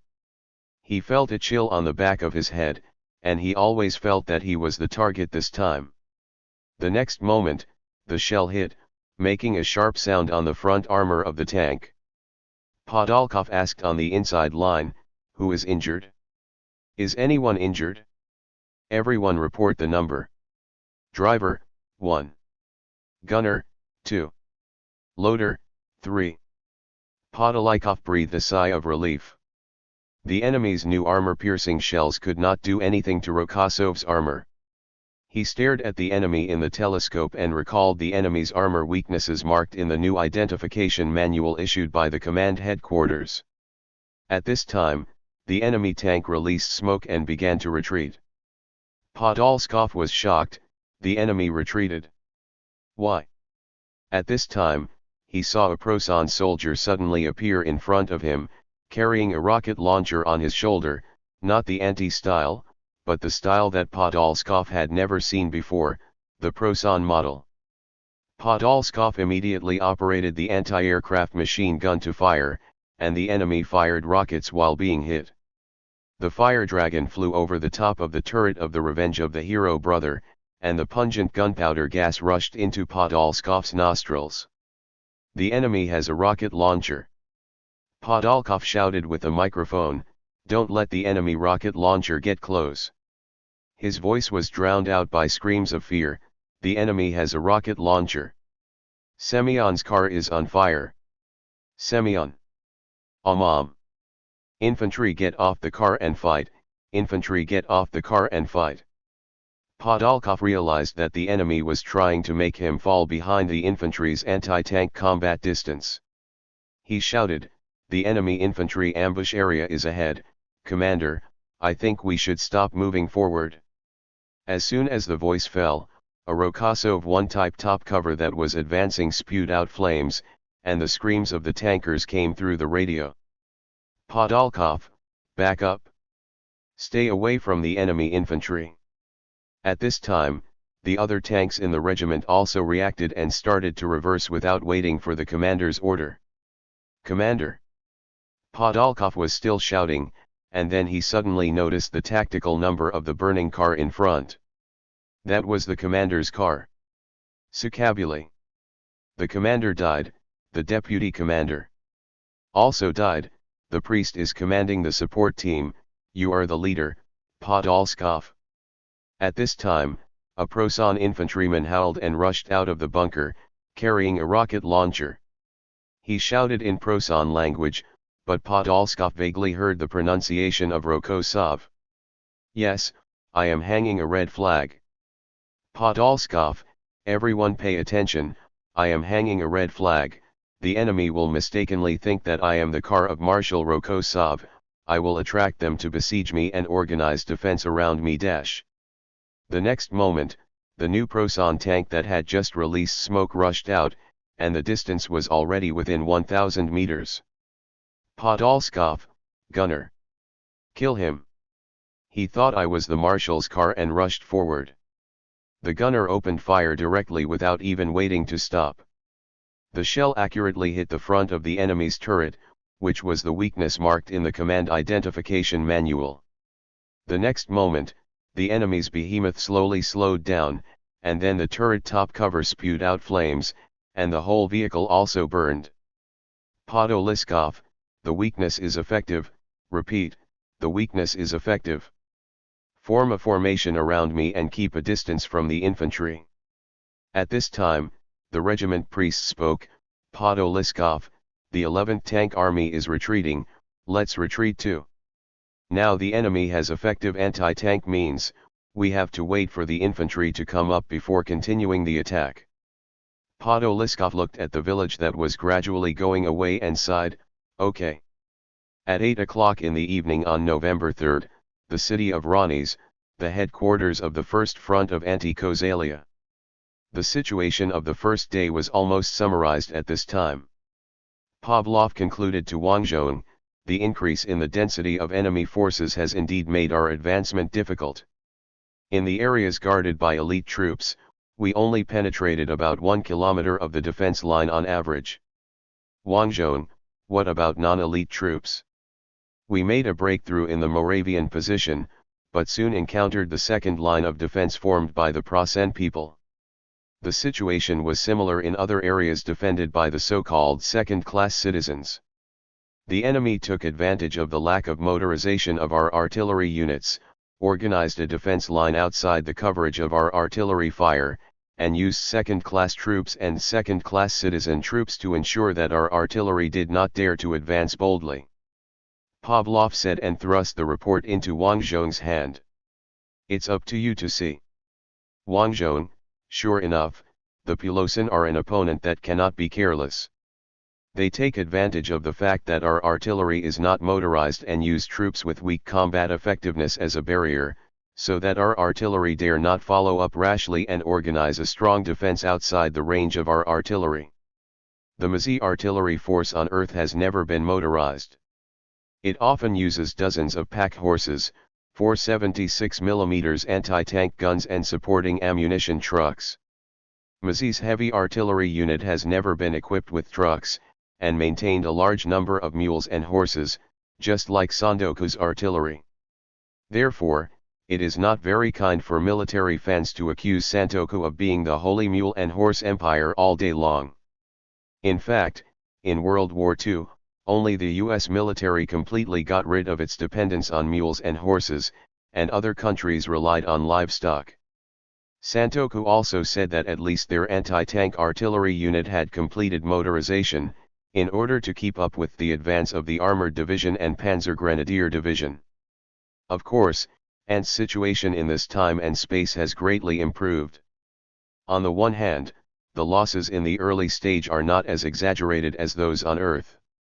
A large number of BT-7s have been retained. These tanks become tractors after removing the main guns and other things, and weld a grabber on the back. The hook can be used to tow the artillery. Furthermore, the assistance from the United States of time and space was even more powerful. In the first 2 years, trucks and jeeps were basically sufficient. Although the supply began to be tightened in the third year, Wang Zhong's activity put the United States in a situation of tightening the supply but then tightening the supply. Not fully tightened state. Although Ant didn't get any more tanks, planes, and other weapons, the transport trucks still ate a lot. Therefore, the artillery of the Zalia front is fairly motorized. But the problem is that the enemy has placed a bunch of second-class troops in front of the real line of defense. These troops are scattered on incomplete positions. Before these remnants are completely cleared, the artillery units without protection dare not rush in. The Prasen people seized this opportunity to organize defense. Wang Zhong, I bet that after our artillery catches up in a few days, the Pulosan will retreat.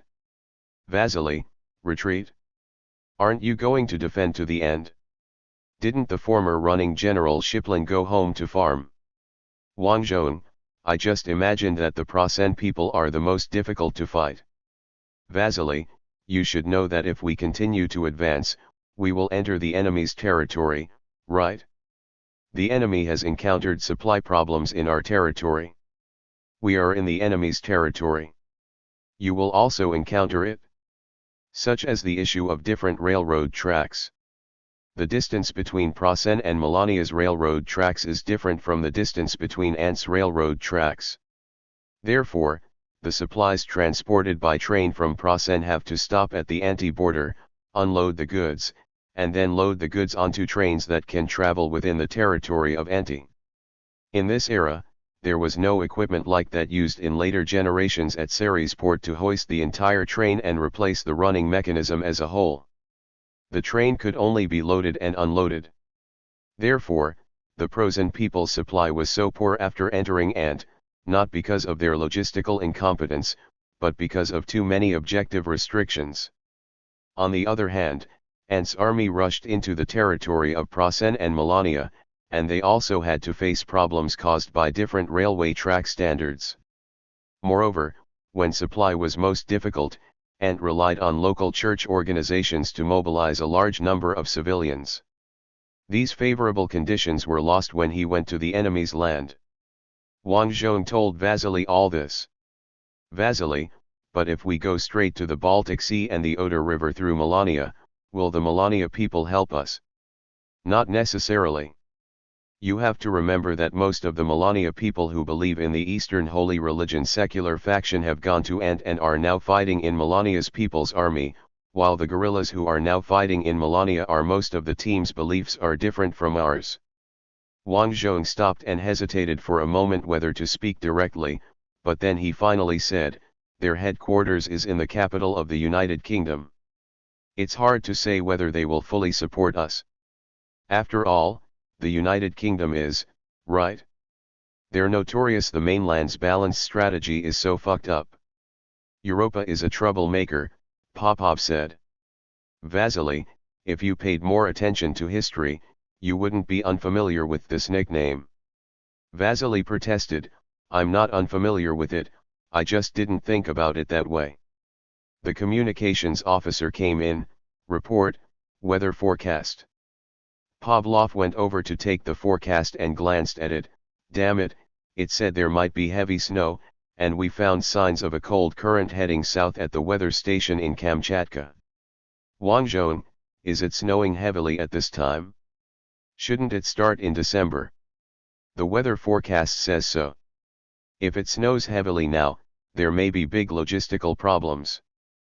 Pavlov looked at the entire battle line map.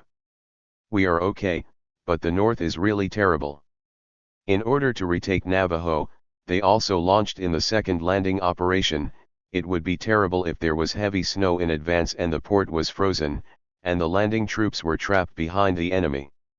Wang Zhong was silent for a few seconds and said, General Dong treats everyone equally. In the past few times, we were just more adaptable to him than the Prosen people. At this time, Emilia and two United States Army aviation officers entered the headquarters and said to Wang Zhong, Marshal Deverisi, these two liaison officers have something to ask you. Wang Zhong, why did you call me Deveriksi? Is it possible to call you sister? Amelia asked. Wang Zhong, no, just Davarich. So, as an officer of the United Kingdom, how can you be the introducer of the United Kingdom? Because these two misunderstood our relationship. Amelia said angrily, don't worry about that reporter from Mike. He has gone beyond the limit in order to gain attention. I didn't even include tidbits in his reports. It's so simple, I already have your child. Wang Zhong deliberately pretended to be surprised, when? Oh, was it that time? Asshole. I didn't get better even once. Why are you like this? Just teasing you. Wang Zhong skipped this topic and looked at the two United States officers seriously, so, what's the matter with you two? We are preparing to launch a long-distance bombing campaign. Wang Zhong, then just blow it up. No need to say hello to us. We are also using Pay-8 to bomb the large maintenance plants and train dispatching stations behind the enemy as much as possible. That's right, this time we plan to have the bombers land at Ant's airport after dropping bombs, replenish ammunition and rest, fly over Plosen at night, and bomb again. Our staff believes that this can greatly increase the number and efficiency of bomb drops. Wang Zhong, but it will tire the pilot to death. It doesn't matter. You may not understand the living arrangements of bomber pilots. They have many days to rest between bombings because the ground crew has to repair the aircraft. Of course Wang Zhong knew this. After all, he relied on Memphis Belle, and as a military fan, he knew the little knowledge that you can go home after participating in 25 bombing missions. A little research revealed that many crews of the 8th Air Force had not participated in 25 bombing missions in 1 year of service. A little math shows that the pilots have a lot of free time between bombings. The officer of the United States continued, so it is not a big problem to be tired during bombing, and the benefits are obvious. The number of bombs dropped in 1 day will double, and the damage to the Prasen Empire will also double. Wang Zhong nodded. He remembered that the 8th Air Force on Earth had also carried out such bombings, and then he was surprised to find that the conditions at Mazi Airport were very poor, and that the Mazi Air Force did not have control of the air at all. Santoku's fighter jets came at the smell and bombed the parked area. Bomber airfield. So this leap bombing plan was quickly stopped. But now, this plan suddenly became executable. The Ant Air Force had recently taken control of most of the battlefield air supremacy. The Prasen Air Force could only seize the opportunity to launch an attack while the Ant Air Force returned for supplies. In this case, as long as the Air Force is allowed to attack the Plosen Air Force base before the arrival of the Allied bomber group, it can cover the large group of aircraft and ensure their safety when they land in Ant. Wang Zhong, okay, I agree with this plan. What do you need me to do? Just issue an order to the Air Force commander of the front army and ask him to assist you. We also hope that you can mobilize the pilots. The United States liaison officer said. That's easy to say. Wang Zhong agreed. At this time, he saw the weather forecast he had been holding in his hand and reminded, but it is likely to snow heavily here. The United States liaison officer was an Army Air Corps officer himself, and he understood what Wang Zhong meant when he heard it. Of course, we will carefully confirm the weather conditions before executing the plan, so don't worry about this. On the Plosen side, Army Group South Headquarters. Marshal Mendel put down today's daily and said to the Chief of Staff, considering our grassroots officers' habit of exaggerating the enemy's blows to themselves, Rokosov's progress today is minimal. Chief of Staff, the plan to build a second layer of positions outside the range of the enemy's artillery fire has worked. Next, we should counterattack at night to regain some positions as much as possible, so that the enemy's artillery will not dare to follow up tomorrow. Marshal Mendel nodded, that's it? By the way, didn't you say that the Imperial Academy of Sciences sent some night vision equipment? What do you mean by that equipment? Chief of Staff, I assigned the 16th Panzer Grenadier Division to cooperate with the Cent Technical Experimental Unit 603, but the amount of equipment is too small. I personally think it is unlikely to be a big deal. Mendel, it doesn't matter, the key is to let the Ant people know that we have night fighting equipment, then Rokosov will have more worries. He taught us this trick, step by step. It's very impressive. At this time, the sound of grenades exploding was heard outside. Of course, this was not a grenade, but a bomb dropped by an Ant Air Force night bomber.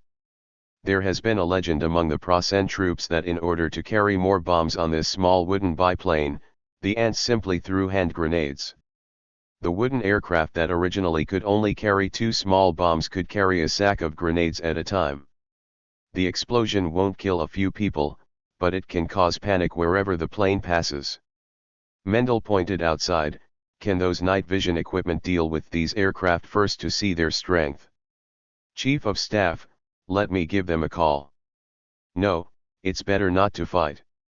The things the Imperial Academy of Sciences creates to please His Majesty are rarely reliable. Chief of Staff, the new tank-killing bazooka was well received in today's battle. That's a counterfeit Ant product. Mendel suddenly raised his voice. But he immediately suppressed his inner thoughts and sighed. Okay, let's launch a night attack first. Chapter 717, First Battle of Night Combat Equipment. Prasen Technical Experimental Force. Lieutenant Colonel Kanan watched as technicians inspected the night vision equipment mounted on the Panther tank. At this time, Major Luke of the 51st Panzergrenadier Regiment of the 9th Panzergrenadier Division, who was cooperating with their actions, came over and stood next to the tank that had started. He put his hand in front of the smoke exhaust vent to warm himself with the warm exhaust gas. "It's so cold, Lieutenant Colonel," he said. "This night vision equipment of yours is just a searchlight. What if it is knocked down by an enemy sniper?" Lieutenant Colonel Kanan shook his head. "No, this headlight emits infrared rays. Only the infrared night vision device equipped on the top of the tank can see what it illuminates. The ant people do not have infrared night vision devices." "Look. Not enough. Major Luke, then we can't see it either? How can we cooperate with you in total darkness? Your own infantry can't see it either. What's the point? You can see it. As long as we use incendiary bombs to light the enemy's position, you can see the enemy's position." Lieutenant Colonel Kanan said. "Also, there is an identification strip behind the tank that emits weak fluorescence at night. Look at the track to make sure you don't get caught in the tank as you advance." Major Luke took out a cigarette. "Damn it, why don't you, the tank commander, light a cigarette and let us look at the light from the cigarette butt to confirm the location of the tank?" "No, enemy snipers will use the flames of cigarette butts." Lieutenant Colonel Kanan immediately replied. "Before I was transferred to the experimental unit, there were officers who went outside the bunker to smoke in the middle of the night and were killed. Being a witch. The female biplane pilots who came to bomb at night were called night witches by the Procenians, and correspondingly ants female snipers were also called witches. Procons male soldiers would not admit that they were afraid of these ant female soldiers. They could only slander them for using witchcraft, and what they were afraid of was evil witchcraft. At this time, the technical chief of the Technical Experimental Force ran over, saluted Lieutenant Colonel Kanan, and then reported, "All night vision equipment and Nightingale-type infrared headlights have been inspected, and we are ready to attack."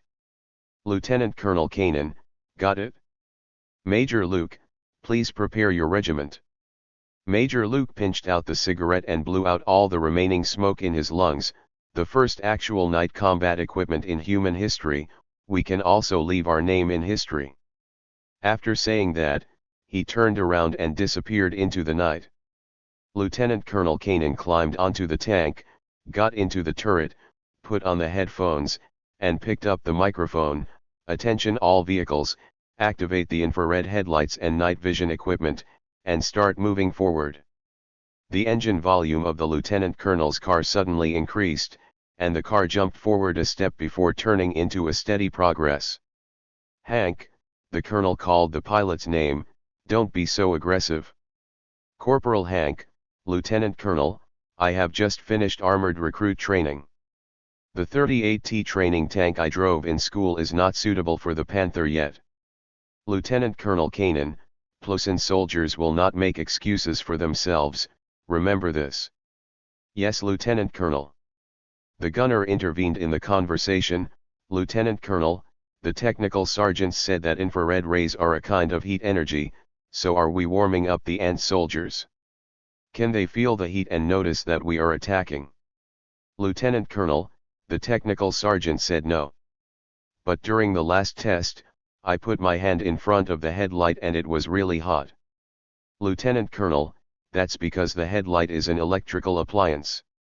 If you put your hand close to the glowing light bulb, it will get hot. Stop talking nonsense and observe carefully." After that, the lieutenant colonel picked up the infrared night vision device specially equipped for him.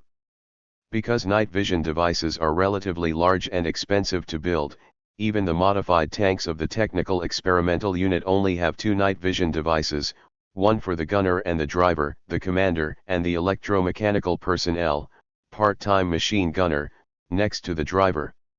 There is no such thing. The lieutenant colonel's handheld night vision device was removed from the machine gun of the infantry squad. Yes, in an infantry squad, only the machine gunner has a night vision device. On the other side of the earth, Sandokan once equipped the STG-44 assault rifle with night vision devices in the late period and distributed them to a small number of elite troops. However, Prosan has not yet developed an assault rifle.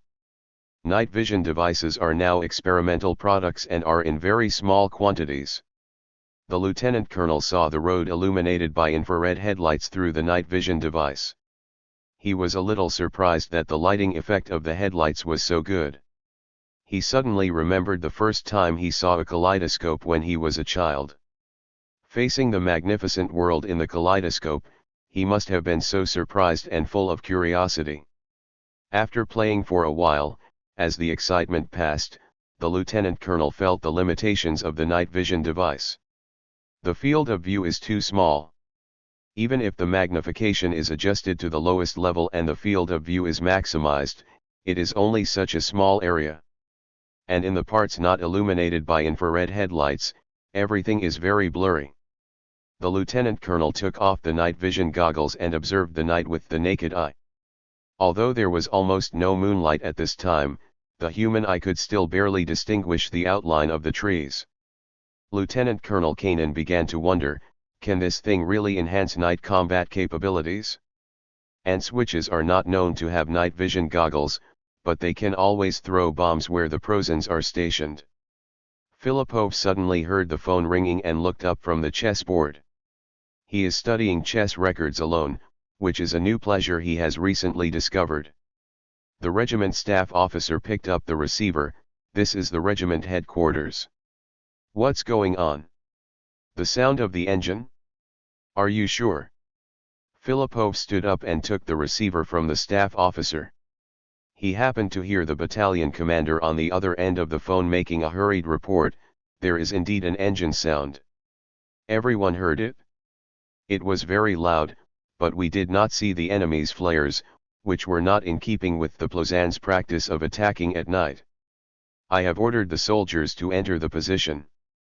Filippov, your order is fine. Continue to observe and report any findings. At this time, another phone also started to buzz. It happened to be next to the staff officer, so he picked it up easily. Filippov put down the receiver in his hand and looked at the staff officer. The staff officer repeated Filippov's order just now, put down the receiver and reported. The 2nd Battalion also heard the sound of the engine. Filippov, the 3rd Battalion did not hear it. The 2nd Battalion heard it a little later than the 1st Battalion. The enemy's main offensive force was in the position of the 1st Battalion. Take over the 1st Battalion of the 355th Regiment. Filippov's regiment has just received reinforcements from the 1st Battalion of the 355th Regiment. This battalion is now the regiment reserve and is staying behind the core position of the regiment. The staff officer immediately answered the phone and handed the receiver to Filippov. Commander, what's the matter? Asked the battalion commander of the 355th Regiment. Filippov, you move toward the 1st Battalion's position immediately. They may be attacked soon. Now. When it's this dark. Filippov, just in case. As soon as he finished speaking, there was an explosion outside the regiment bunker. Staff officer, it sounds like the direction of the 1st Battalion. Filippov, did you hear the sound? Now, leave quickly. Yes. Filippov almost dropped the receiver on the phone, then came to the observation window of the regiment bunker and looked out. There was obviously fire in the 1st Battalion's position, and then there were continuous explosions. Staff officer, they were touched. So the sound of the engine is a camouflage trick to attract our attention, and the infantry who were touched are the main force. Filippov, there should be intensive gunfire. At this time the phone rang again. Filippov immediately picked up the receiver. Only then did he realize that he had hit it too hard and the receiver shell was slightly cracked, but it did not seem to affect its function. The voice of a battalion commander came from the receiver, Captain. Something is wrong. We saw the cannon fire at a distance of 800 to 1000 meters. It was too dark to see clearly and there was no way to measure the range. but the enemy can accurately shoot at the bunker we repaired in the afternoon.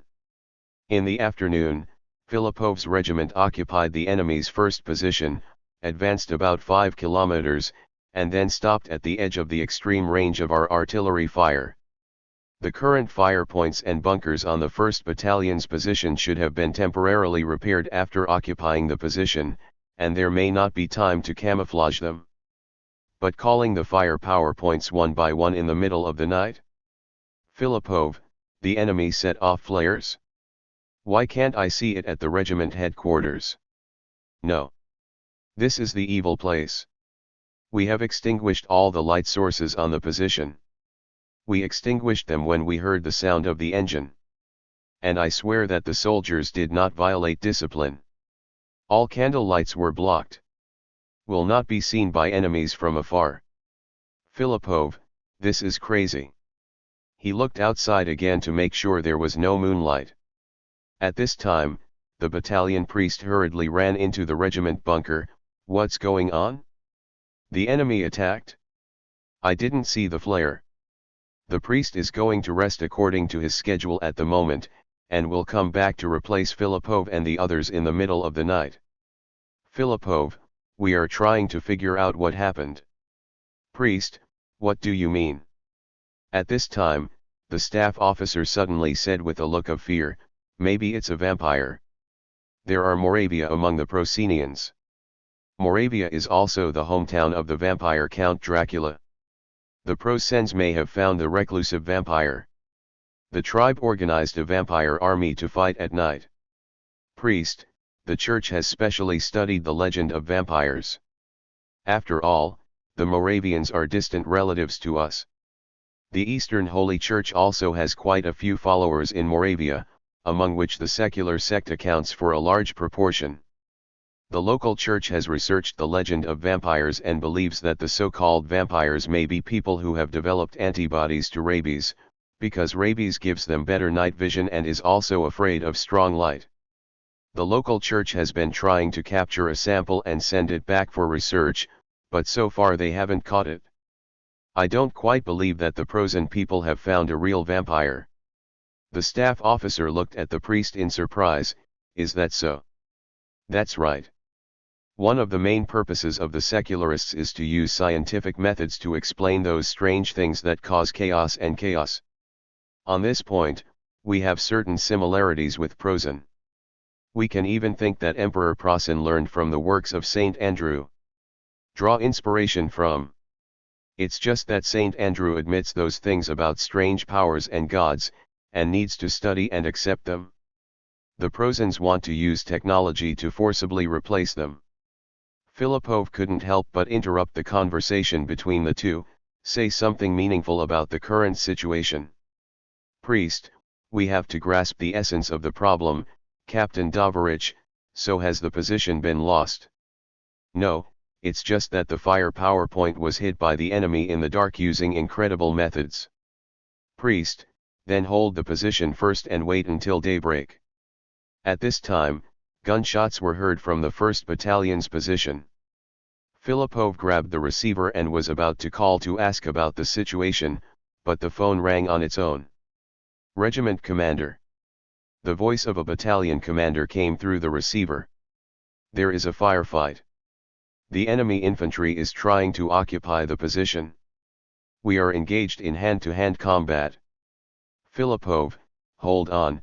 The regiment reserve has set off from the regiment headquarters position and should be at your place soon. Resist until the last person. Lieutenant Colonel Kanin has a strong desire to complain. This night vision equipment is more useless than imagined.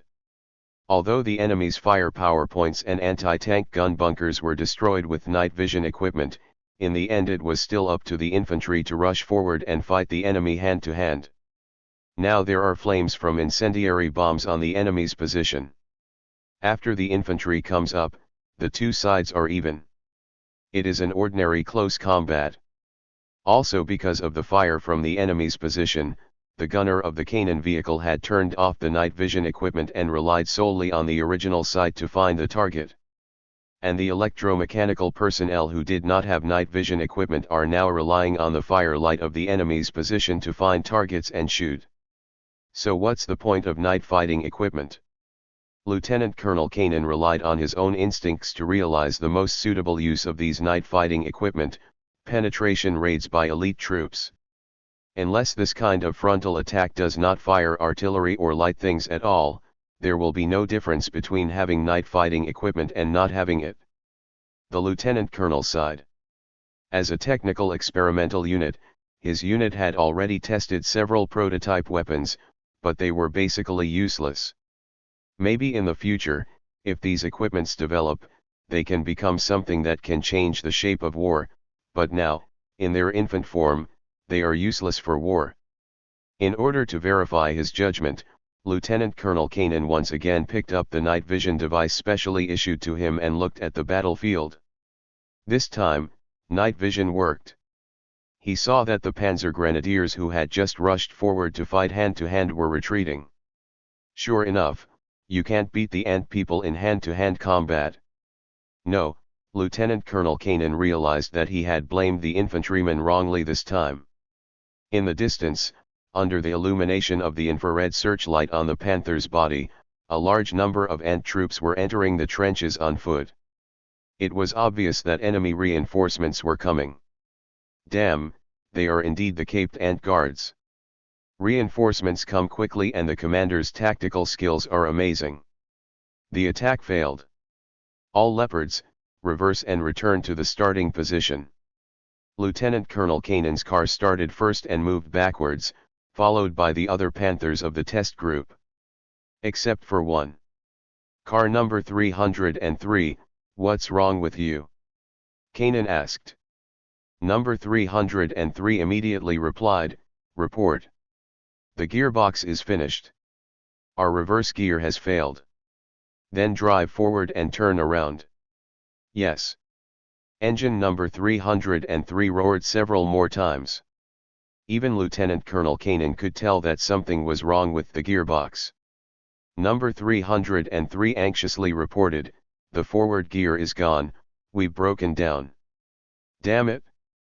Lieutenant Colonel Kanan ordered, don't let the tank be captured. Immediately place explosives on the infrared equipment and prepare to blow up the tank. Yes. At this moment, the gunner exclaimed, the enemy rushed out of the trenches and pursued our defeated army. Lieutenant Colonel Kanan made a prompt decision, 303, blow up the car quickly, other cars stop and cover 303's bombing of the car. No, we've installed the explosives.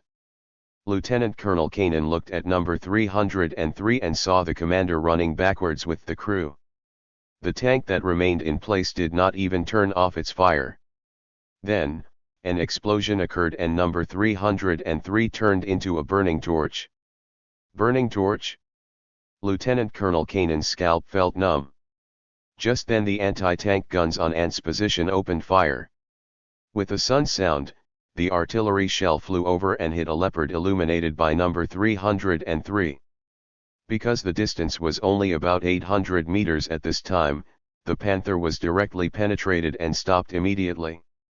The two remaining tank crews jumped out of the tank with astonishing proficiency and ran backwards. It's a vortex. Release the smoke. The lieutenant colonel shouted, release the smoke quickly, we are illuminated by the fire of number 303. Release the smoke quickly.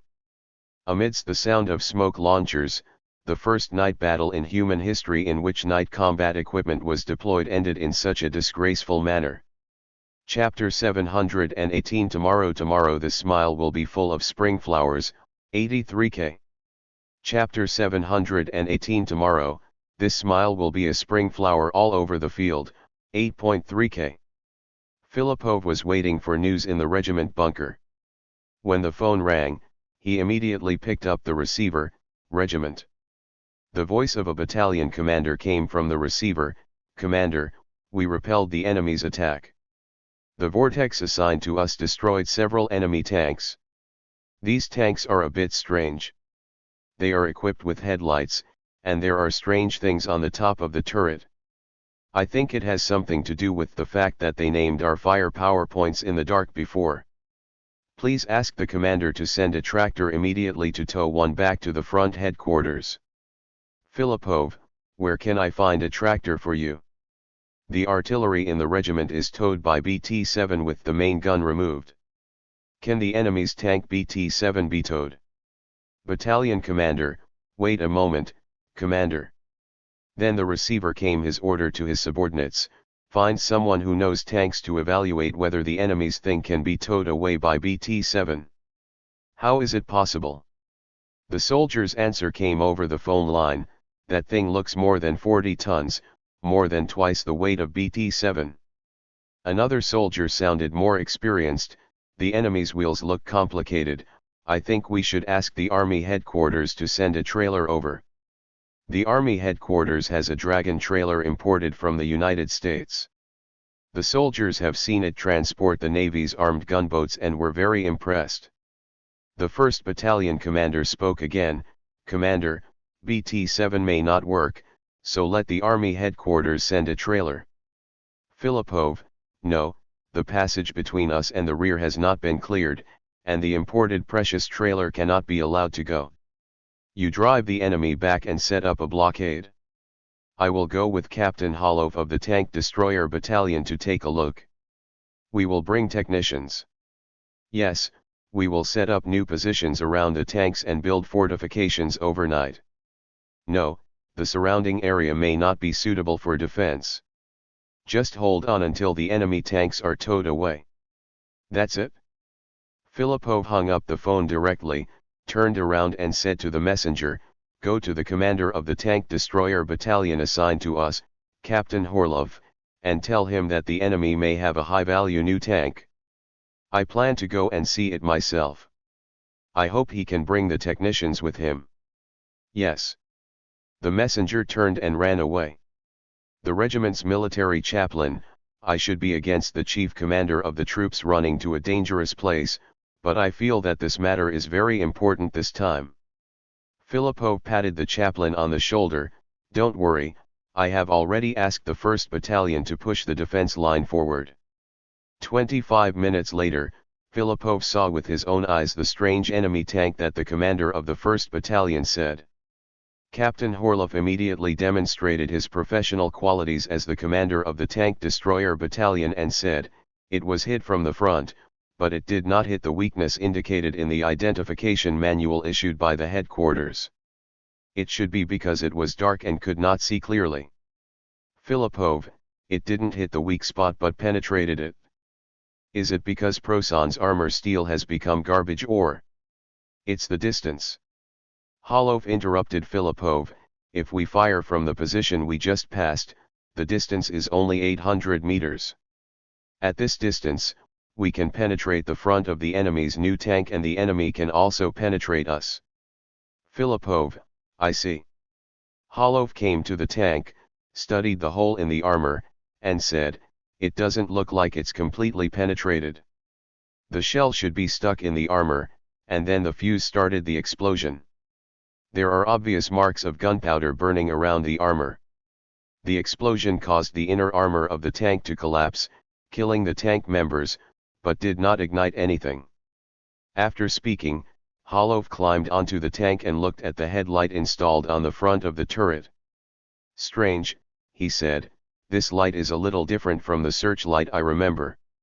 Alexei, come and see what's going on. The technician who came with Holov jumped onto the tank and began to check the searchlight. Holov stroked the device on the top of the turret with his hand, this is also very strange. It looks like a monocular telescope, but the place where it is installed is not suitable for observation. If the commander wants to see this, he has to lean his body, of course, it has no eyepiece. In order to install this thing, the tank removed the anti-aircraft machine gun, but this thing is not installed on the base of the anti-aircraft machine gun. It is fixed on the top cover of the turret and cannot be rotated. Filipov listened patiently and finally couldn't help asking, what are these? Holov shook his head, I don't know. This car should be sent back and let smart people study it. At this time, The technician who checked the searchlight also spoke. This thing should have a filament, but the front layer, I thought it was ordinary glass, but you see, our flashlight can't shine through it. I think even if we turn on the filament inside, there should be no light coming through. It's incredible. Holof, it seems that figuring out the secret of this thing is beyond our ability. It should be handed over to the marshal and experts. Filipov, okay, then you can see if it can drive by itself. If not, what kind of tractor can tow it away? I'll try it. Holof said as he got into the driver's hatch of the enemy tank. Holof, there are a lot of things on the driver's side. What is this? It looks very similar to the thing on the top of the turret. Filipov, same as the one on the top of the turret. Yes. Damn, the driver's seat is covered in blood. The driver died in the car, right? Where is the body? Did you find anything noteworthy on the body, such as the operating manual of the installed new system? The 1st Battalion commander immediately reported, we have put the seized documents together, but we don't know process when, and we don't know which document is the operating manual of the new system. Filipov, pack all the seized documents and send them to the army headquarters. No, send them to the front headquarters. At this time, the enemy tank engine made a twitching sound. Holof, someone help crank the car, this guy may be able to move, I want to drive him back to the army headquarters. Filipov, no, you may have to send someone to drive it to the front headquarters. November 5, 12 o'clock noon, Kozalia 1st Front Headquarters. Wang Zhong looked at the Panther tank parked in the yard, which had arrived at the headquarters after 2 days. He had driven the Earth's isotope in War Thunder, but not often, mainly because the room allocation was a bummer, and as it was updated, it began to encounter various Cold War-era gadgets. Using World War II technology to fight the Cold War was like a mentally retarded thing. Unlike the Earth's isotope, this Panther also has a headlight, which looks hairy. If it is also covered with explosive reactive armor, then people will believe you that this is a test vehicle of that country. The technician who came with the car said, Marshal, this headlight has a filament, and theoretically it should be able to emit light, but I drove it several times on the way here, and it just didn't light up. Its cover is not transparent, which is incredible. At first I thought it was a cover that had to be lifted up when turning on the light, but after studying it, I found that the cover was directly fixed on the light. I want to take it apart, but the battalion commander said it's a precious trophy and needs an expert from the Ordnance Bureau to take it apart. I'm afraid it'll break if I take it apart. Wang Zhong, this is an infrared searchlight, used in conjunction with an infrared night vision device. Wang Zhong has also used this infrared headlight in War Thunder. At that time, the night battle mode had just been updated, and 3 out of 10 times he could be included in the night battle map. At that time, he liked to drive the infrared headlight on the turret all the way, and then he was seen from a distance by the thermal imaging of the NATO vehicle and the pot-covered head was shot away. But this thing must have been very powerful when it first came out. Wang Zhong walked around the tank and looked at this new toy. At this time, he heard Popov whisper to Vasily, what is infrared? You can think of it as a kind of thermal radiation. The musician actually answered the question of the bishop accompanying the army accurately. But Popov's next question was, how did the marshal know that this searchlight is an infrared searchlight? Wang Zhong, I guessed. Infrared and visible light are both light. The Proson people installed a filament on the searchlight, but added a cover to prevent the light from escaping. There is only one possibility. This is a filter cover that filters out visible light and leaves infrared that is invisible to the human eye. Vasily, why? Wang Zhong, infrared is also light. It has the dual nature of wave and particle. It will reflect when it hits an object, just like visible light. At this time, if you use something that can observe infrared to look at the things illuminated by infrared dash. Vasily, it will be like being illuminated by light. Yes. This is the truth about the enemy's night combat system. They use this thing to accurately clear out the uncamouflaged fire powerpoints on our positions in the dark. Wang Zhong said excitedly, and began to talk endlessly, ignoring the expressions of the people around him. Pavlov whispered to Popov, "Is this a manifestation of God?" Popov, this is also recorded in the books that record the life of Saint Andrew. Saint Andrew often shows information and technology that he should not know. Pavlov drew a holy seal of the Eastern Holy Church on his chest. Wang Zhong, in short, give a collective commendation to the unit that captured this car. Vasily, which unit should be commended? The unit that penetrated it, or the unit that captured it? Both. Okay. Wang Zhong, send this car back to the Ordnance Bureau and give it to Kodin. No, give it to the two people who made the wire-controlled magic arrow a few days ago, named Kitov and Grushkov. Let them study it. Copy it as soon as possible. This thing should also require electronic components. Kitov and Grushkov can actually make a wire-guided missile in this era, so it should be easy to make a poor version of infrared night vision goggles. As for the headlights, the key lies in the filter cover. If the problem of the filter cover is solved, mass production can be achieved. In the first year of the Yebeo defense battle, Wang Zhong's troops had to light a fire at the starting point to launch an attack at night, using the fire to ensure that the troops attacking at night would not go astray. What if the infrared headlights and the first generation of night vision goggles are really popularized? This picture is too beautiful and I dare not look at it. Vasily, should we send the whole car over, or remove the searchlight and the roof and send it over? Wang Zhong, asshole, what if we dismantle it and it breaks? Let the geniuses dismantle it. Send the whole car back, but tell them to mainly study the enemy's night vision system. Vasily, yes. At this time, the roar of the engine came from the sky. Wang Zhong looked at his watch. Well, the Allied bombers should be here. The Allies proposed flying bombing just yesterday, but they started to implement it today, and the efficiency was amazing.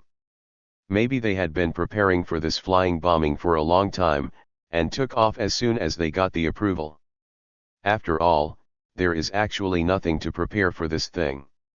When landing, Ant can just be ready to receive the wounded on the plane. Then the crew of the plane that was too damaged to fly was dismantled and replenished to the attrition crew, filled with fuel and loaded with bombs, took off again, bombed again, and returned home, and a leap attack was completed. Wang Zhong cut his perspective and looked at the 8th Air Force B-17 fleet flying towards the airport from an overhead perspective. The whole scene is much more handsome than in the episode Heroes of Air Combat. The ground troops' morale will soar when they look up at the track cloud. Suddenly, Wang Zhong noticed that the emblem of a B-17 was a beautiful woman. Then he took a closer look at the name of the aircraft, Memphis Beauty. When he was a kid, his favorite air combat movie was called Memphis Belle. At this time, Vasily's voice interrupted Wang Zhong's thoughts. I don't know if this bombing has caused enough damage to the Prasen people. I feel that the Allied bombing is of limited use. They have repeatedly bombed the factory area of the Prasen people, but in the end the Prasen people still have enough tanks. Wang Zhong, we can't say that. According to the enemy documents we captured and the interrogation of enemy officers, Prasen's armored forces have shrunk a lot. In the past, one of their armored divisions could have 2 battalions and 200 tanks. A large number of half-tracks and trucks. Now the tanks have been directly reduced by half, and the number of trucks and half-tracks has also been reduced. Pavlov, there are also problems with the enemy's equipment supply. The equipment of many troops has been decreasing. If we hadn't completed the replenishment, we might have been able to carry out the winter offensive plan as planned for next summer's offensive. Wang Zhong, there is a saying in series, you can't eat hot tofu in a hurry, so take your time. It just so happens that we should also clean up the theory of quick victory in the military and establish a correct understanding, otherwise the troops will suffer in the future. Popov, I'm even worried that the inquisitors sometimes go too far. No matter what, it's not too much. Emperor Proson slammed the table hard. Since you all prevent our country from burying Gilace, I can only obey you. But no one can stop me from liquidating these damn traitors. They hang them all. Hang everyone who has been to the Valkyrie Club. The head of the Imperial Household Ministry asked, Otto. He is here to eliminate these guys. Exception. Hang them all except him.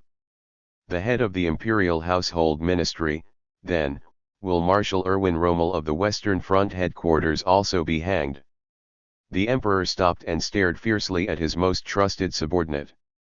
Sorry, the Marshal is responsible for the defense of the Empire's Western Front and successfully pushed the Allied forces into the sea.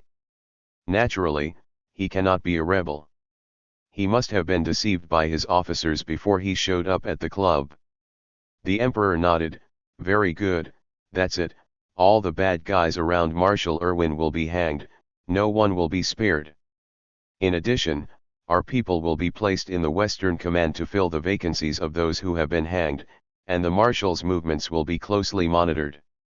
If the Western Front Command rebels, their troops will enter Prosonia much faster than the Eastern Front. There are no military generals present at this moment, otherwise they might endanger everyone. Emperor, let's discuss the funeral of Marshal Lundsteiner again. Our army performed unexpectedly well yesterday when resisting Rokosov's invasion. I thought of Marshal's funeral, we had already been defeated. Rokosov. The head of the Imperial Household Ministry was shocked, have we finally defeated Rokosov? That's right. The Emperor took a picture of the map. Look at this map. Yesterday Rokosov penetrated the deepest point for only 15 kilometers, and he only advanced 15 kilometers in one day. We are trying to intercept this force embedded in our defense zone. The connection between the troops and the main force. This is going to be a big siege. The head of the Imperial Household Ministry squinted at the map. He was not from a military academy, nor did he have a military family background, but he could also tell that the small group of troops embedded in the defense zone was a brigade-level battle group, that's what was written on the map. At this time, the propaganda minister said, we just blocked Rokosov's attack, and we call it a victory. The people will not be satisfied. The soldiers who went home for vacation and recuperation have brought back the bad situation on the front line. I am afraid that the people will not be satisfied. It's so easy to be fooled. Emperor, can't we just let them go home? Set up a centralized rest area and say that the wounded soldiers will be properly taken care of by the Empire there. The publicity minister was stunned. If no one comes home from the front line for a long time, the rumors will not spread. Then kill all those who spread rumors. The Emperor looked at the chief minister of the palace, aren't you the best at this? The spy chief and the propaganda looked at each other before replying, yes, we are the best at this. Only ants judges can compete with us. Emperor, just do it. But the Minister of the Interior began, there are so many wounded soldiers on the front line, and it is almost impossible to put them all in official rehabilitation and rehabilitation institutions. It is because this is not possible that the wounded soldiers are allowed to go home to recuperate on their own after passing the dangerous period. The hospital is already full. The Emperor sullenly said, well, let them be careful about their words and deeds. We can enact a bill to encourage residents to report defeatist remarks. Someone will definitely report it. Even if the adults are too worried about their neighbors to speak out, or if they are all anti-imperial spies, their children will still report it.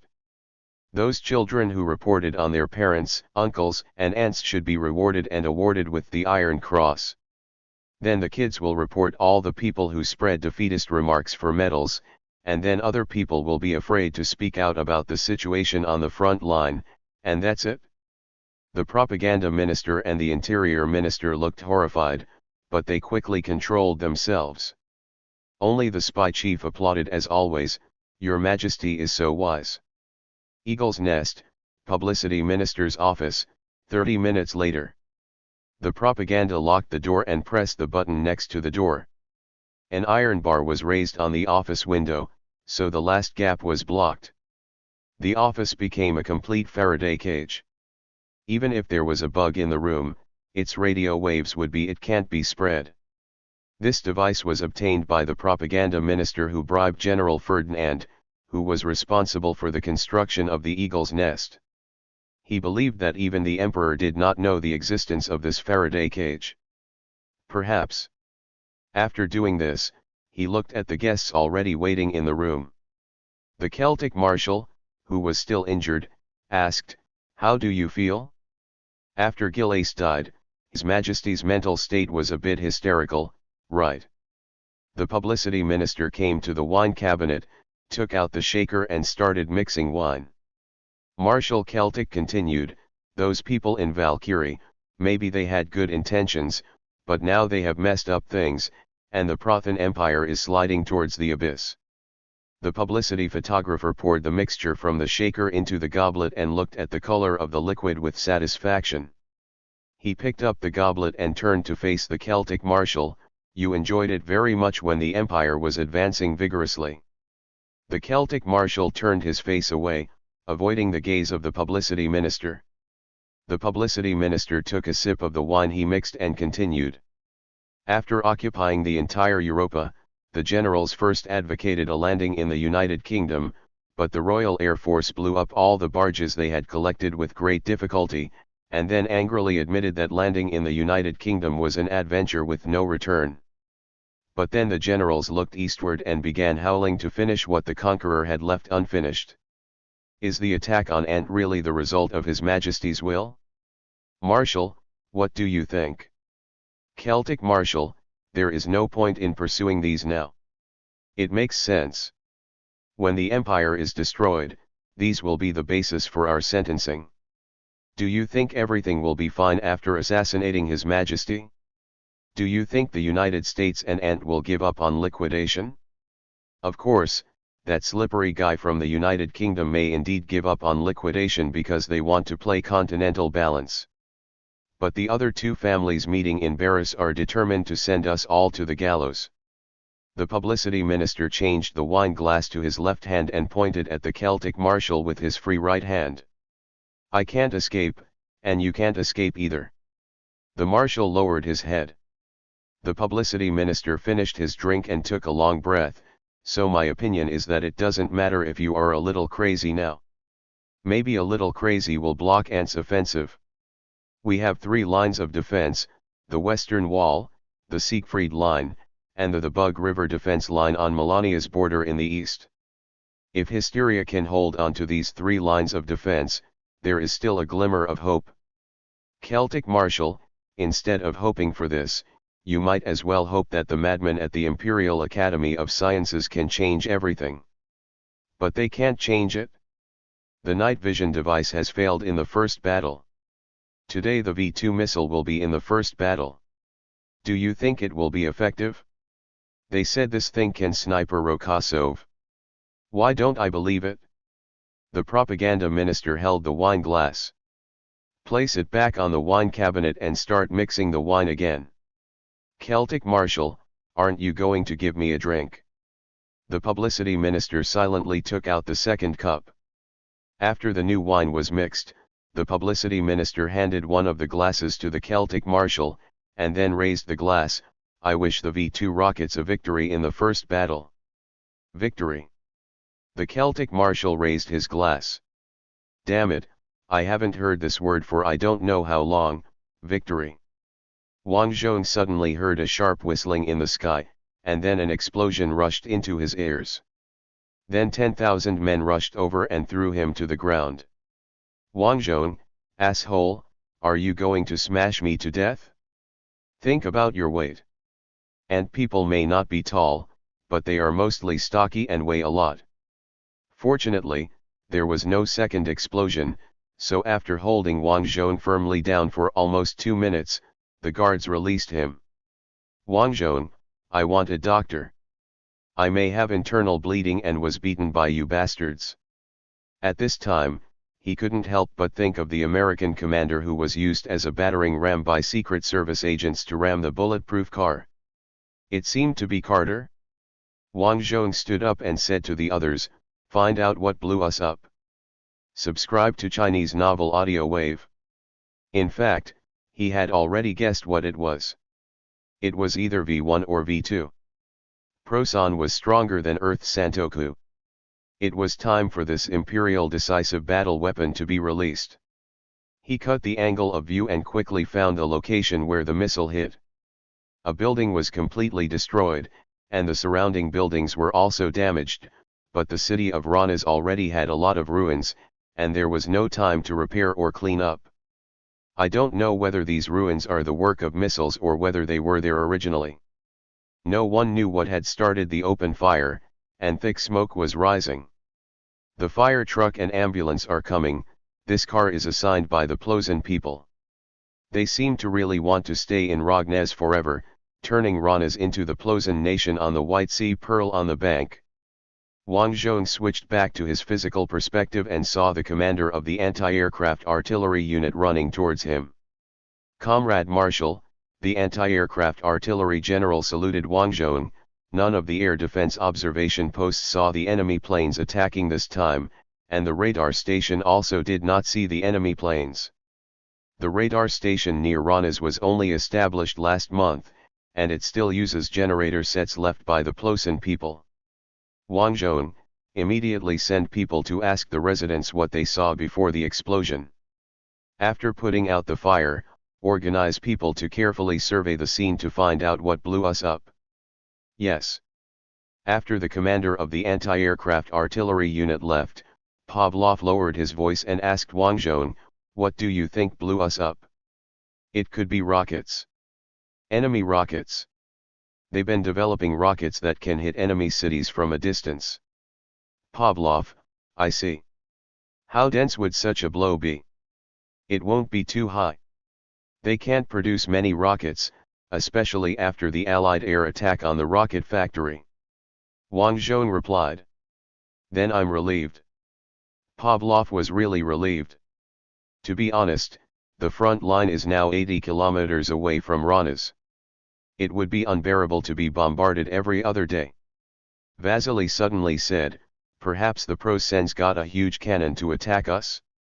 Didn't we find the extra railway and gun mount rotating platform used by the Prosens when using the cannon at the Marina fortress?" "Wang Zhong, it's also possible. If it is true, we will have a very good trophy next year.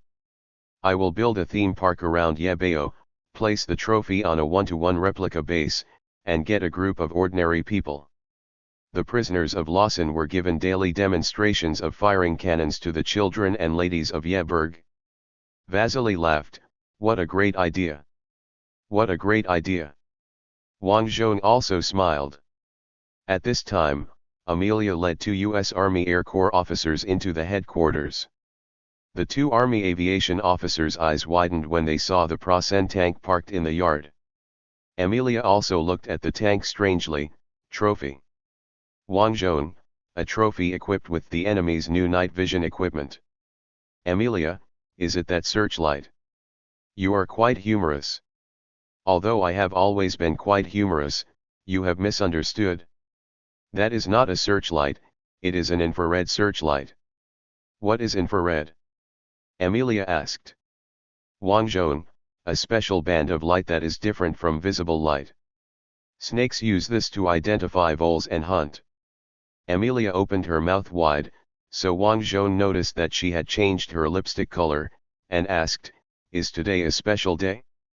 Has she changed her lipstick color?" Amelia chuckled and said, "I found it. Does it look good?" "Wang Zhong, you look good. You look so good today. Could it be that your boyfriend flew over here? Are they the 2 at the back?" Amelia's smile disappeared. I am a master at destroying ambiguous atmosphere." Amelia took out her handkerchief and wiped her mouth twice. "Wang Zhong, it doesn't have to be like this. It won't be good if your lip is scratched." Amelia ignored Wang Zhong's words, and after wiping her mouth, She introduced the two people behind her with a straight face. These two are the commander and deputy commander of the bomber formation that just landed at the airport, Colonel Daniel and Lieutenant Colonel Jack. Wang Zhong stretched out his hand. Nice to meet you. Colonel Daniel first held Wang Zhong's hand and said something in Onsa, which Wang Zhong heard were polite words. When Lieutenant Colonel Jack shook hands, he said directly in Antese, I have wanted to meet you for a long time. If I can take a photo with you, my little son will definitely be happy. Wang Zhong, your youngest son. Yes, the United States has printed your photos into postcards and will give them to you if you buy war bonds. There are a set of 12. My youngest son has been urging my wife to buy war bonds all day long in order to collect them all. Wang Zhong smiled and said, it seems that I am somewhat famous in the United States. In fact, Wang Zhong has long known his reputation in the United States. Now the United States is full of martial virtue and there is a market for war heroes. Wang Zhong did a lot of advertising when he was in the United States, such as I am Commander Rokosov. It's my favorite restaurant and so on. Lieutenant Colonel Jack, so, can we take a group photo? Of course, we can also arrange emergency printing, is it too late? Wang Zhong turned to ask Vasily. Vasily, yes, the development time cannot be shortened. Wang Zhong, then please leave an address. I will send the photos to this address, along with a small gift. Lieutenant Colonel Jack smiled broadly, great. Wang Zhong changed the subject, how effective is the bombing? Lieutenant Colonel Jack, I don't know, seeing the explosions on the plane was just a lot of, Wang Zhong, flowers. Almost, just like flowers blooming on the ground one after another. We won't know what damage was actually caused until the smoke clears and the fire is extinguished. Then there will be mosquito reconnaissance models to take pictures, and the intelligence department will carefully analyze the photos to determine whether the same target needs to be bombed again. Wang Zhong, flowers, I didn't expect bombing to be expressed so poetically. In fact, Wang Zhong had thought of it a long time ago. This is one of the famous hell jokes in the military fan circle. Someone else edited a video with the background music of songs and smiles. When it came to the lyrics tomorrow the smile will be spring flowers all over the field, it will be spring flowers all over the field, it was accompanied by the picture of the bomber landing. Vasily, I hope the Prasen people like these flowers. Everyone laughed happily after hearing this, and the air was filled with a happy atmosphere. Chapter 719 Lieutenant Carl and #039, S-Raid, 85K. Chapter 719 Lieutenant Carl's Raid, 8.5K. While they were chatting here, Neely suddenly appeared and whispered to Wang Zhong, the reception banquet for the pilots is ready. Wang Zhong nodded and said to the two chief officers of the FEO Air Raid, lunch is ready. Please invite the two leading pilots and crew members to take a seat. Colonel Daniel said something in Onsa, and Emilia immediately translated. Colonel Daniel said that they thought the sausages and milk provided at the airport were lunch. Wang Zhong laughed, how is that possible? Those sausages and milk are just for the hungry crew members. This is definitely not the case for a formal reception banquet. While Amelia was translating, Lieutenant Colonel Jack said, the sausage tastes great. It is the highest grade sausage in the United States, so we thought this was lunch. Wang Zhong, doctor's sausages are indeed made of solid ingredients. If you like it, in addition to bombs and fuel, we will give each plane a kilogram of sausages to eat on the road in addition to the bombs and fuel. Now please allow me to serve you real series dishes. You of course, and the pickled cucumbers that Aunt is most proud of. At 2 o'clock in the afternoon, Wang Zhong looked at the fleet of aircraft in formation in the air on the terrace of the headquarters. He remembered that the leap bombing on the Earth stopped soon, but the leap bombing in time and space seemed to be able to continue. Pavlov also came to the terrace and said to Wang Zhong, the Air Force reported that in order to cover the bomber group, they raided all Proson's airports on the Eastern Front, and also sent the PE-8 fleet to bomb the Proson's aviation fuel library. Wang Zhong, they have done a good job. If this continues, the Plozans will soon have no air force available. Pavlov, also, the fire caused by the mysterious weapon that suddenly fell in the city today has been extinguished. I have formed an investigation team and are conducting a comprehensive search of the site. The remains of the weapon should be found soon. At the same time as Wang Zhong responded, the fleet of aircraft circling in the sky seemed to have completed its formation, turned around and flew to the west, out of his sight. So he switched to a bird's eye view and watched the fleet go away. As the fleet continued to climb higher, track clouds appeared.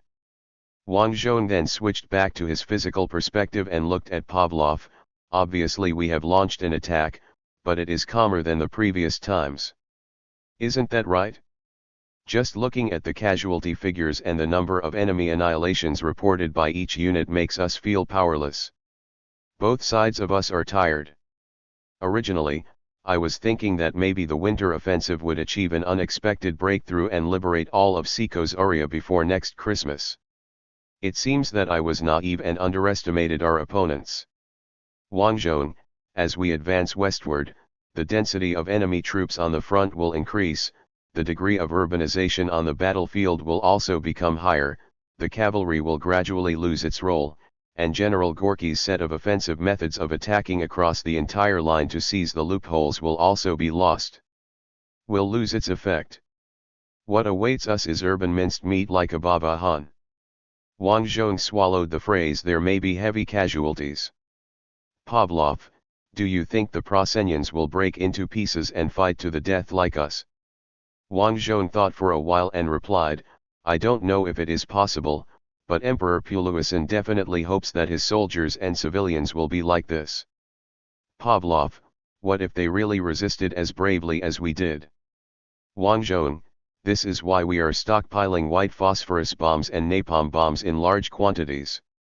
Originally, Wang Zhong planned to create a cloud explosive bomb, and he specifically instructed the establishment of a special team of chemical engineers. Then he realized that the cloud explosive bomb was quite troublesome. Even if it could be made with the technical level of World War II, it would not be miniaturized. Then the team of engineers came up with a very Nazi-style solution: use bombers to put volatile liquids in large glass bottles and throw them to the target area to break them, and then use Katyusha rockets to cover the diffusion area and detonate them. They also conducted special tests, and the results showed that after rocket coverage under the bright sun, they did achieve the cloud bomb effect required by Wang Zhong. The shortcomings were also obvious: it was completely uncontrollable and required the cooperation of the bright sun. Later, the engineering team planned to replace the contents of the glass bottles with high-pressure liquefied petroleum gas, so that as long as the bottles were broken in the war zone, the contents would immediately vaporize. The density of the stuff is heavier than air, at 2.35 kilograms per cubic meter. Air it is only 1.2 kilograms per cubic meter, so the vaporized liquefied petroleum gas will gather near the ground and explode as long as there are sparks. Wang Zhong thought the idea was good and approved their experimental request. As a result, when loading glass bottles into the bomber, one accidentally broke and caused a big explosion, which not only killed the ground crew, but also killed all the chemists and assistants who proposed the plan. This also reveals the biggest flaw of the solution: insufficient security. Even if the ground crew was very careful when loading the bomb, the turbulence after takeoff did not shatter the glass bottle, and the airflow during the flight did not cause a catastrophe. When it was over the enemy's sky and faced with the interception of enemy aircraft and ground anti-aircraft fire, the aircraft was still very vulnerable. It's hard to survive until the bomb is dropped. As long as a shrapnel breaks a bottle, the liquefied petroleum gas will spread and then be inhaled by the aircraft engine. The result can only be instant refining. So the very Nazi-style glass bottle throwing plan went bankrupt.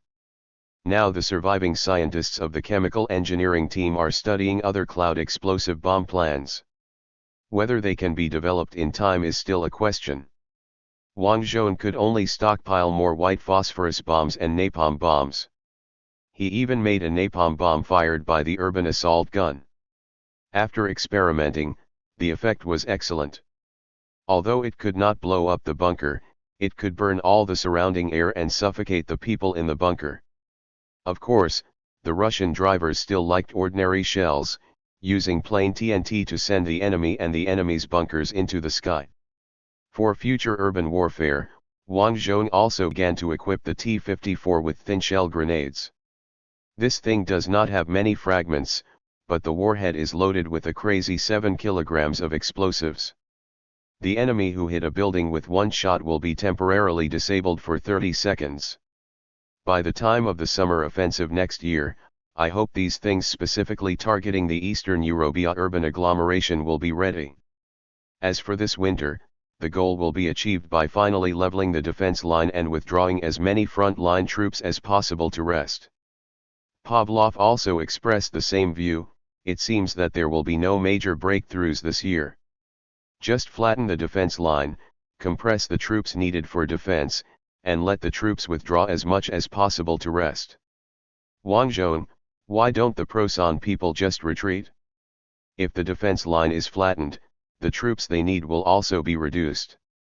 Pavlov, why don't you ask Emperor Prosan? How can I know about this kind of thing? Just then, Vasily appeared on the terrace, a call from the commander of the St. Andrew front. Wang Zhong, why is he calling at this time? He had a bad impression of General Andrei. During the summer campaign last year, his first mobile army was incorporated into the Sukhayavli front commanded by this general, and the general basically held him back throughout the whole process. Vasily, I asked, and he said he had good news to report to you, Marshal. Wang Zhong and Pavlov looked at each other. Wang Zhong picked up the receiver. This is Rokosov. Hello, General Andrei, I heard you have good news. Yes, we broke through the enemy's defense line. Repeat, we broke through the enemy's defense line. We defeated the enemy's 190th Infantry Division west of Dunur and completely defeated this division. Our troops are advancing along the road from Dunur to Futenberg, and we will soon complete the encirclement of Dunur. Wang Zhong picked up the phone, walked to the map, and immediately found the place named Dunur. Pavlov followed his gaze and determined that the breakthrough point was Dunard, and explained, this is an important defensive support point of the Prasen army in the north, and it is also the key to the enemy's threat to Fort St. Andrew. Once it is taken, the enemy's siege of Fort St. Andrew will be completely over.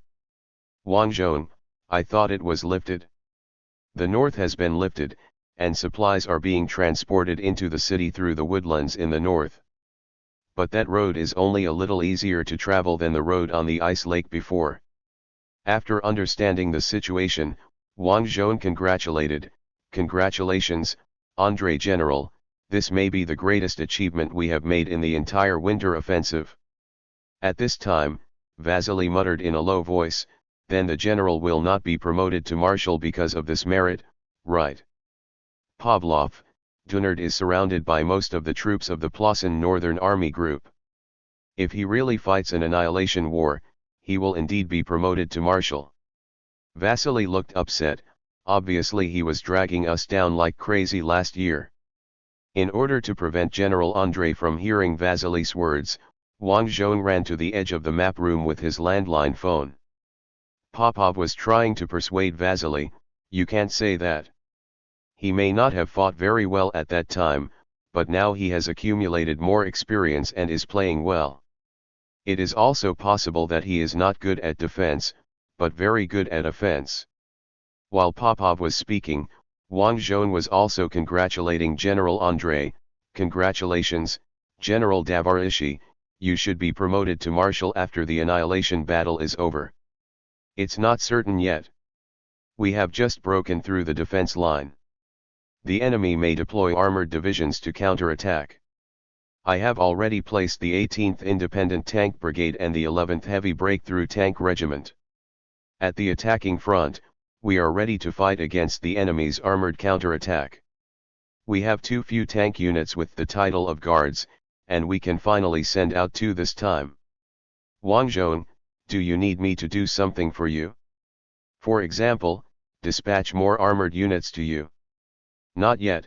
According to the documents and maps we seized from the 290th Division headquarters, the armored force of the Plassen Northern Army Group is weak, and the reserve force of the Army Group deployed near our breakthrough point is only one independent armored battalion. The 18th Brigade and the 11th Regiment can handle it. I just informed you of this great news. Then I'll wait for your good news. Thank you.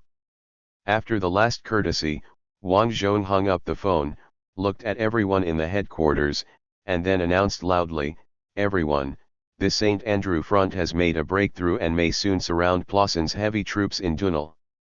I propose that everyone stop the work at hand and have a drink." Hearing that he could drink, both the staff and the clerks in the office smiled. November 6, Plassen Northern Army Group, 2nd Company of the 502nd Heavy Armored Battalion. Lieutenant Karl, the company commander, climbed out of his number 217 car, jumped to the ground, and said to the infantrymen who were resting in the woods beside the road, "Which unit are you from? Where is the commander?" A senior soldier pointed to the slope in front. "Second Lieutenant Hansen is our leader now. The other senior officers are all dead. He is observing the situation on the slope and seems to be preparing to lead us to defend here." Lieutenant Karl looked around. This is indeed a place suitable for defense. The private asked, "Lieutenant, how many tanks do you have?" 8. Lieutenant Karl replied, "Our entire company is here, and the other tanks are being repaired. Plassen's armored battalions are all large battalions, so their armored companies are also large companies. If it is a medium tank company, one company can even have 25 tanks. The 502nd Battalion is an independent heavy tank battalion. The entire battalion has 48 heavy tanks. In addition to the tanks directly under the battalion headquarters, each armored company has 14 tanks. Lieutenant Karl's company now has 6 tanks undergoing overhaul, and all 8 tanks that can be dispatched are here. Private, then you'd better run away quickly. The ant tank unit occupying the village in front is equipped with their new tanks, including the turtle shell heavy tank and the jarhead medium tank." Lieutenant Karl was very calm. "It doesn't matter. We are also equipped with new heavy tanks. Our 105mm cannon can deal with the ant jarhead and iron turtle. The key lies in how many of them they have. Private, this is something the second lieutenant wants to find out. You can ask him." "Lieutenant Karl, thank you for informing me." After saying that, he walked towards the top of the mountain. The first-class soldier looked at the tank crew who stuck his head out of the tank and gasped, "Your lieutenant is a good man." Yes, he often said that he should have a good relationship with the accompanying infantry. The gunner of the number 217 car replied, "He also has a principle that the commander should personally investigate the situation and understand the road conditions of each road. You are very we will soon see him riding a BMW motorcycle in a hail of enemy bullets." Private, really? Did you learn this habit from that marshal of Ant? Marshal Rokosov, the driver of car number 217 said, "Actually, this marshal is very famous among our armored forces. After all, we have suffered defeats at his hands one after another. The pamphlets he published have Pluto, it's a forest version, so everyone can watch it secretly with their chained dogs on their backs and learn from the experience inside." Private, that's right. Lieutenant Karl climbed up the hill and found the infantry second lieutenant lying in the grass observing the enemy without much effort. "How's the situation?" He lay down next to him and asked softly. The second lieutenant glanced at him, his eyes lingering on the black uniform and skull badge of his armored troopers. The logo of the Prasen armored troops is the black uniform and skull badge, and the logo of the Asgardian Knights is the lightning bolt and knight logo. There are 11 turtle shell heavy tanks that we can see in Gamerinka village in front of us. With the enemy's formation, such a regiment should have 21 tanks. I don't know how many tanks were damaged on the way to attack. Lieutenant Karl, the enemy's tanks are easy to maintain and their overall reliability is acceptable, but they are prone to problems on the road. Maybe 11 of the 21 tanks are left now. The infantry second lieutenant asked casually, "What about ours?" Lieutenant Karl smiled bitterly and said, "We are just the opposite. Maintenance is very troublesome. Short repairs can take 24 or even 30 hours, medium repairs have to go to the frontline repair shop for a week, and long repairs have to go back to the large repair shop in the rear, which can take up to 3 months. Get started. But once our tanks are repaired, they rarely have problems before the next short repair. Infantry second lieutenant, just tell me how many tanks there are now." 8, 6 of them are being repaired and cannot be repaired. Second lieutenant, this is not much better than the enemy. The enemy tank broke down on the road, and it can still be used as a fixed fort. Our tank can only become the enemy's trophy in the repair shop. Lieutenant Karl, okay, continue to introduce the situation. The infantry below told me that the enemy still has Jarhead. Yes, there should be a brigade of medium tanks. We can see only 9 of them. The rest are parked in the threshing field behind the village. The skirmishers who have just withdrawn saw them. At this time, Karl suddenly saw movement in the tree line on the left. There were many such trees in the combat area of Army Group North. "There's movement over there." The infantry lieutenant followed Karl's hand and said, "Indeed, but the trees blocked the view and I couldn't see clearly. I didn't hear the sound of the engine. Maybe it was a local riding a bicycle." Just as he was talking, the bicycle rushed out from behind the tree line, and was stopped by the Prasen infantry hidden under the mountain. The rider appeared to be a Prasen officer. 5 minutes later, the officer was taken to the mountain by the superior soldier who had just spoken to Karl. This man was wearing a grey infantry uniform. When he saw Karl, he said directly, "Lieutenant, I am from the 101st Assault Artillery Battalion. Our battalion is blocked by the enemy's armored forces in the forest behind. We dare not directly engage with the enemy's new weapons. The tanks went head to head and tried to take a detour, but the 2 assault guns sank into the swamp. We are trapped, Lieutenant. If you can attack the enemy's armor frontally and draw their attention, we can attack from behind. Half of our crews are driving Type 3G assault guns, which can penetrate the enemy. The rear armor of the turtle shell." Lieutenant Karl shook his head. "No, the rear armor of the Rokosavi is also very strong. This breakthrough tank pursues omnidirectional defense. Your shells cannot penetrate them. Don't worry, we will save you. First of all, I want to borrow your bike." Assault gun officer, "Ah. Bicycle. This is something I borrowed from the locals. You can use it if you want, Lieutenant." Second Lieutenant Hansen of the infantry said, "Are you planning to do close reconnaissance yourself? It's too dangerous." "Don't worry, I've done this kind of dangerous thing many times." Lieutenant Karl got up, "Take me to get the bicycle." An hour later, Lieutenant Karl rode his bike back to his tank company. He leaned the bike against the tree next to him and said to the gunner of vehicle number 217, "Remember to remind me after the battle to put the bike on the tank and take it away." Gunner, "Damn, it's already weird that Captain Virgil of the 1st Company wants to tie a chair on the top of the tank, and you also brought a bike." Lieutenant Karl, "Before you stopped me from bringing a BMW motorcycle, and I accepted your statement. Now the bike won't have its fuel tank exploded, right?" "That's true." The gunner said angrily. Lieutenant Karl, "All tank commanders, gather.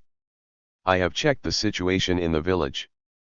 Soon, the 7 tank commanders gathered next to vehicle number 217 and looked at the village map drawn by Karl in pencil. The enemy is in a relaxed state. There is no cordon and no tanks on duty. I observed the smoke outlet of their tanks and found no tanks on duty. According to the practice of the Plassen army, when a tank company in combat is camping, there will be a group of 2 tanks on duty.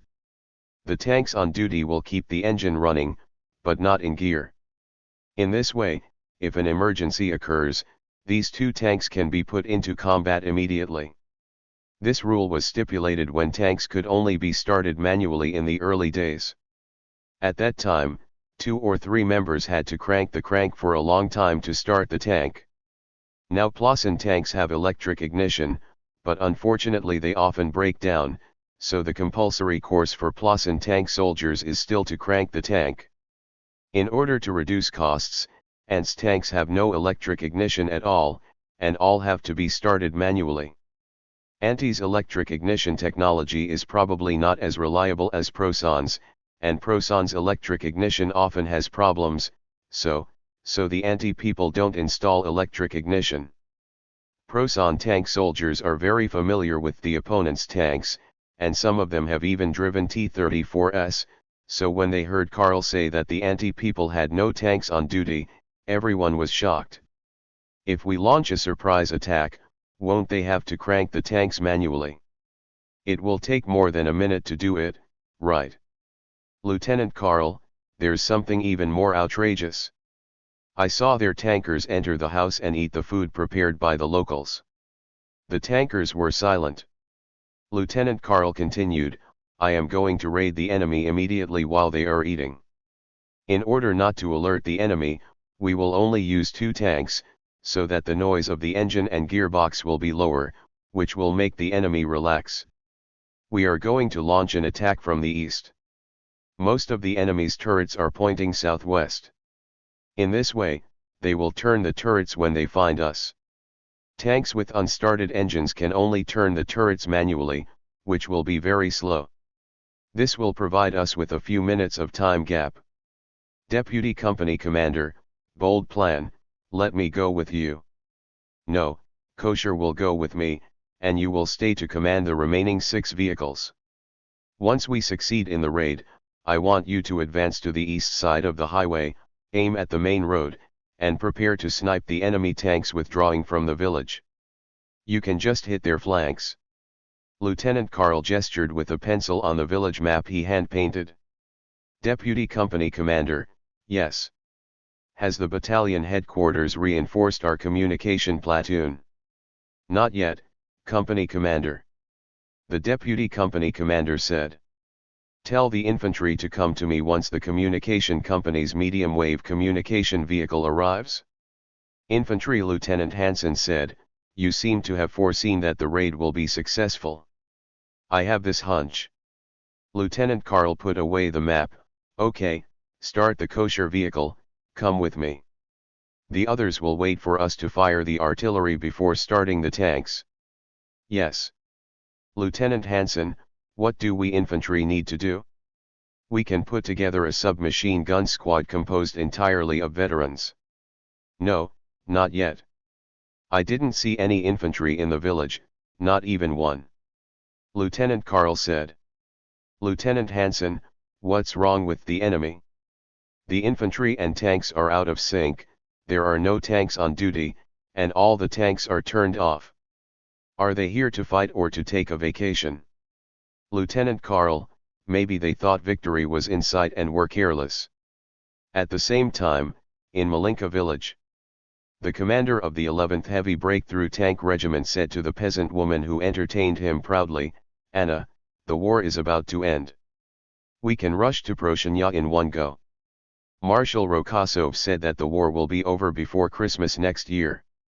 You haven't gotten any advantage from the Prussian devils for so many years, and now it's time to find a husband. Anna smiled and said, but I want to find a hero with a gold star, at least a member of the guards. We will be the guards soon. The sergeant gunner who was eating bread in the room laughed, this time we can take over Dunard's 300,000 Prussian troops. Except for Marshal Rokosov, no one has fought such a large siege. Our General Andrei will become the second general of Ant to be promoted to marshal, and we will also become the guards. The regiment commander also laughed and said, "That's what happened. When we broke through the enemy's defense line, it was just like cutting melons and vegetables. I felt that the Prasen people were going to be defeated like we did in 914. Anna's expression dimmed. 914. The regiment commander noticed Anna's expression and asked hurriedly, "Could it be that your husband? He died in 914. Do you see the star at the door of my house?" At that time, the troops retreated, and the local church had no time to give stars to us, the families of the fallen soldiers. I made one myself and hung it in front of the door, hoping that the Prasen people would come and shoot me. But they didn't come at all.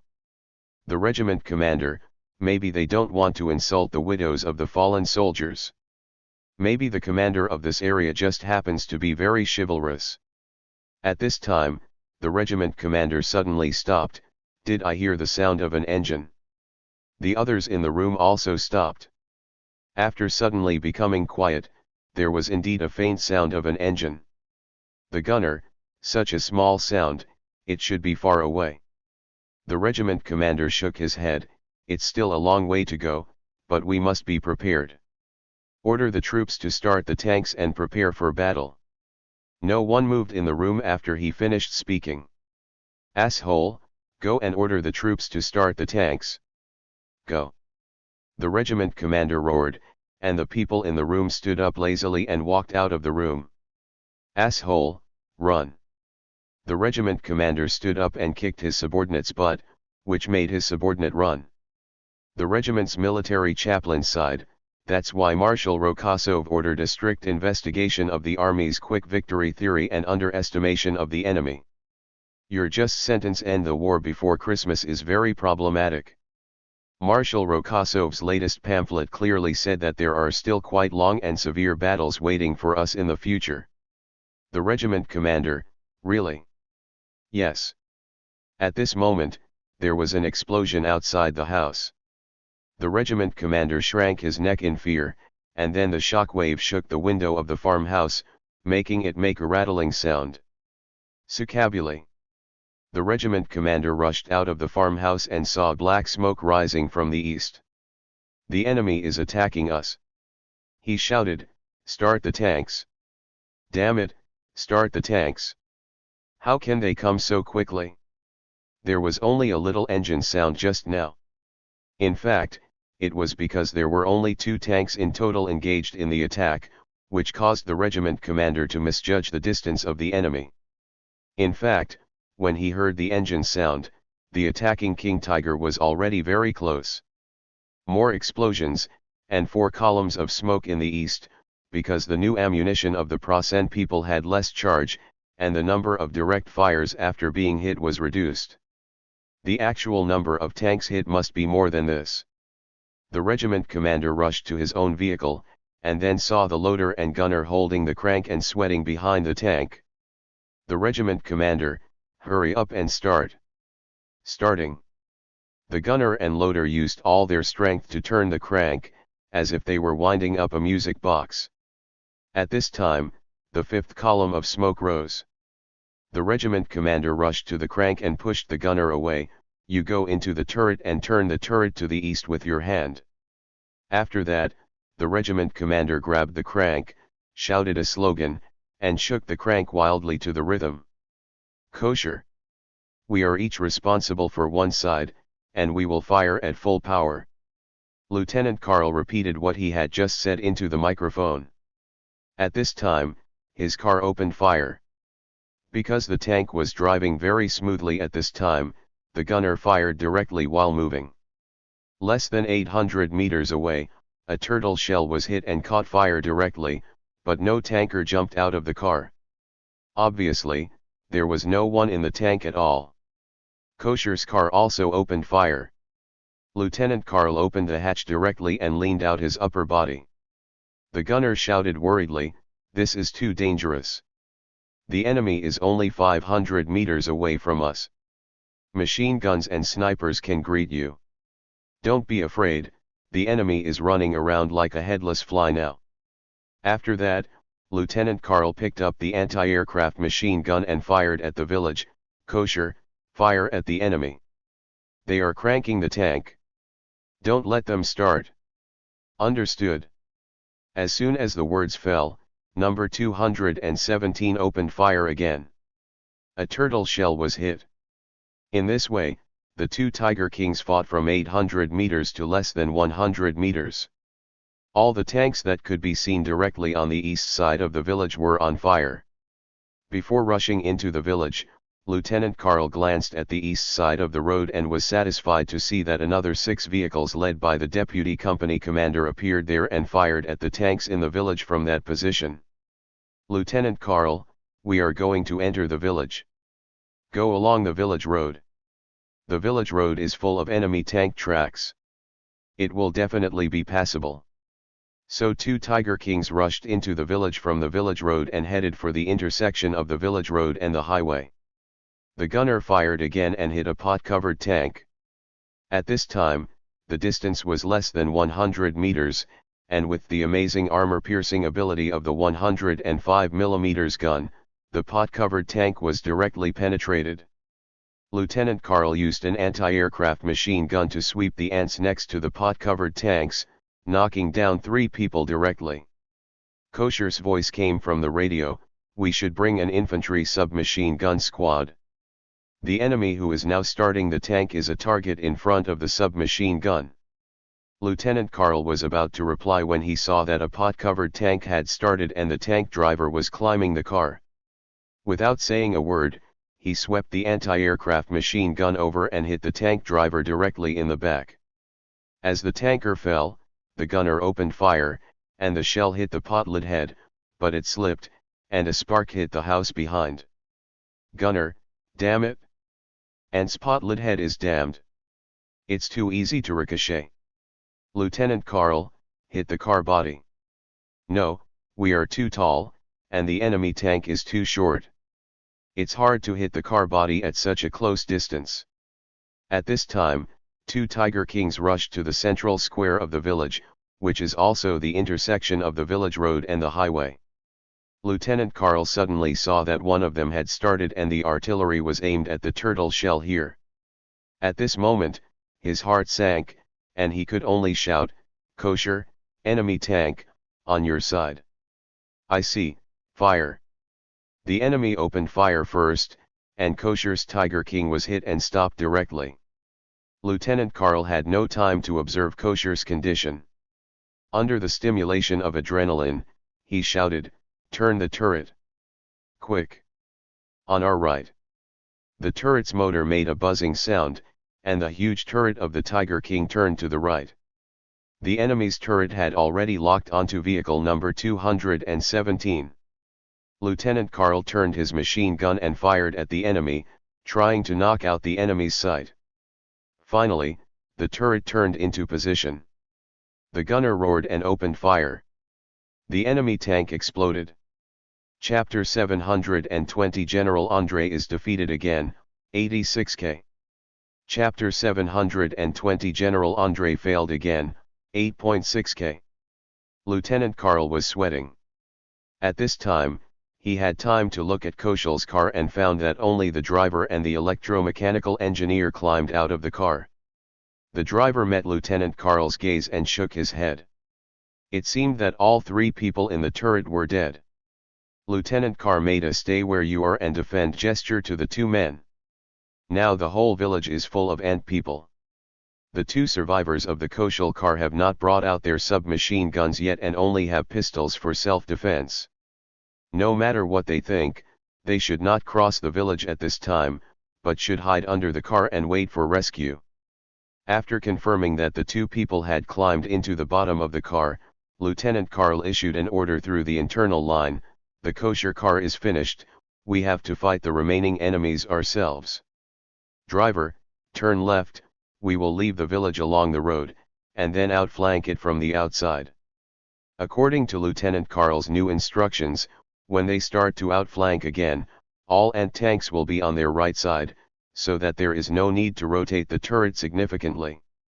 The King Tiger tank roared and turned, then rushed along the road and drove out of the village, then turned right again and entered the outflanking route. At this time, the ant tank parked in the other half of the village finally ignited its engine and began to turn. Lieutenant Carl, the side of the enemy's car is exposed, fire. As soon as he finished speaking, the gunner fired, and the armor-piercing bullet hit the center of the ant tank, causing it to stop immediately. But more ant tanks completed the turn, and their bodies were aimed head-on at Lieutenant Carl's number 217 King Tiger. A Rokosov Type 1 tank fired its gun. The 100 mm gun, which frightened the Prussian army on the Eastern Front, fired an armor-piercing projectile, directly hitting the side of the number 217 tank. Then, a string of sparks was drawn along the side armor and flew towards the tank. The wilderness behind. At this time, the number 217 hull was facing the ant tank at a very small angle. The incident angle of the shell hitting the side was very bad, and it was not unusual for the ricochet to occur. "Hurry up and reload!" Lieutenant Carl shouted. "Well done, driver. If the car body were not at this angle, we would all be dead." "Driver, is it my fault?" In fact, this was a coincidence. Lieutenant Carl ordered the outflank from the right mainly to concentrate all the enemies on one side of the tank, making it easier for the gunner to aim. Unexpectedly, he could use the angle of the vehicle body to jump a life-threatening armor-piercing projectile. At this time, the gunner fired the second shot, and a Rokosov 1 was hit. Because the distance was so close, Lieutenant Carl could see the shot sight on the enemy. The ant tank crew seemed to have learned the lesson and did not jump out of the tank immediately. Therefore, the anti-aircraft machine gun held by Lieutenant Carl had no target to hit. The third Rokosov I directly hit the cover and seemed to have lost its will to fight. "Turn left. We'll be farther away from the village. We should be able to get around the smoke and get a shooting opportunity." Number 217 turns left deftly, away from the village. Sure enough, they once again captured the fleeing enemy, but before Lieutenant Carl could give the order, an armor-piercing round from the slope on the east side of the road hit the side of the Rokosov 1. But because it was too far away, it was obvious that this shot did not penetrate. Immediately afterwards, 5 rounds of the same armor-piercing bullet hit the Rokosov Type 1, causing it to stop immediately. It is not known whether the engine was damaged or the fragments that collapsed from the inside of the armor killed the people in the tank. At this time, Lieutenant Carl saw a jarhead driving out of the village. The commander on the turret pointed his head at Carl's number 217 King Tiger. "Release the smoke!" Carl shouted. The smoke bomb was immediately thrown out and exploded in the air. The white smoke generated suddenly captured Lieutenant Carl's sight. "Carl, turn right. Let's use a counter logic and get out on the right side of the smoke." 10 seconds later, number 217 emerged from the right side of the smoke, and the enemy's muzzle was indeed facing the left side of the smoke. Captain Ant immediately ordered the turret to be rotated. However, number 217 had been prepared for a long time. The gunner only made slight adjustments before firing. The shell hit the jarhead's body. Yes, number 217 was finally able to rely on this distance. The angle of depression hit the hull armor of the enemy's new medium tank. The medium tank immediately burst into flames. It seems that at this distance, the King Tiger's 105 gun can reliably penetrate the armor of the enemy's 2 new tanks. Of course, the experience of the Koshal vehicle also shows that the King Tiger's armor boasted by the science department is no match for paper at this distance. It can be penetrated randomly by Ant's 100 mm cannon. The gunner shouted, "How many more enemies are there?" "I don't know. In short, we will fight as many as we can until we are killed. Just like what is sung in the military song, only a loyal chariot can give us a steel tomb." However, the armored troops of the Enters have been completely lost, otherwise the Rokosov Type 1 just now would not have escaped. Lieutenant Karl's tanks outflanked them until they could see his company's tanks on the east side of the road, and then he ordered over the radio, turn left, drive 100 meters, then turn on the spot and point the front of the vehicle towards the village. Yes. The driver immediately obeyed the order and parked the car at the place specified verbally by Lieutenant Carr. The lieutenant climbed out of the turret and stood on the edge of the vehicle. He opened the buttons on his jacket and stood on the turret with his hands on his hips, looking at the village with more than a dozen lines of thick smoke rising. However, the smoke did not come from the burned house, but from the destroyed ant tank. 6 other tanks from the 2nd Company of the 502nd Battalion lined up and drove to the village. Karl ordered over the radio, "Don't line up in front of me. I'm not going to have a military parade. Immediately set up a defense line in the northeast of the village to prepare to block the enemy's attacking troops." As soon as he finished speaking, a BMW 3-wheeled motorcycle came running along the road and braked suddenly in front of tank number 217. The officer in the tank climbed out of the car and ran excitedly to number 217, patting the tank body with his hands. "Thank you so much, you saved my unit." Looking at the rank and the insignia on his body, Karl judged that this was the commander of the assault gun battalion trapped between the enemy and the swamp. Lieutenant Karl felt that it was not good to stand on the car body and talk to people, so he jumped to the ground. As a result, before he could stand still, the excited assault gun battalion commander gave him a bear hug. "Battalion commander, we are desperate. We were preparing to support the 290th Division, but halfway through we suddenly found that we were surrounded by swamps and enemies. The enemy tanks should have driven off the road while we were resting in the woods. In the past, I thought the noise on the highway was our own troops." Lieutenant Karl frowned. The enemy may have relaxed, but the assault gun battalion commander also felt relaxed. Has this war entered a worse stage? After the hug ended, Lieutenant Karl made a serious request to the commander of the assault gun battalion. "We are preparing to bomb the northeastern part of the village to block the enemy's large forces, and we need the assistance of the assault gun battalion." "Understood. I will have 2 assault gun companies deployed on your flanks to prevent the ant tanks from sneaking up on your flanks. I will deploy the 3rd assault gun company in the woods over there, just enough to hit the ant tanks attacking you." Sighed. The battalion commander pointed to the woods west of the road. "But we hope to have infantry to cover us in the forest, otherwise it will be terrible if the assault artillery unit without a turret is touched by enemy infantry." "Lieutenant Carr, you will have infantry support." "That's good, I'll go back to the troops and give orders." After saying this, the battalion commander took a step back and saluted Lieutenant Karl. The lieutenant returned the greeting slowly, as if he were a higher-ranking officer. At this time, the infantrymen came over in the communication vehicle of the communication company. A large number of infantrymen filled the roof of the communication vehicle and used the communication antenna as an armrest. After the communication vehicle stopped, the infantry lieutenant who had briefed Karl on the situation was the first to get out of the car. "Report to Lieutenant, we saw the battle between your 2 vehicles. It's so exciting." "Lieutenant Karl, I got it. Now I'll give you infantry a mission. Follow the commander of the assault gun battalion over there.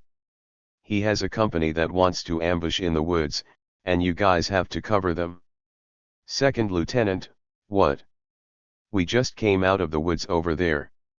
"Then divide 1 platoon and go back, and the other platoons will stay in the village." The second lieutenant turned back to the infantryman who had just dismounted and shouted, "Third platoon mounts the assault guns and prepares to return to the woods we just left." As the infantryman complained, Lieutenant Carr said to the communications platoon leader, "Does the AM radio work?" "Yes, Your Excellency, Company Commander. Receiving the battalion headquarters, we have encountered a large number of enemies. The 290th Division's defense line must have been breached. We need the support of infantry and anti-tank guns. More than an hour later, smoke appeared on the northeast highway, and the sound of the engine also penetrated Lieutenant Karl's ears. The lieutenant immediately got up from the cot where he had taken a nap, and without even bothering to close the cot, he rushed onto the road and stood in the middle of the road to observe the smoke and dust in the distance with his binoculars. He immediately noticed something was wrong.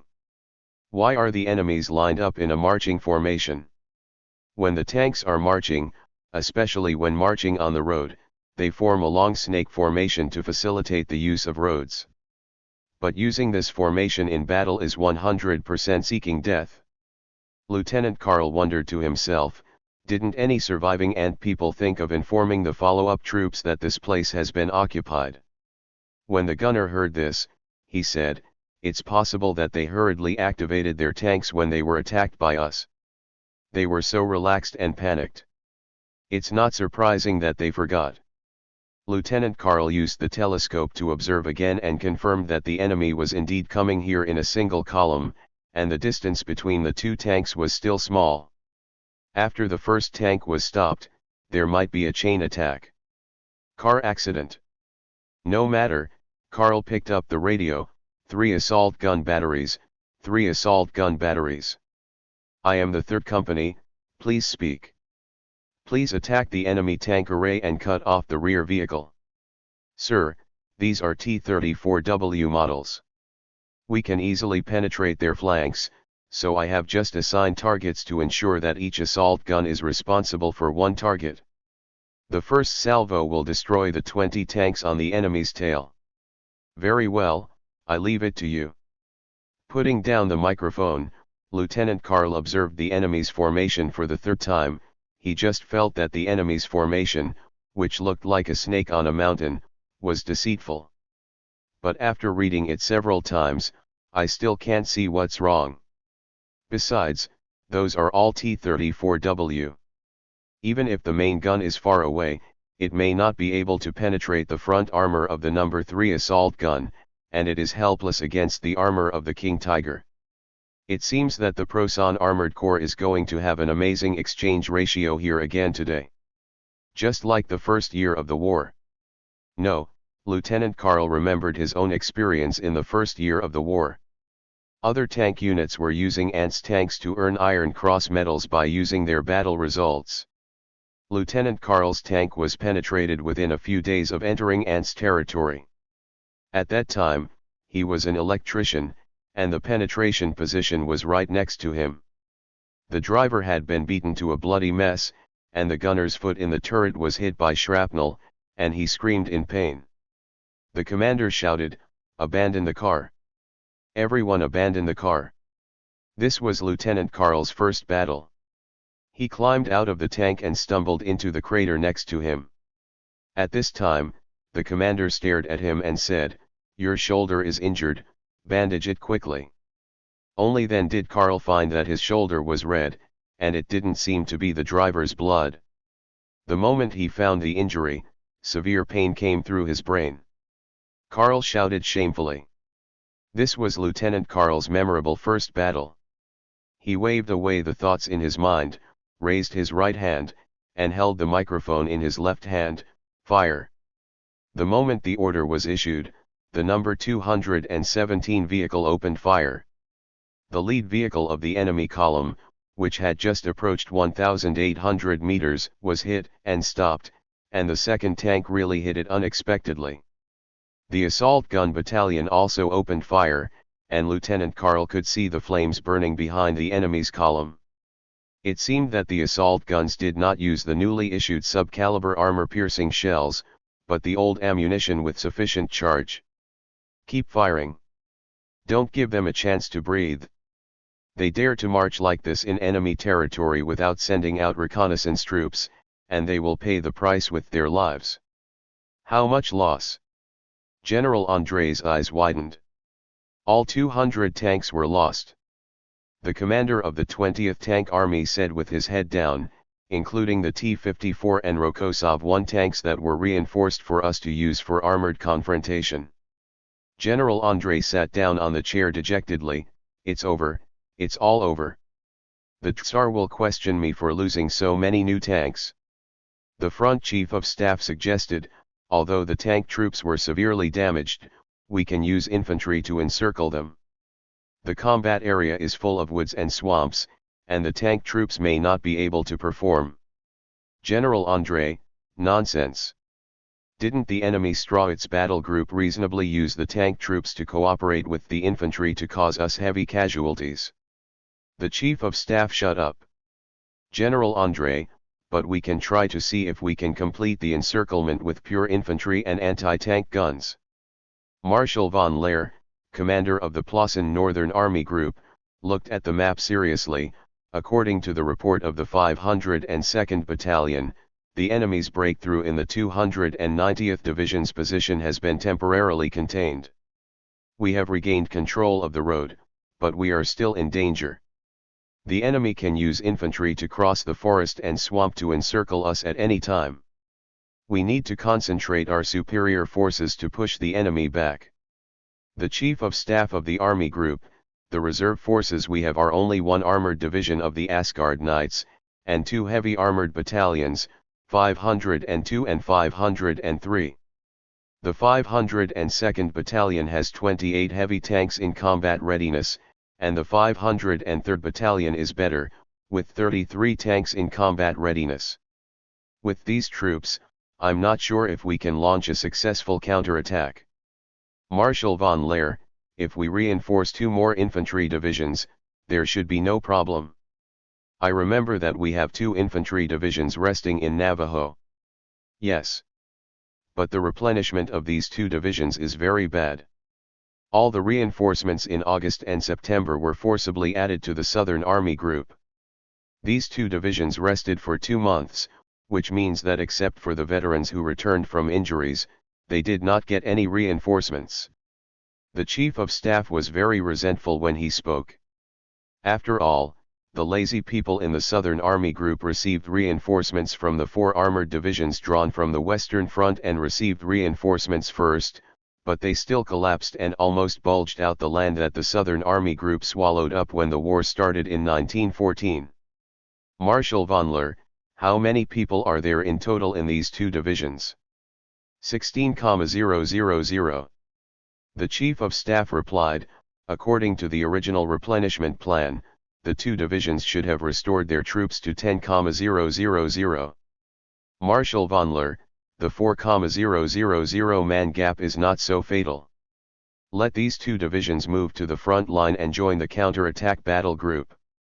By the 10th, we must completely defeat the enemy's attack. This is a victory. Emperor Prasen held a telegram from the Northern Army Group in his hand.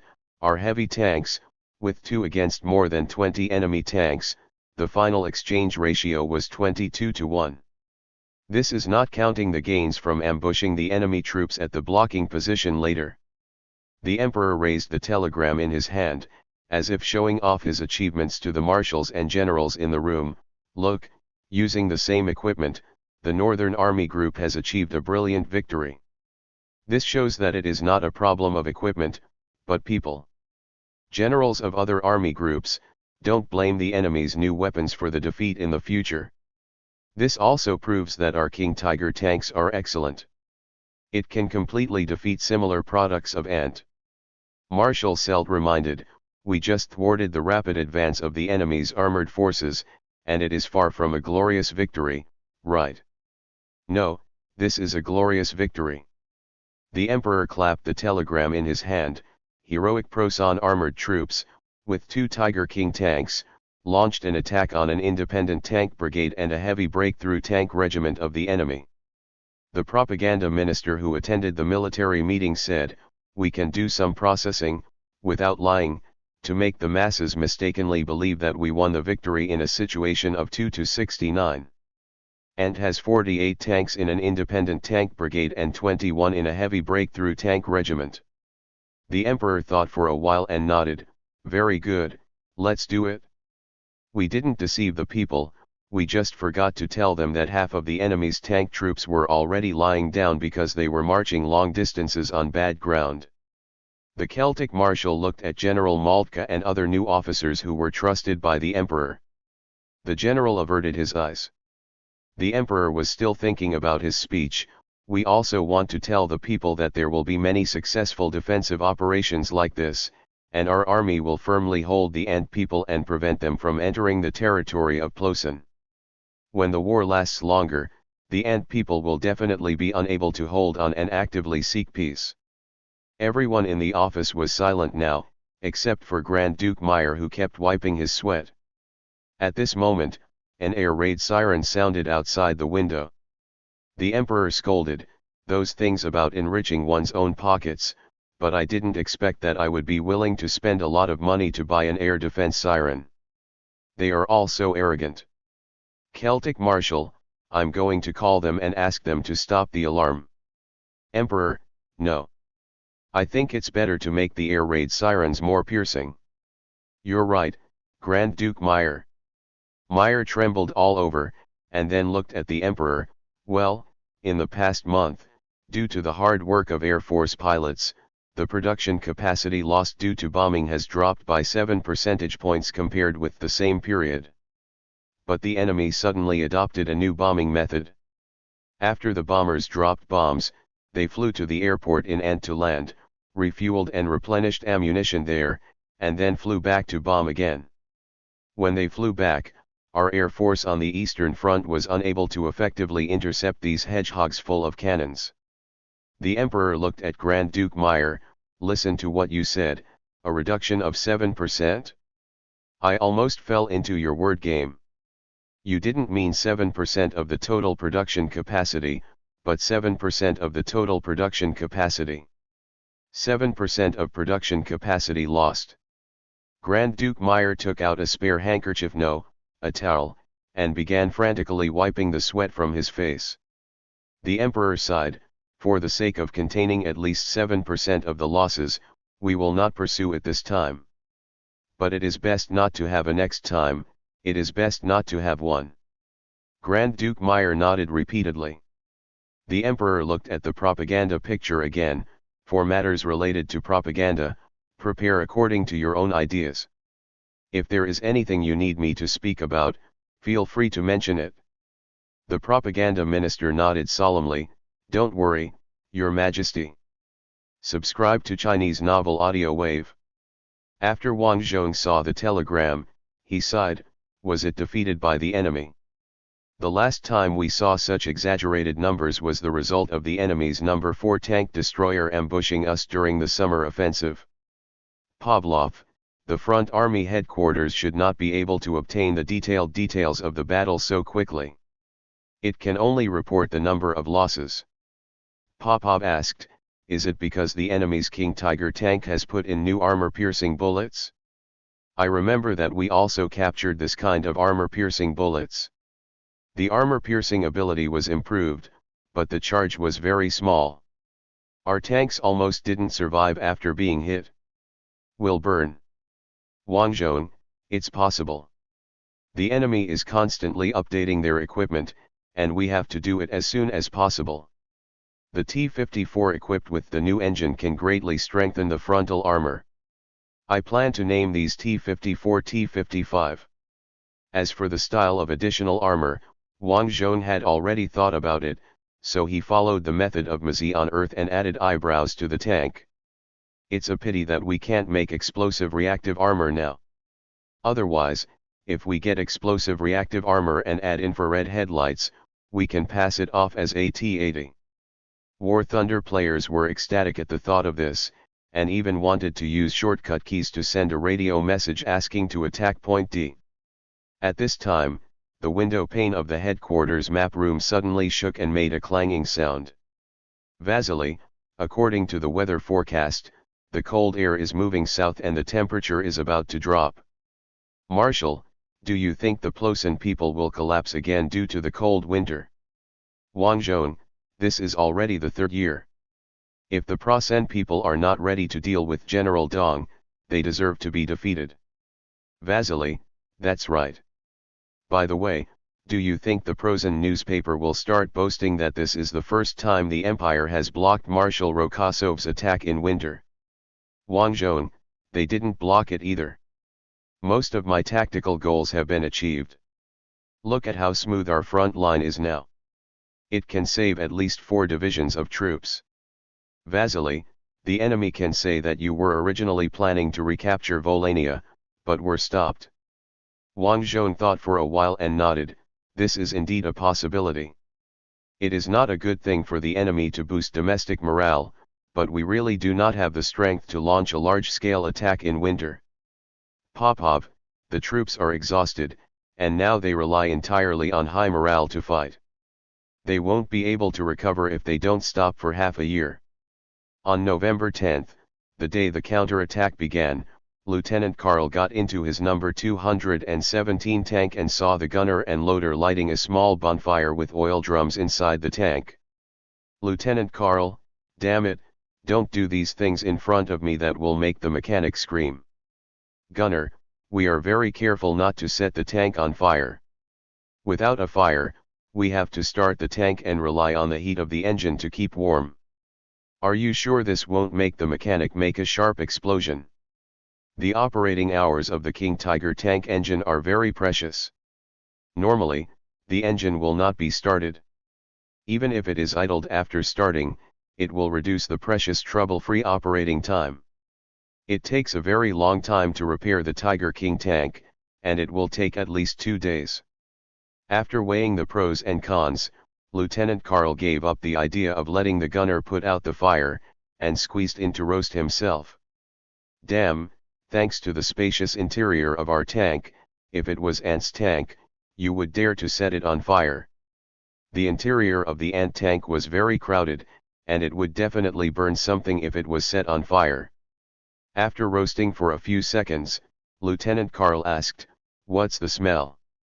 "Ah, I pooped in the tank, and the shit has been shoveled out, don't worry." "Fuck. It's so cold outside, are you sure you want me to squat in the snow to poop? That will only freeze the shit on my butt. When we drove the number 3 through the winter before, we pooped in the car." Lieutenant Karl sighed, "I haven't experienced the anti-winter. I was injured and went back to recuperate in the first year of the offensive. In the second year, I was undergoing re-equipment training like you. This is my first time. Gunner, you will soon understand the benefits of pooping in the tank. The military song sings only the loyal tank will give us a steel grave, but in fact it also gives us a steel toilet, ha ha ha ha ha." Lieutenant Karl also laughed. Suddenly he asked, "So what about peeing? Why don't you smell urine? Or did you pee outside? It's not time yet. When the winter in Ant is so cold that the hot water just boiled will freeze instantly if it is poured into the air, we should pee in the tank." Lieutenant Karl shook his head repeatedly. At this time, the radio beeped. He stood up, picked up the headset and microphone, and heard someone calling him, so he replied, "I am Lieutenant Karl of the 2nd Company of the 502nd Battalion, go ahead. Prepare to attack, start the tank, Lieutenant." "Yes." Karl patted the gunner's shoulder, "Put out the fire, take the crank, and let's start the tank. In such a cold day, the electric ignition is likely to fail." The gunner picked up the bucket beside him, poured the sand in it into the bucket with the bonfire, and pressed the burning firewood tightly. After putting out the fire, the 3 climbed out of the tank, inserted the crank into the hole next to the engine, and cranked it with all their strength. The Tiger King next to him was also doing the same thing, and soon the engine sound resounded through the snowy plains.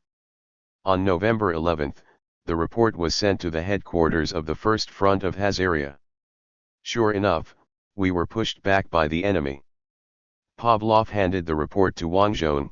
It seems that the previous breakthrough was just luck, or the enemy was too rubbish. Wang Zhong, so why let him lead the St. Andrew front? Are our senior generals really so scarce? Maybe we cleaned up too many surrenderists before. Pavlov shrugged. I think that if Yegorov accumulates more experience and qualifications, he can be arranged to be the commander of a certain front. Wang Zhong, Egorov?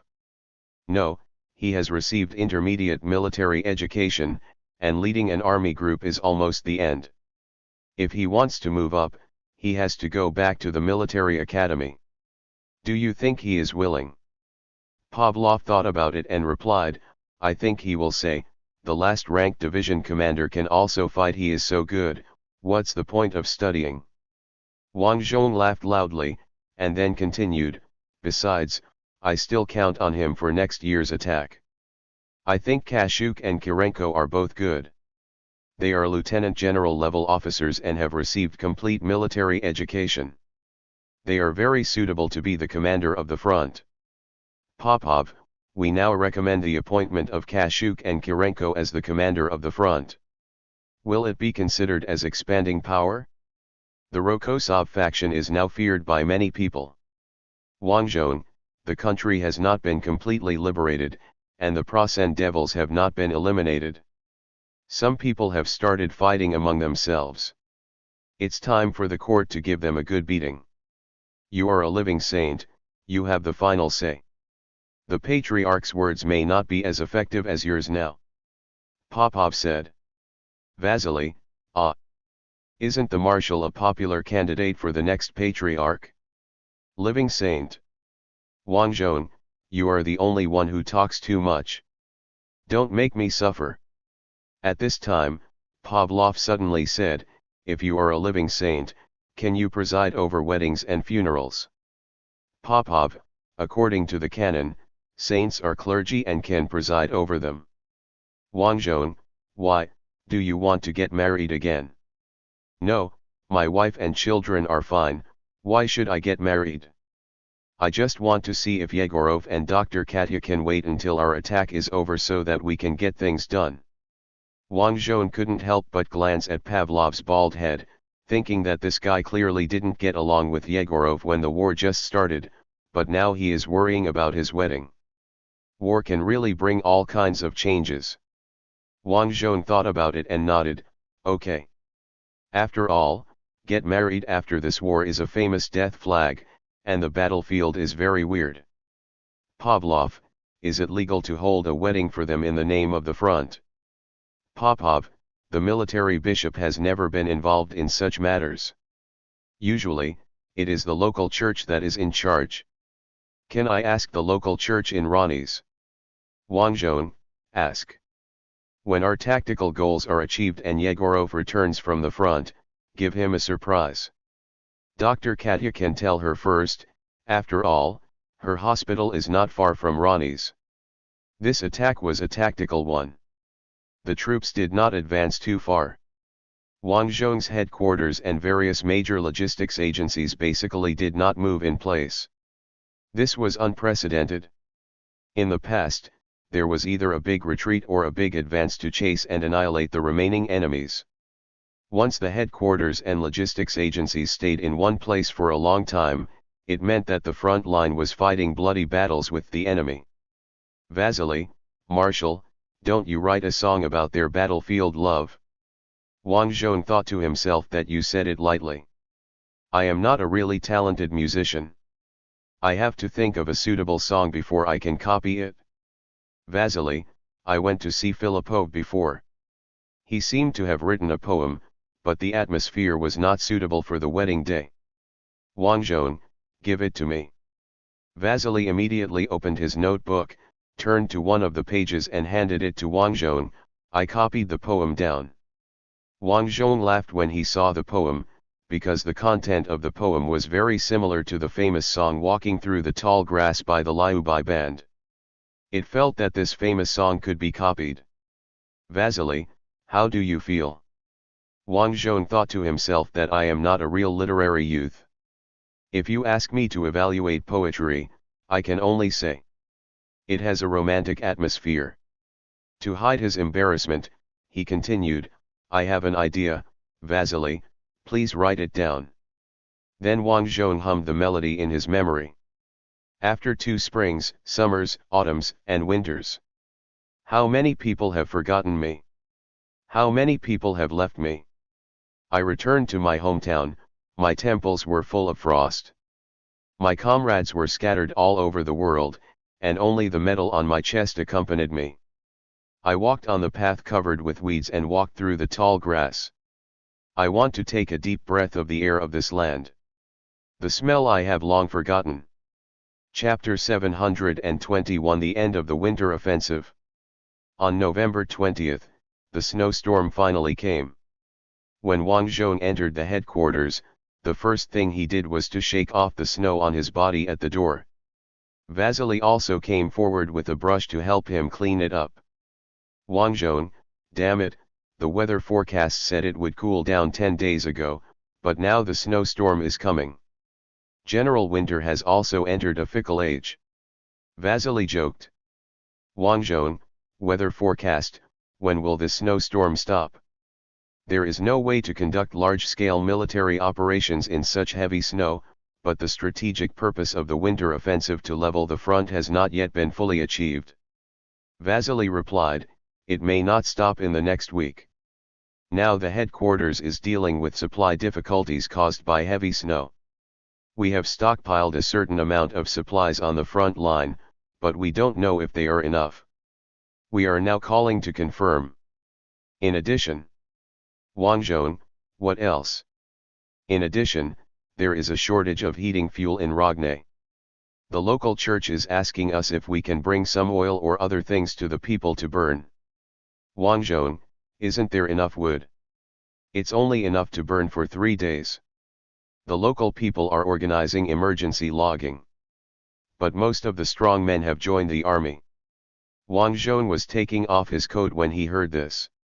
He stopped and thought for 2 seconds before replying, ask the anti-aircraft artillery troops and Air Force ground crew to help cut down the trees. They have nothing to do in such heavy snow anyway. Yes. Vasily agreed while taking Wang Zhong's coat and scarf. I'll bake them both and send them back. No, there's no need to bake now that we're so short of fuel. After that, Wang Zhong strode into the map room. He saw Pavlov reading the newspaper at a glance, and joked, the chief of staff, who is busy with everything, also has time to read the newspaper. This is the Prasen newspaper. Pavlov handed the newspaper to Wang Zhong. At this time, Wang Zhong discovered that there were densely packed pen-written translations on the newspaper page, and the printed words were all in Prasen. Then he noticed the newspaper's front page headline, Rokosov's colossal failure. Did I fail? He asked in surprise.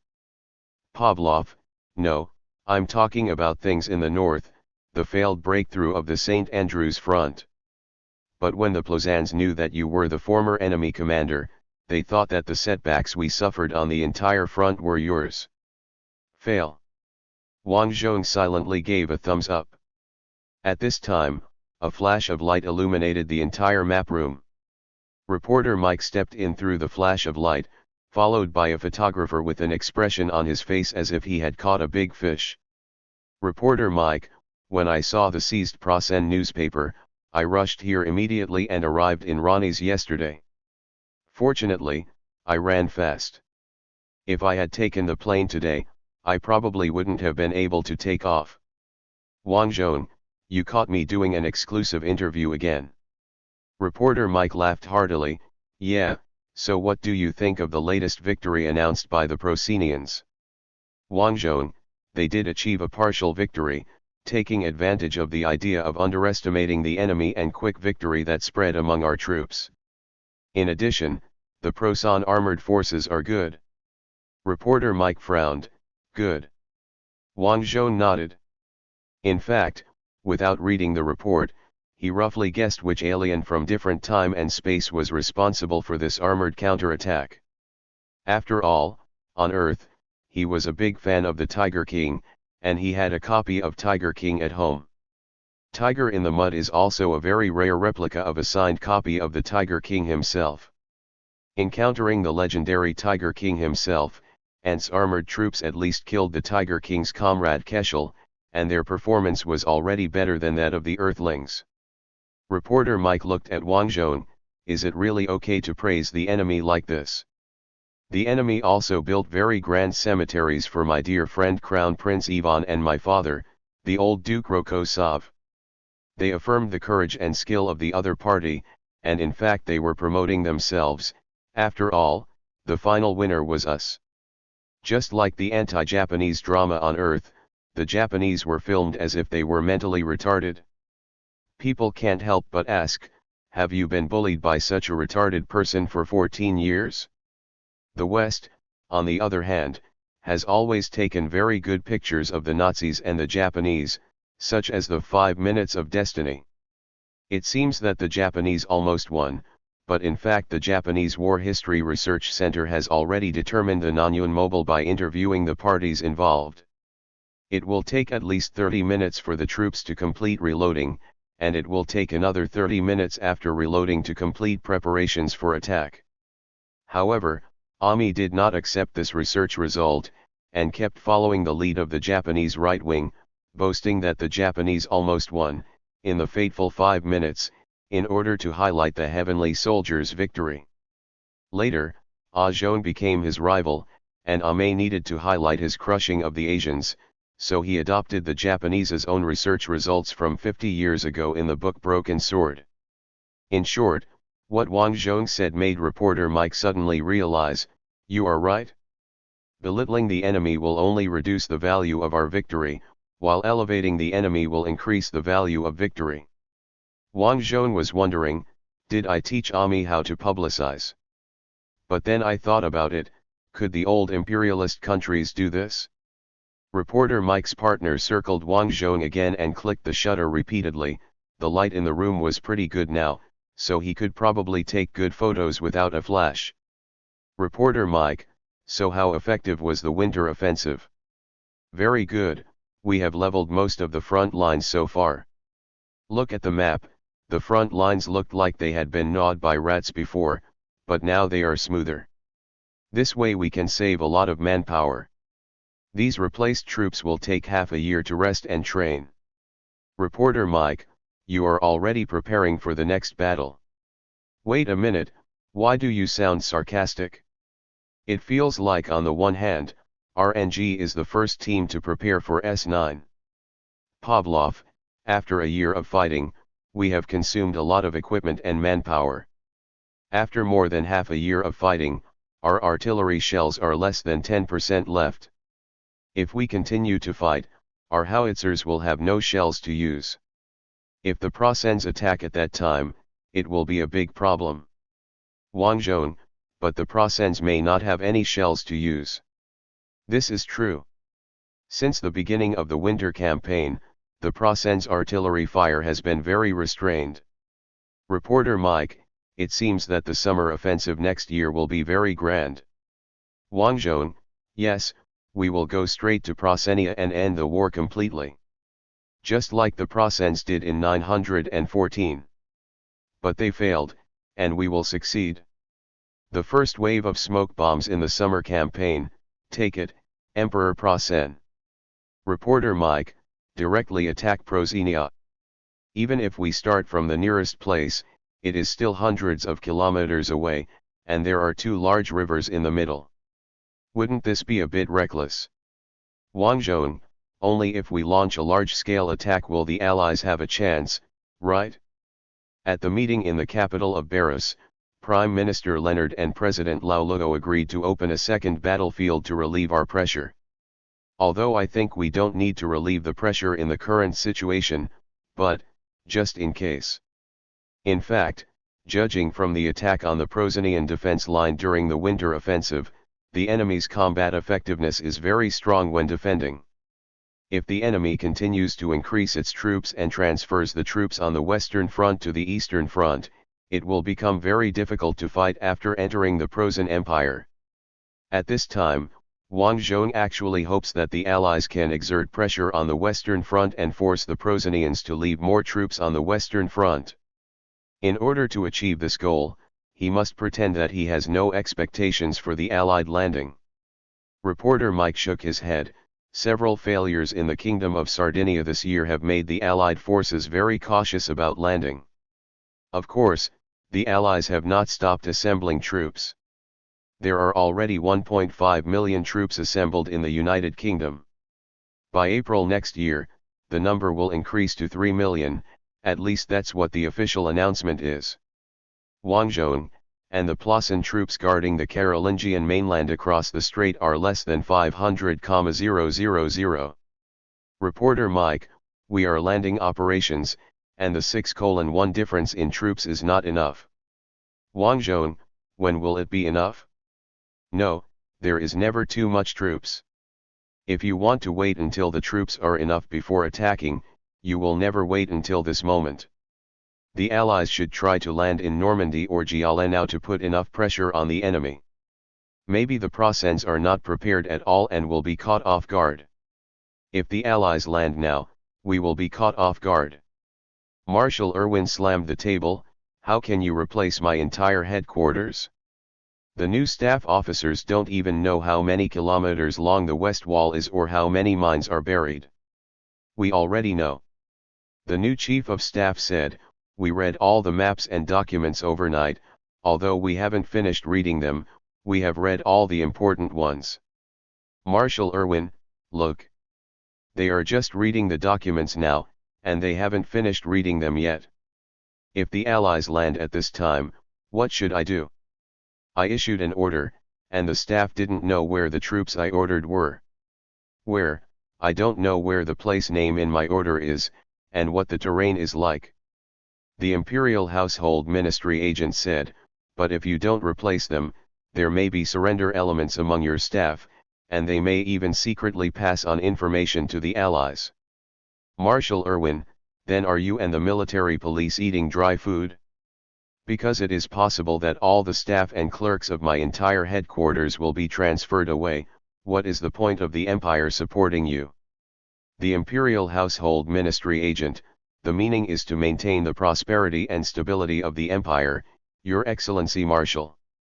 Irwin took a deep breath, and then seemed to compromise. Okay, although I just yelled a lot, the fact is that the Allies did not notice this opportunity at all, and they did not attack. Chief of Staff. The staff must be prepared within a week. Chief of Staff, yes. I will let the staff remember how long the west wall is and how many mines are buried. Irwin stopped and stared at the Chief of Staff's face. Damn it. Why remember the number of mines on the west wall? These will be destroyed by naval guns in the first 2 hours anyway. You should remember the mines in the minefield behind the west wall, which are not easily destroyed by naval guns. The Chief of Staff was also embarrassed. Didn't you just talk about the mines on the west wall? Irwin continued, our defense zone, like the Normandy salient, is full of hedges, and the field of vision is very narrow. Officers familiar with the terrain call it the Green Hell because once the war starts, there will be close combat everywhere. You must figure out every road and every open space in this Green Hell. This is very important. The Chief of Staff stood at attention. Yes. Let's get to work. The Marshal waved his hand, and the staff turned around and left the Marshal's office. The Marshal came to the door, quietly opened the door a crack and looked outside. Then he said to the Imperial Household Secret Service agents and military police who were still in the office, I haven't been given enough people from above. There are just over 100 staff officers. How can it be possible to maintain the operation of the entire Western Command with almost no clerks? The special agent of the Imperial Household Ministry pushed up his glasses. We will continue to send staff officers to join, as well as clerks.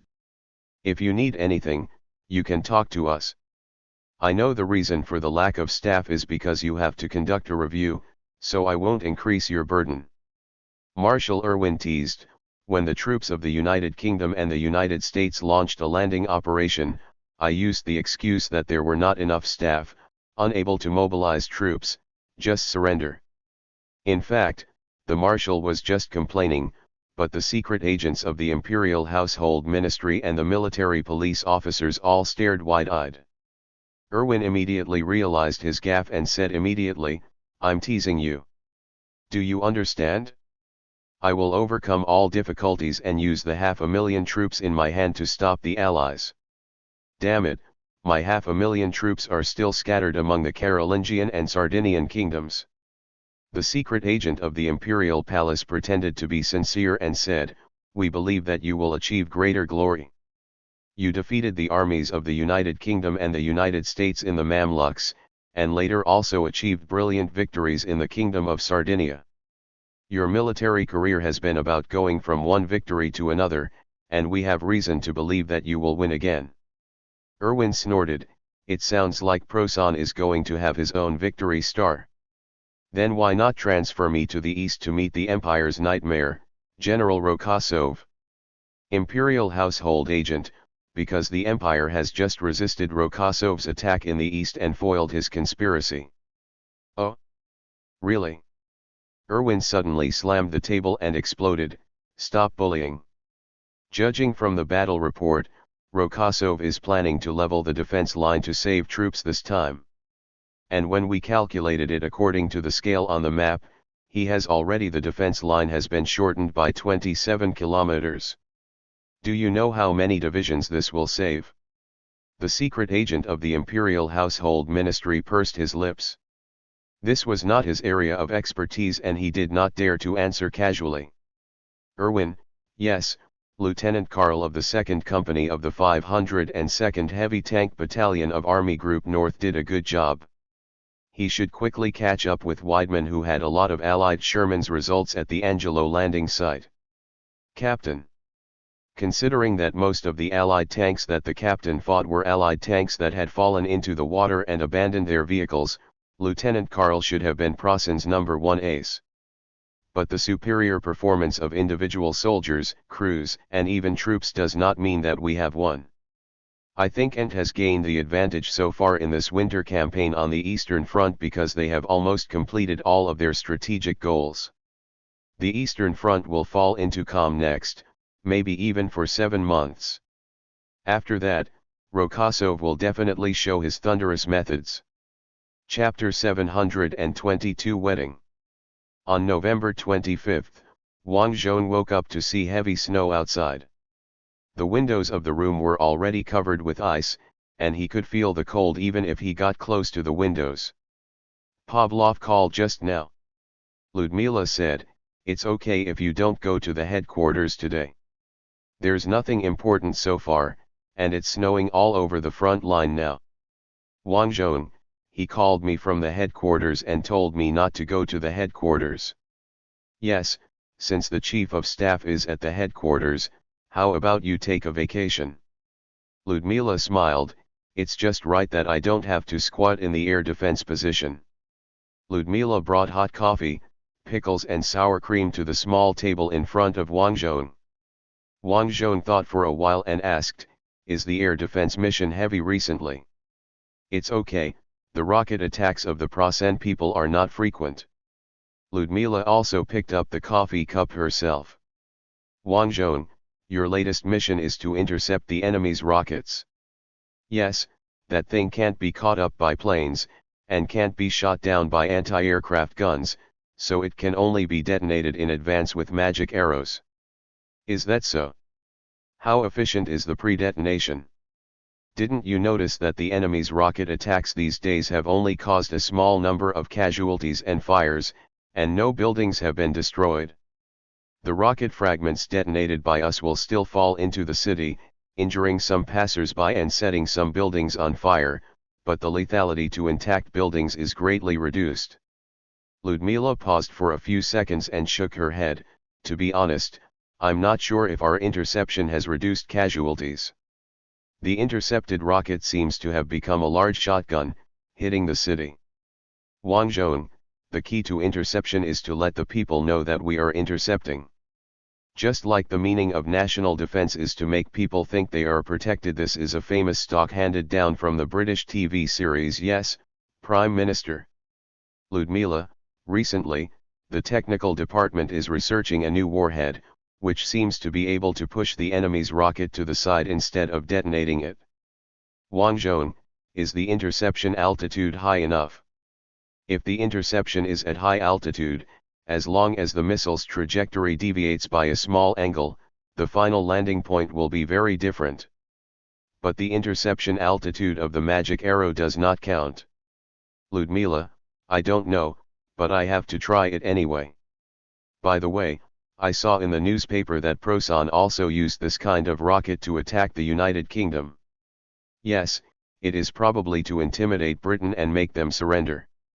Unfortunately, it will not work, and it will just waste their rocket production in vain.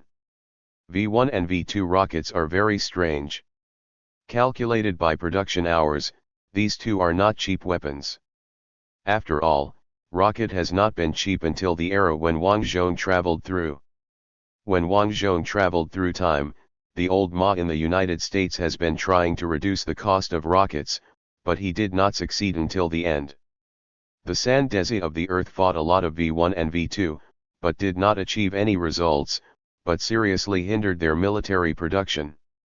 Later, the German fans among the military kept talking about how many more tanks and cannons Sandesi could have made if they had not fought so many V1 and V2, and then they would not have lost. But now, Wang Zhong has a little understanding. Even if Prosan used the production capacity of these weapons to make ordinary weapons, it can only delay his failure. It is better to make new weapons and take a gamble. Dear Ludmila interrupted Wang Zhong's thoughts. Wang Zhong, I was wondering if the Prosan Empire is desperate to try any possible means. Ludmila stared at Wang Zhong's face seriously. I heard that in the north, their new heavy tanks have achieved very good results, and they are facing our new tanks. Wang Zhong, yes, their new heavy tanks are finally on the same starting line as our Rokossovy and T-54. But we have obtained new engines, and stronger models have been tested in the rear. We will fully upgrade the existing armored forces in the summer offensive next year. Next year, in addition to the improved versions of the T-54 and Rokossovy, the T-34W of ordinary troops will also be upgraded and replaced with 85mm anti-aircraft guns, so that ordinary armored troops will not be beaten so badly when facing the No. 4H or even No. 4G tanks. When facing the No. 3 assault gun G of the Prosan infantry unit, it can also penetrate the opponent's frontal armor at a long distance. In addition, the self-propelled artillery units will be equipped with a large number of Su-152s next year. These equipment are usually used as self-propelled artillery for indirect fire, but when encountering siege warfare or when the troops need emergency anti-tank firepower, they can also lay down the cannon to participate in the armor-piercing confrontation.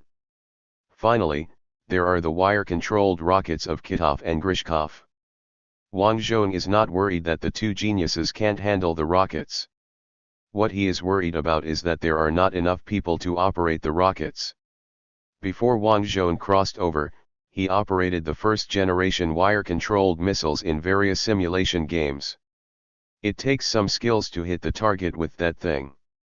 The second-generation wire-controlled missiles simplified the operation and reduced the difficulty of use. Later, the missile guide only needed to aim the aiming laser beam at the target, which was further foolproof.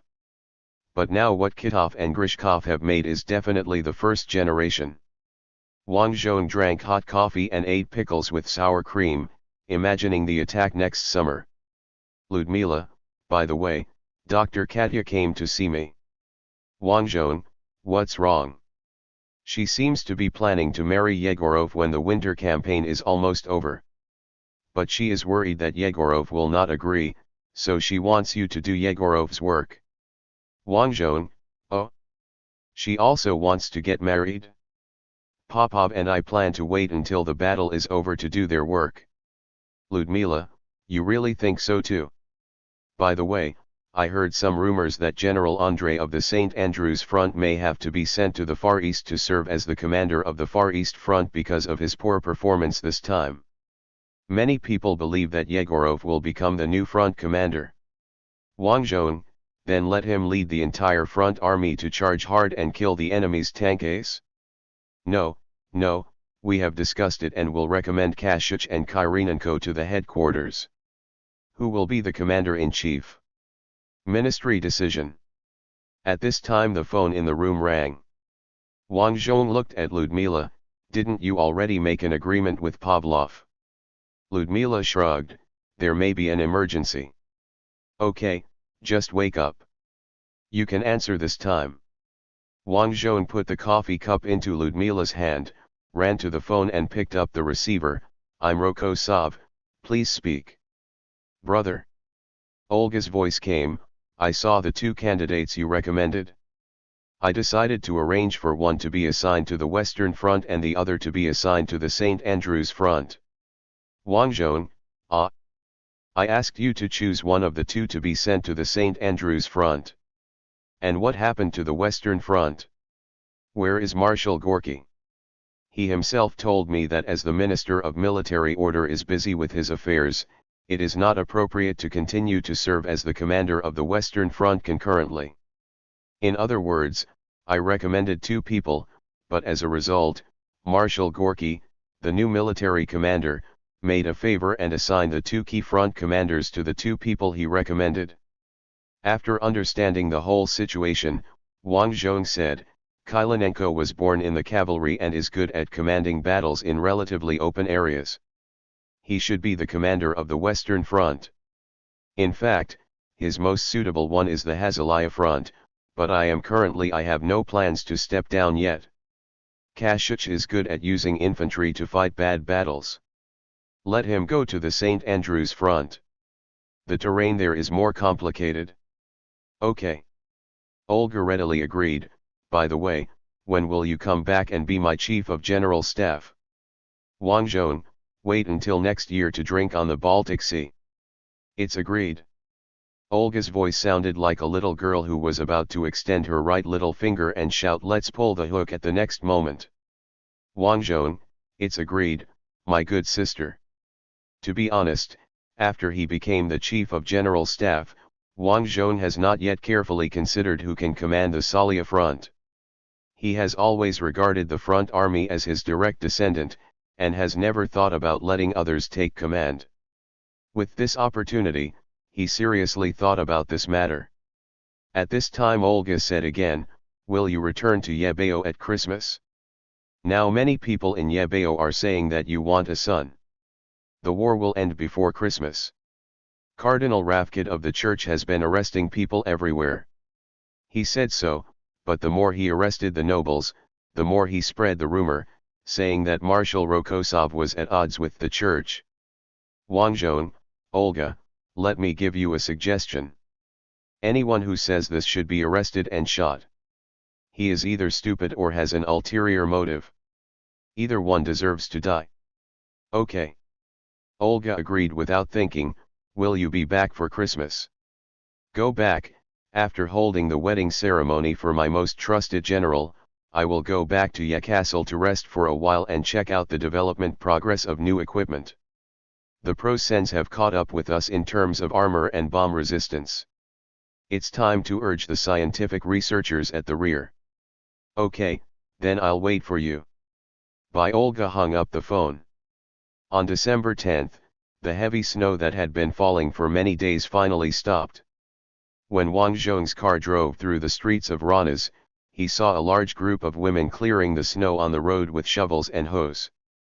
Tisk, I didn't see a single man in the team. Wang Zhong sighed. Vasily, either they were all killed by the Prosens, or they joined the army. People in the newly liberated areas are very enthusiastic about joining the army. Many local men who were originally guerrillas had the opportunity to find our logistics right after liberation. Officers, request their recruitment. At this time, the new driver said, our village is almost the same. The only men are young boys and old men whose hair has not yet fully grown. Oh, yes, there are a few who have returned recently with missing arms and legs. Wang Zhong frowned. Because of the shortage of human resources, disabled soldiers also had a lot of work to do, such as instructors for rear recruit training. Only those severely disabled soldiers will return home. Wang Zhong, are all villages in the rear like this? Yes, but don't blame yourself in a hurry. Not all men have joined the army. Some of them have gone to work in factories in the city to build aircraft and cannons for the front line. The driver actually comforted Marshal Wang Zhong. Wang Zhong, when I heard about the situation on the home front, I couldn't wait for the war to end by Christmas. But now the campaign against arrogance and quick victory theory is almost over. Vasily said worriedly, wouldn't it be better for you to bring this up again now? I'm just joking. Of course I know I have to eat the food one bite at a time. As they were talking, the car drove into the headquarters. Wang Zhong saw Yegorov going up the stairs and shouted, Yegorov, stop. Yegorov turned around and saw Wang Zhong, and immediately lowered his head to tidy up his clothes. After he was dressed, he stood at attention and saluted beside the pillar in front of the headquarters gate, like an ancient Roman legion soldier guarding the building. Wang Zhong casually saluted and said, have you met Dr. Katya? Yesterday, I rushed back overnight after reading the battle report of the day. Except for the nap I took in the car, I haven't slept well for 36 hours, so I plan to catch up on my sleep before seeing her, so that the effect of my love talk will be better. Wang Zhong, it doesn't matter, Yegorov. He got out of the car that had not yet stopped, walked up the steps to Yegorov, and patted his shoulder with his hand. Dr. Katya will be happy the moment she sees you, so go see her, now, right away. Yegorov pointed to the headquarters gate, but I'm just about to report the situation. Aren't the commanders of the various army groups meeting to summarize the situation today? Wang Zhong, no, we called you back from the front line specifically. Yegorov said seriously, is it because my advancement speed is the worst in the entire front? Even the troops of Lieutenant General Eugene next door are embedded in the enemy's defense line for nearly 20 kilometers. Wang Zhong, no, it's not because of this. In fact, we are going to hold a wedding for you while the war is not so urgent now. Yegorov was stunned, me and Katya? No, no, no, forget it, you can't force a girl to accept it. Even if you are the commander of the front, the star of victory, you shouldn't be like this. Wang Zhong, it was Katya who came to Lucia and asked me to convince you to marry her, don't wait until the war is over. Yegorov paced on the spot, Katya wants to marry me? Katya wants dash. Wang Zhong, don't doubt it, Katya wants to marry you, I suggest you respond to her. Yegorov stopped and looked at Wang Zhong, since the division commander said so, I will go to Katya after the report and set the wedding date. Wang Zhong, I think today is a good day. Find the local church to report the situation, and you should be able to get a house for marriage soon. I will ask Sari's chef to prepare a sumptuous meal. What instrument can you play, Vasily? Vasily, I should be able to play the baton, Russian accordion. Wang Zhong, then Vasily will be responsible for the music, and I will find a few soldiers who are good at Cossack war dances to dance and cheer at the venue, and it's done. Yegorov, so anxious. Wang Zhong, don't let the good life slip away, old friend. But the war is not over yet. Wang Zhong looked at Yegorov, I know. Yegorov sighed, okay, but I have to report my work first. I will never give in on this one. December 12th, Rani City. Wang Zhong looked at the senior officers of the First Front of Hazaria who were all present, and raised the glass in his hand, everyone.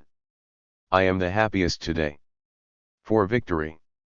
All the generals raised their glasses together, for victory. After drinking it all, Wang Zhong looked at Kashuk and Kyrenenko. The two had already put on new shoulder straps and were about to take up their posts at the St. Andrew Front and the Western Front. Their staff would stay to help the new commander quickly grasp the situation.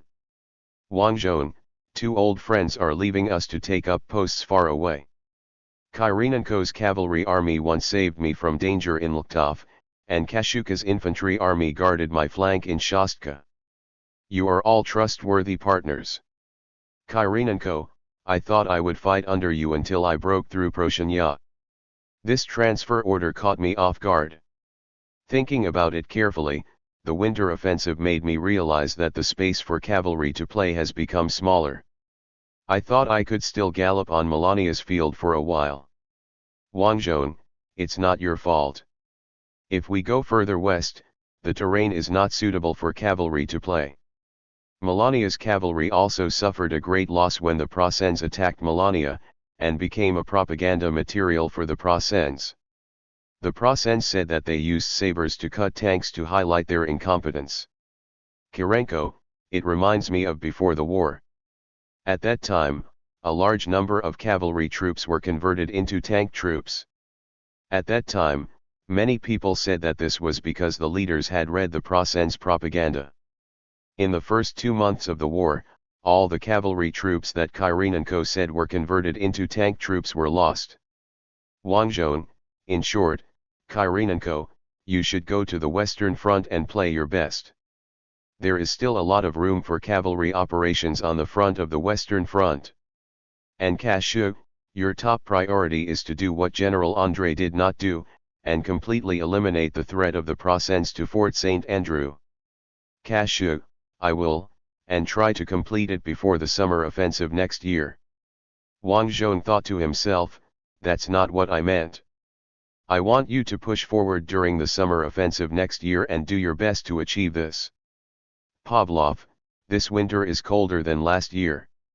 It's not easy to launch an offensive in such severe cold. Kashuk, I plan to take action when the snow starts to melt next spring. Everyone thinks it's difficult to attack during the muddy period, but I'm going to do the opposite. Wang Zhong, you can try it, but don't let it affect the summer offensive next year. Don't worry.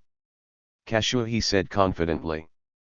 After saying this, Wang Zhong turned to Yegorov and Dr. Katya, I'm sorry for neglecting our newcomer. Dr. Katya, no, I am very satisfied to have so many generals at our wedding. Vasily smiled and said, that's right.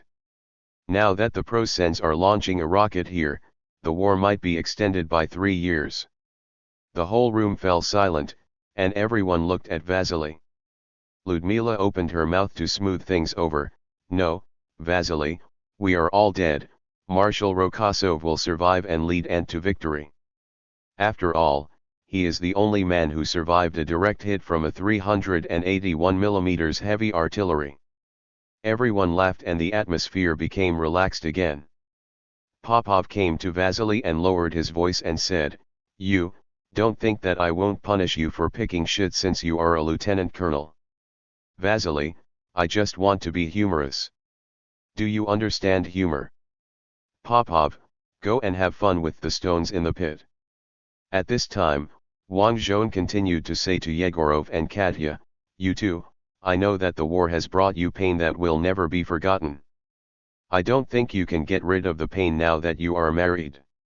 The war also brought me sadness that will never go away. Even if Ludmila and I were married, even if we had children, this sadness would not go away. I really let it go when I recaptured Igsukov. I returned to the place where my father and close friends died in battle, and placed a beautiful bouquet of flowers in front of their graves. Have I really let it go completely? I don't know, probably not. Whenever it is quiet at night, I will think of the voice and smile of my best friend, and the tea made by my father. I feel that this sadness will not completely disappear when we break through Prozonia and bring the culprits, the war criminals who started the war, and those behind all this to justice. No, those who leave will never come back. Everything that is lost forever. Whenever we think about this, we will definitely feel sad. This is the most fucked up part. This is why Prozan must perish and justice must be served. After Wang Zhong finished speaking, all the officers present had solemn expressions. But he changed the subject. But do we have to shed tears forever? I don't think so. In fact, I feel that the sadness is fading away. Sometimes I even smile when I recall my old friends. Am I heartless? I deny this. It's just that time is the only antidote. Without the earth, the sun will still go around. Wang Zhong couldn't help but frown. He didn't know why he suddenly started talking about Jeju.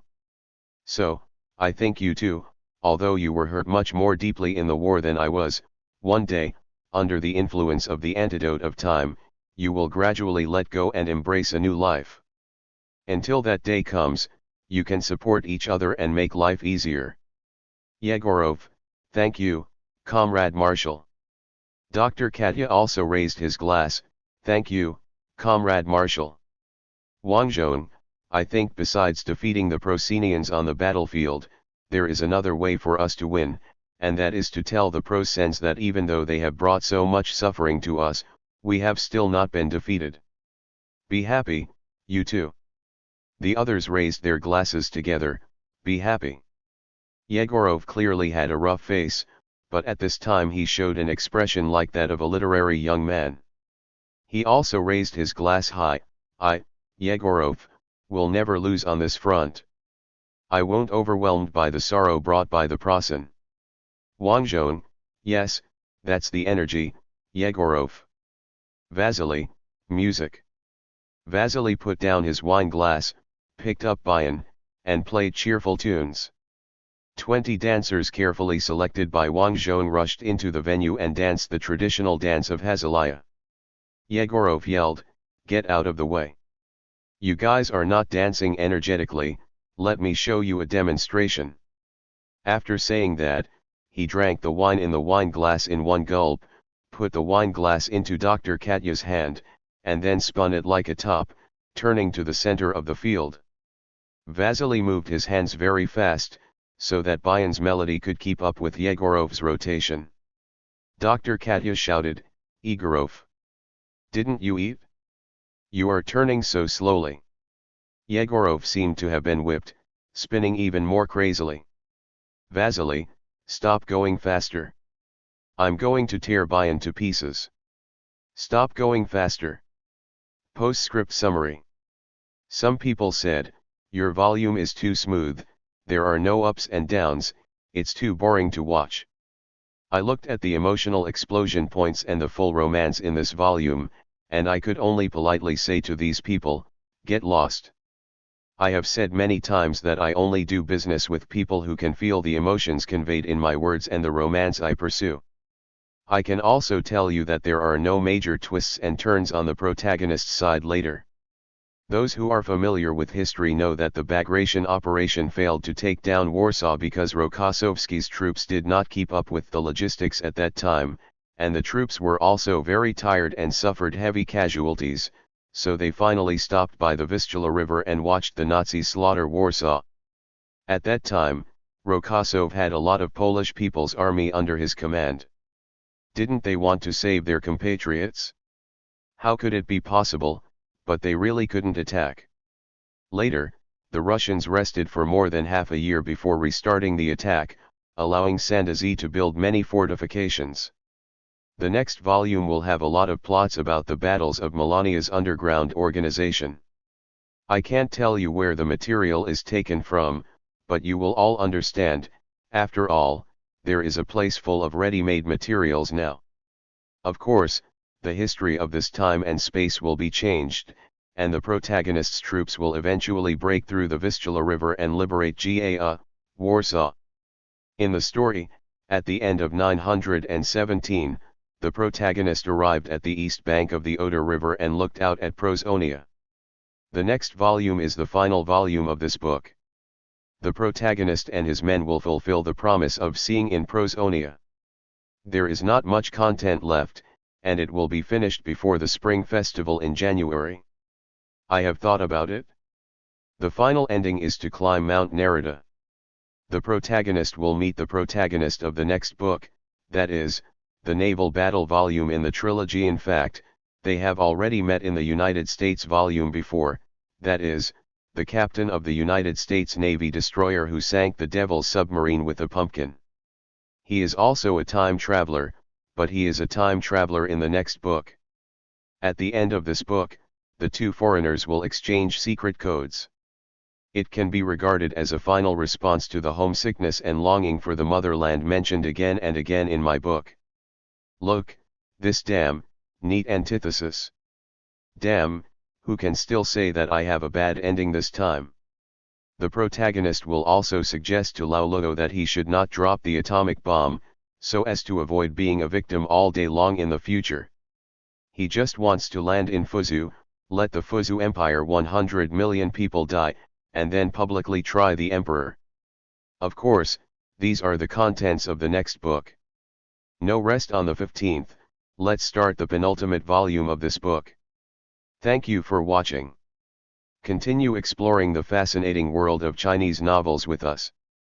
Hit that subscribe button on Chinese Novel Audiowave to stay updated with our latest stories. And never miss out on a great listen.